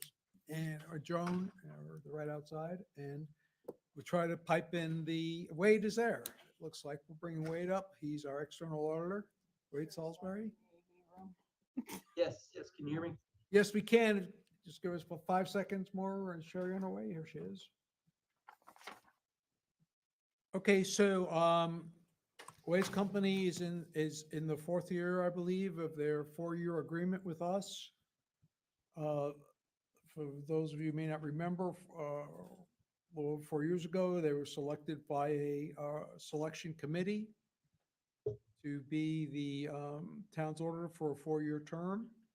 And this is the 4th year that he's been working with us to give the council the benefit of his firm's expertise of a review of the town's financial practices. And this culminates in a document that gets memorialized and forwarded to the state. So I'll just turn it over to Wade and tell you what he and his colleagues found in looking at the town's information.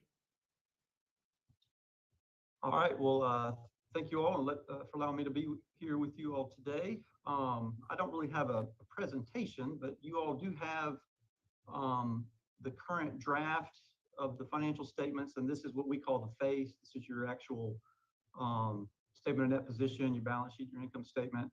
And certainly this year, you all did have a very good financial performance year. It's currently showing an increase in your overall net position of about 6.3 million, 3.6 million from your governmental activities and about 2.6 million from your business type activities. So again, a good, strong overall fund performance. Your general fund looks like it's going to end the year with about just a little under 7 million in total fund balance. Additionally, I believe your building fund was able to erase its deficit balance that it showed in the prior year. And the beach access fund certainly was able to reduce its deficit from the prior year. And one thing to note within that fund is that because of the timing of when certain revenues are being received from, I believe it's mostly from Lee County, that fund shows unavailable revenue of about 200,000. So really your overall fund balance, if you want to look at it from more of a full accrual basis, it's actually closer to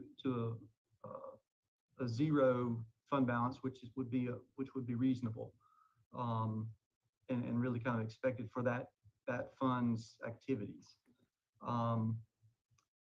Then let's see, the water fund and your stormwater fund, again, they had good, strong increases in overall revenues from the prior year. Water fund had about 6.1 million, give or take, in total revenues. Stormwater about 1.1 million. Both had a positive operating income. The water fund with about 2.2 million, the stormwater fund with about 632,000. So those are all good.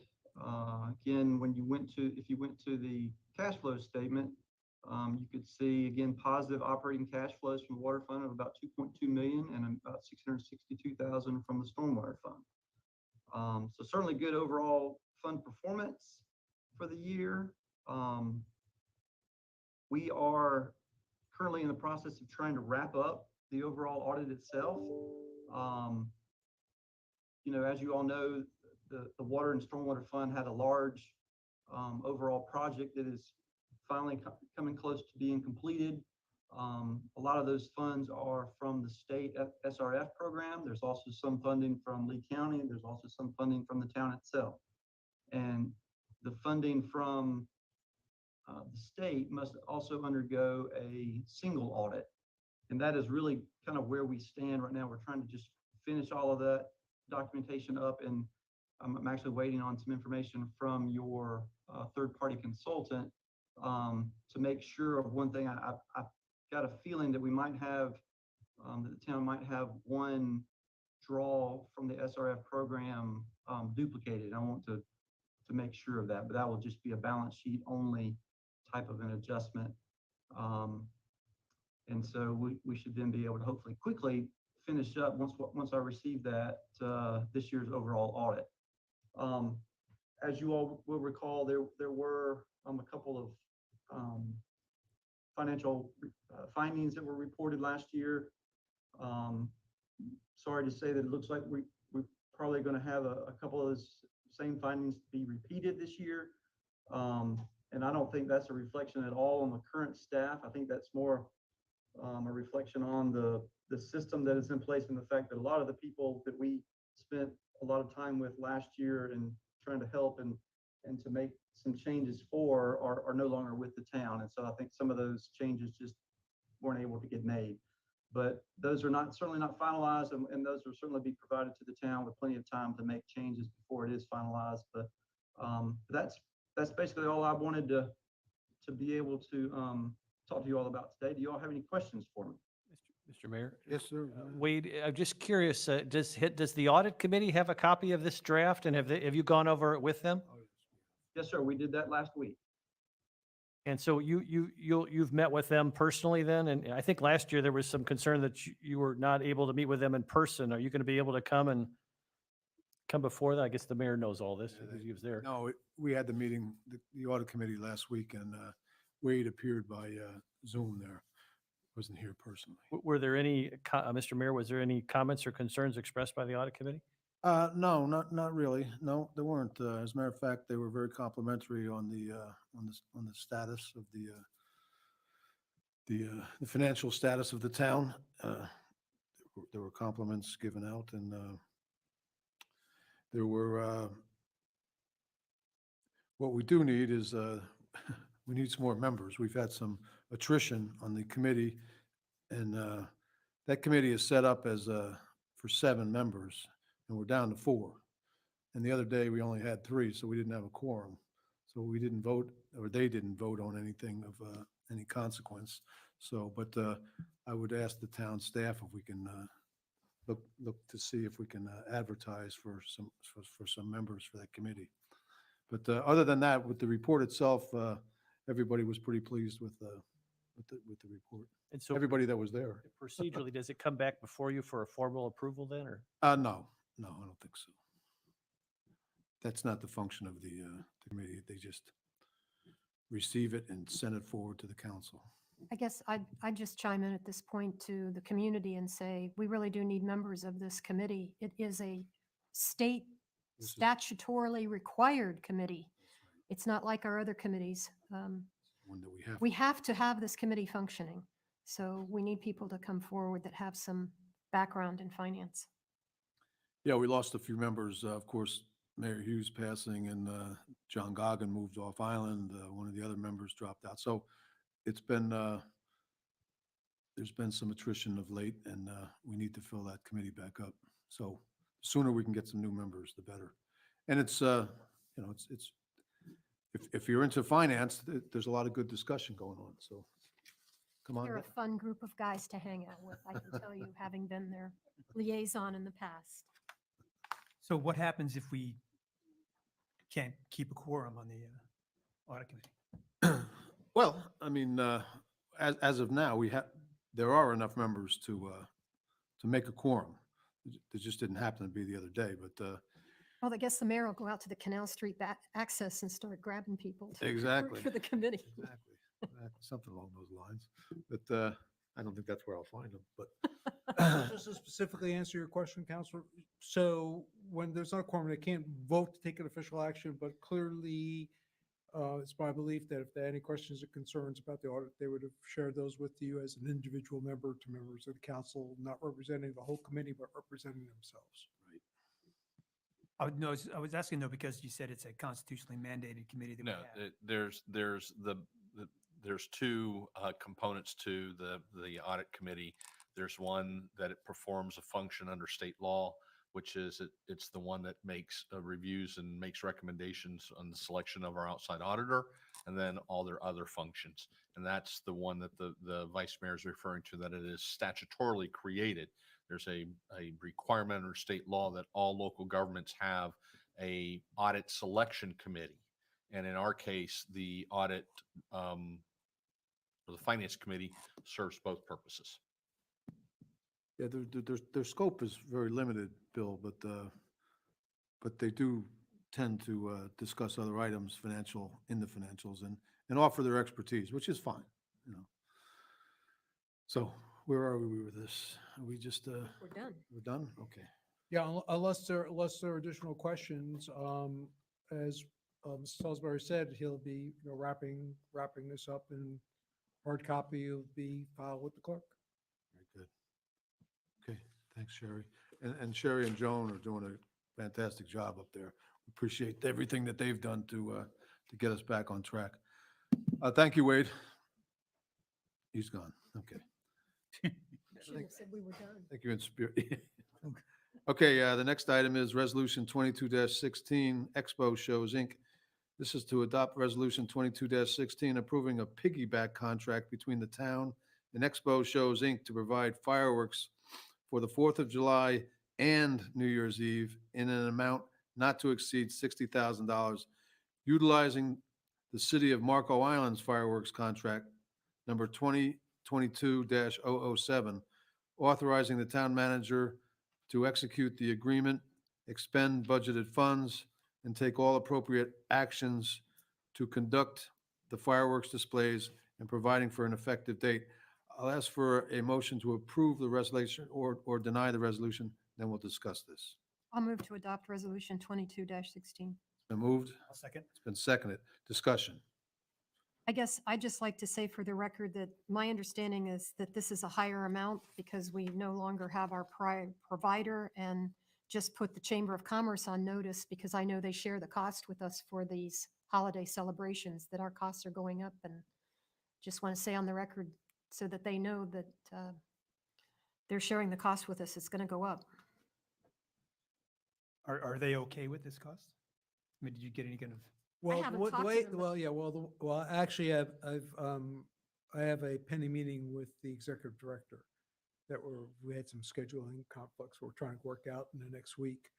But the way it currently works is we, the town, pay for the fireworks show and all the in-kind stuff that goes with it for July 4th.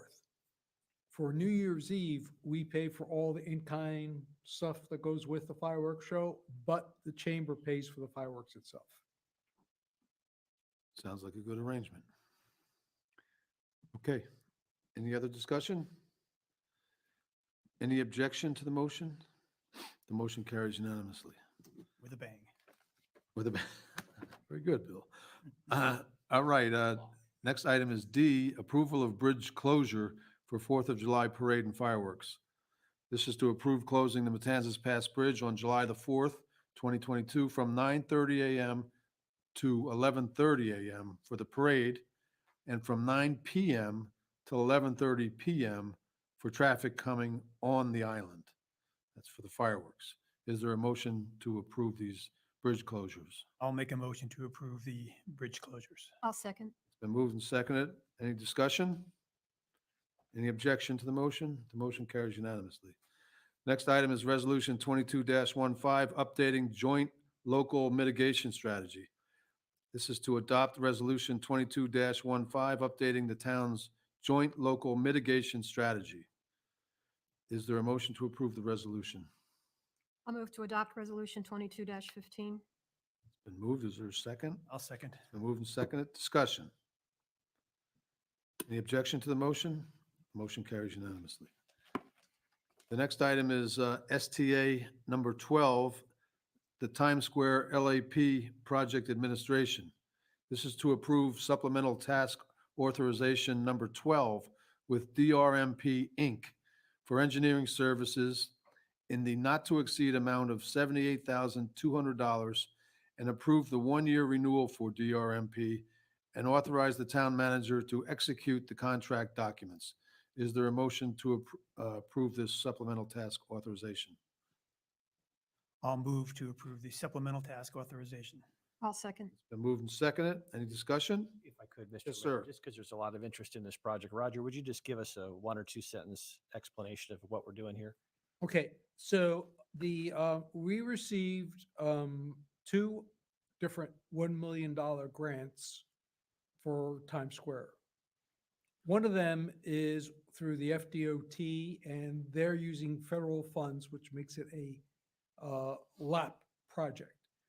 So in this case, that particular contract for the underground work and the pavers, part of the Times Square project, will be done under sort of the federal procurement guidelines versus our own, which requires a lot more extensive paperwork and review of numerous things, from everything to Buy American up and down the line.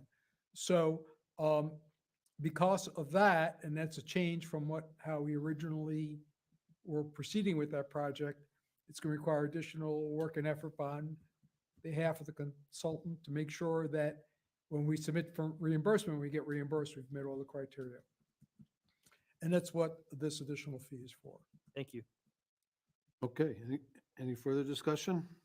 This is tangential. We did receive an email from a person who observed they were planting coconut trees. I just wondered, Roger, do you have any update on that? So you're talking about a Bayside Park? Yeah, No, but I will find out and send you all out an email about that. okay. Because I thought we made it clear to them we didn't want them, and if they went ahead and planted them, that just doesn't make any sense to me why they would do that. I was down there a couple days ago and there are coconut palms. Okay, we'll check into it. Okay. It's a Bayside though, I believe, right? Yeah, but the projects are supposed to be matching. I mean, in theme and. Any other discussion on the motion? Any objection? Motion carries unanimously. Okay, item G is potable water, the south tank repairs. This is to authorize the town manager to spend an additional $131,896 for the emergency repairs to the south potable water storage tank. Is there a motion to authorize the town manager to make this expenditure? So moved. I'll second it. Discussion? No, I think what Roger told me, that they found more problems with it. This is a better solution, a better fix than. Right, so just to briefly summarize, we had some water quality issues of our drinking water. And when we investigated those, which led to the initial work authorization, it was determined that the tank needed to be recoated on the inside. However, in doing that work, the contractor told us about some issues with the outside.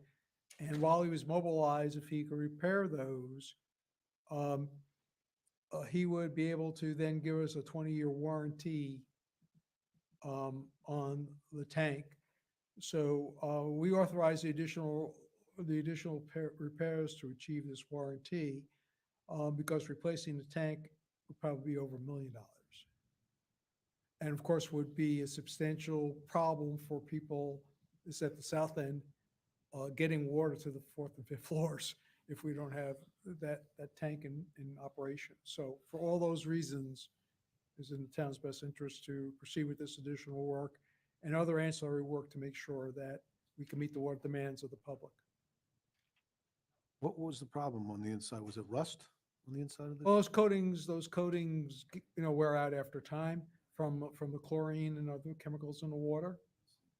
So, it's kind of like, you could think about like remarciting your pool. After so many years, you have to do it because the marcite starts to scratch and chip off. You touch the wall, you get that cloudy stuff on your bathing suit if you sit against the wall. So, And you were able to achieve some economies of scale by having him do some other work while well, he was obviously, while I there. was there, it was there, and we felt that the additional investment to get the warranty was important. Excellent. Very good. Okay, any other discussion? Any objection? Motion carries unanimously. Final public comment. Anybody? We have oh no, that's in town attorney items, excuse me. They're fighting off each other. I'm getting it from the attorneys on either side of me here. All right, final public, I don't see anybody here for that, so we'll move on. Town managers items? Mr. Mayor, you asked me to comment on Laguna Shores, if I remember Yes, correctly. yes. So, where we are is, if you accept the report from former Council Butcher with respect to his neighbors in Laguna Shores, that the majority of them, by virtue of executing a survey, signing a survey, supporting the project. So now we get to the point of assessment. So we would bring two things back to the council for your consideration at your next meeting. One is to assess those 100 property owners, I guess we have $3,000 apiece for their proportionate share per lot basis for the dredging. And we would bring in the ordinance or the item resolution to authorize the contract with the contractor. We obviously do not want to authorize the contract with the contractor without a mechanism to pay for the second half to be paid. So what did you say? Assess them $3,000 a piece? Is that what you said? There's 100 property owners and it's $3,000 a piece to get the. So the whole project is 600? Yes, our half is 300. Okay, all right. Just an informational question. So, and I trust former Counselor Butcher in saying that he thinks the vast majority of them would sign that if he could find somebody. It sounds like he got over 60%. But what about the couple people who don't sign it? Are they obligated then to pay, or how does the Yeah, it's a town handle majority it? rule situation. So then everyone's obligated to pay. as That's long as why you're saying everyone's going to pay. When we bring you this item, you'll be saying assess each lot on a per lot basis, $3,000. And to initiate that, you needed to have a majority of the signatures. Well, I think I would feel a lot more comfortable with it, but I'm sure you would too. Yes, but I didn't know if there was something statutorial that required that. No, you could just impose it. I mean, theoretically, you could impose it. It's just, we want to be sure they're supportive. I get it. I think it behooves everybody in the development to get on board, even if they're not on the water.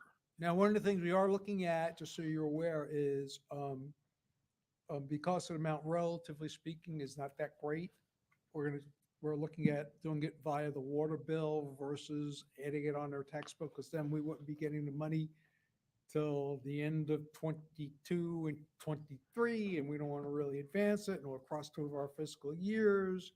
So, Is there a way, Roger, and I'm not trying to add work to the town, but that's that 3,000 assessment. I mean, that is there a way the town could give people a heads up, send them a letter to notify them that this will be coming, so people can budget appropriately and not be surprised? I'm sure a lot of them know it, but for those who well, we don't could know, put it, well, we could try to put a note on this month's bill. Good. And if you live in Laguna Shores, the assessment will be on next month's bill. I think that would really be helpful to people because for those who would not be aware, that would be quite a shocker to open their water bill and find that. $3,000 water bill. Let me, let me jump in a little bit. This is going to be through an assessment resolution process, which is set forth by state law and your code. So notices will have to be sent out. There's a protocol that has to be followed before we can complete the process and put this on their water bill.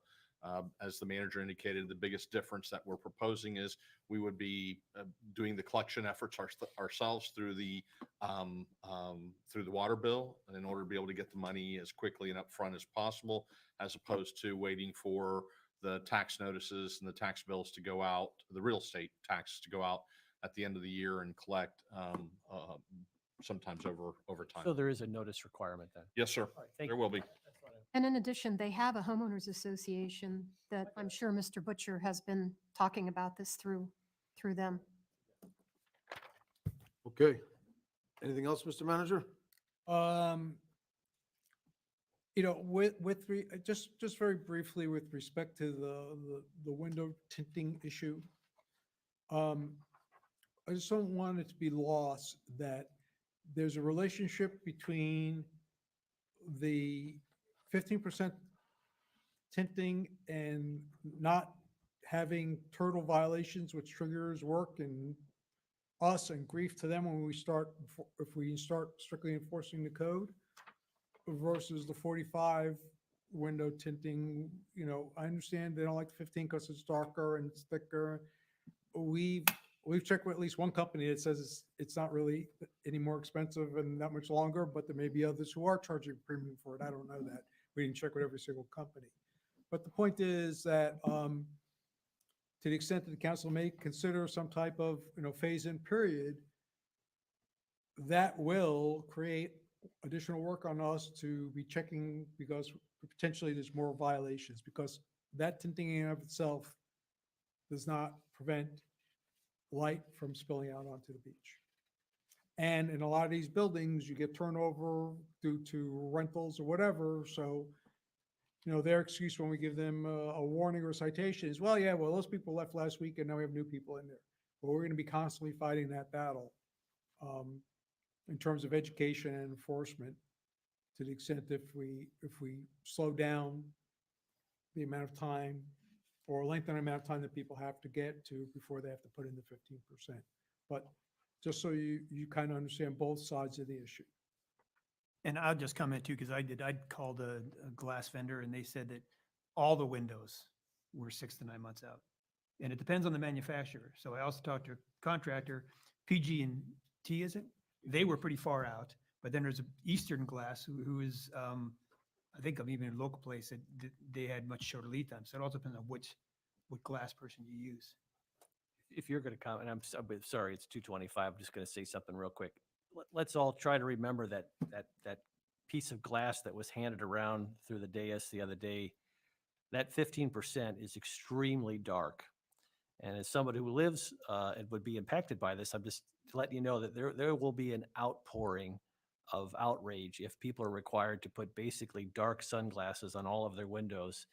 I think the better option is that I also feel, as somebody who lives on the beach, is that I have an obligation to be respectful of the marine life that abuts my property. And that's why we've purchased really very heavy duty shades that come all the way down, full blockage. And it's our obligation to make sure those go down before the sun sets.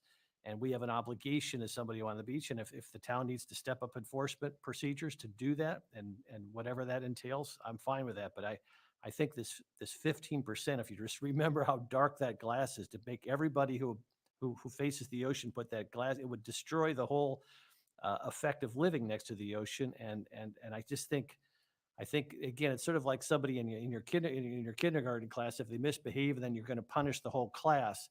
I'd rather punish the people who are violators as opposed to punish the whole class or the whole school. So but I understand it's an additional burden, but No, and I agree with you, Councilor Howes. I just want to be clear that. No, that's a fair point, Roger. Yep. Yeah, I just want to be clear that, and I think the exact point you were making about, look, if you can go with the 45, that's fine. You know, that may be fine if the council determines that that's okay.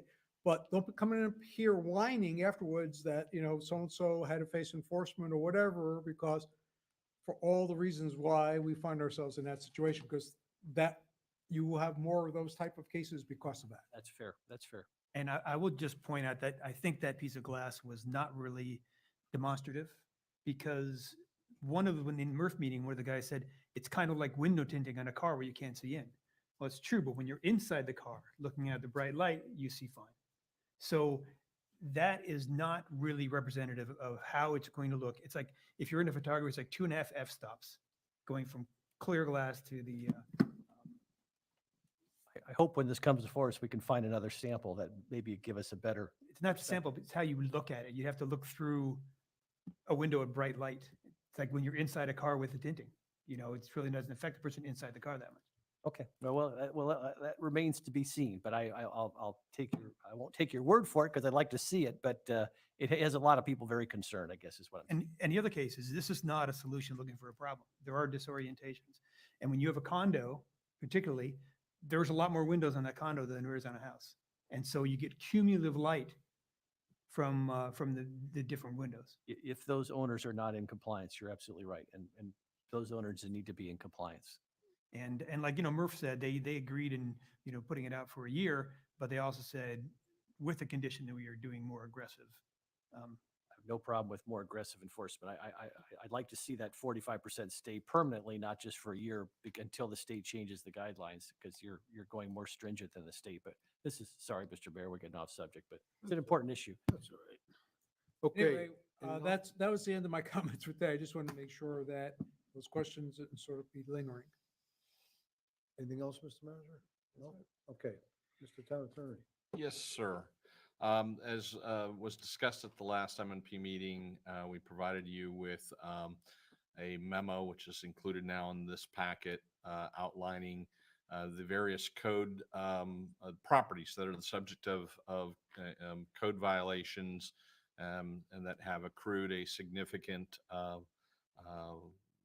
amount in outstanding fines as a result of the failure of the property owner to bring the violations into compliance. We've discussed it at some length what the alternatives are to take the next step potentially in getting compliance.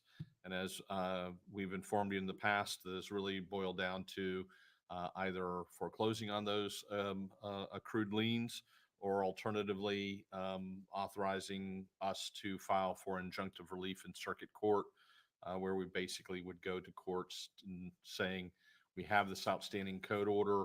The property owners continues to ignore the order. As a result, fines have accrued, and we're asking the court to grant an order to the town enjoining further violations of the code enforcement order. So in front of you is, as I said, is the memo that outlines what the accrued fines were as of on the date that the liens were recorded. To a question that Councilmember Veach had of me earlier, you've previously been provided with a partial update to that, where in some instances those fines are significantly higher because they've been accruing on a daily basis.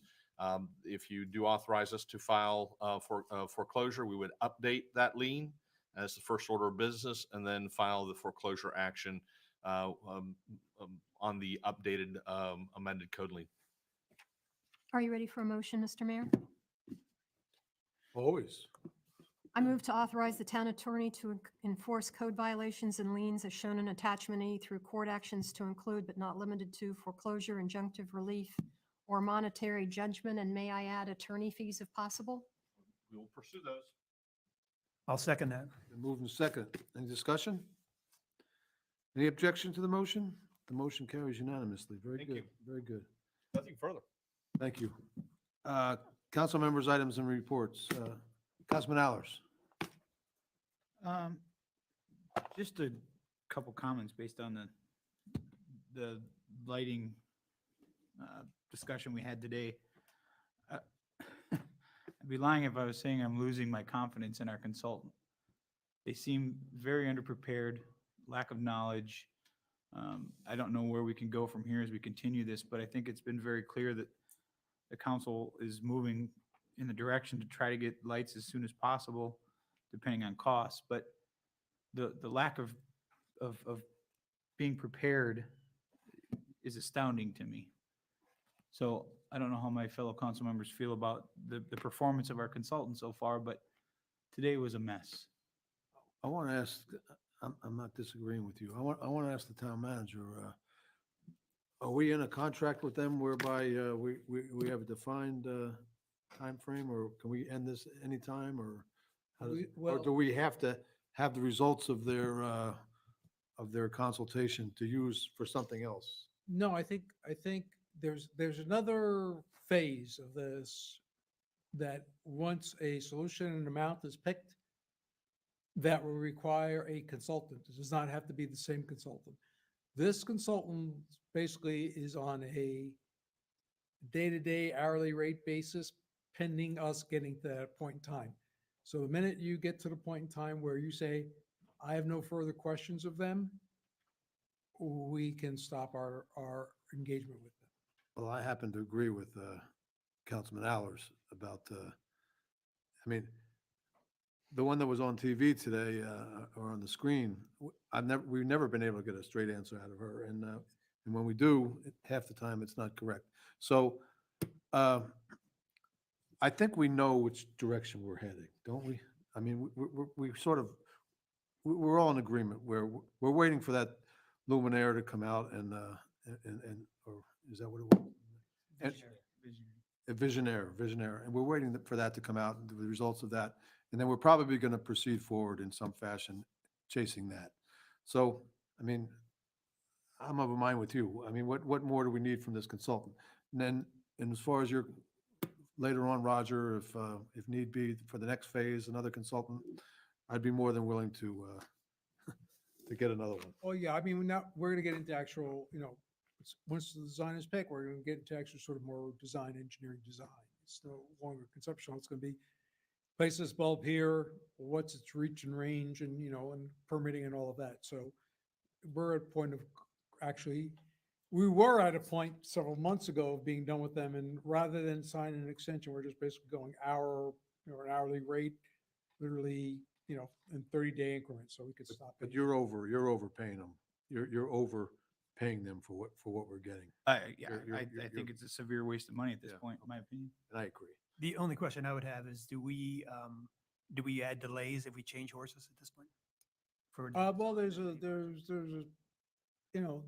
a minor familiarity aspect that would have to be redone, but I mean, that's just a new consultant coming here one night and doing a tour, or 2 nights, so I don't think it's like significant. Well, I concur. Okay. Anything else? That is it. Vice Mayor, I have nothing. Councilman Arrow, Nothing additional. Councilman Veach. Okay, the one thing I mentioned earlier, this is a letter that I got from Ally McHugh. She is a regional director for the FWC, and it's regarding the bird nesting area. What she would like is for us to approve a statement saying, or could it be town staff, say, we understand FWC staff seek to apply imazapyr to the posted area to control growth of sandspur and crowsfoot, the latter an invasive plant, and the former a contributor to the injury and mortality of seabird chicks. It is also our understanding that the property owners have shared their support of this plan. Now, like I said, this is a tough one because I in no way want to imply that that applying herbicides to the beach is a good action. But I also realize that this bird nesting area we have is very unique and very valuable. So I think it's not easy, but I would recommend that the town council approve the application of this imazapyr to try to get these sand spurs particularly under control. That's to approve the contract with whom? It's not a contract. We're just, we're giving our verbal approval or approval to Or the blessing FWC. to use it. Blessing, yes. But we don't have to take a position one way or another, right? I think if we don't, they won't do it. If we But you're don't, not sure it's a bad idea, so taking a position, it's tricky, but if we do nothing, then they're not, in my understanding, if we do nothing, they're not going to apply the herbicide, and then we're going to have the mortality again this year with the chicks. well, if we do nothing, they're not going to apply. Right. Oh, I assumed they would go ahead anyway. They're usually so happy to spray. Well, it's another thing that we're going to be kind of picky because I understand that they spray herbicides on aquatic vegetation. right? Yes. So, So they want an endorsement from us? yes, they want our blessing. Anybody have any objection to that? Hearing none. Okay. Okay, anything else? Nope. And I don't have anything either. So if there's nothing else for the good of order, Is the there order, anything else that could be said? good question. Think of a few. Uh, Reopen the jet ski thing one more time. That's something one of my brothers would have said. I'll move Okay, to adjourn. it's been moved and I'll second that. Any discussion, any objection? We are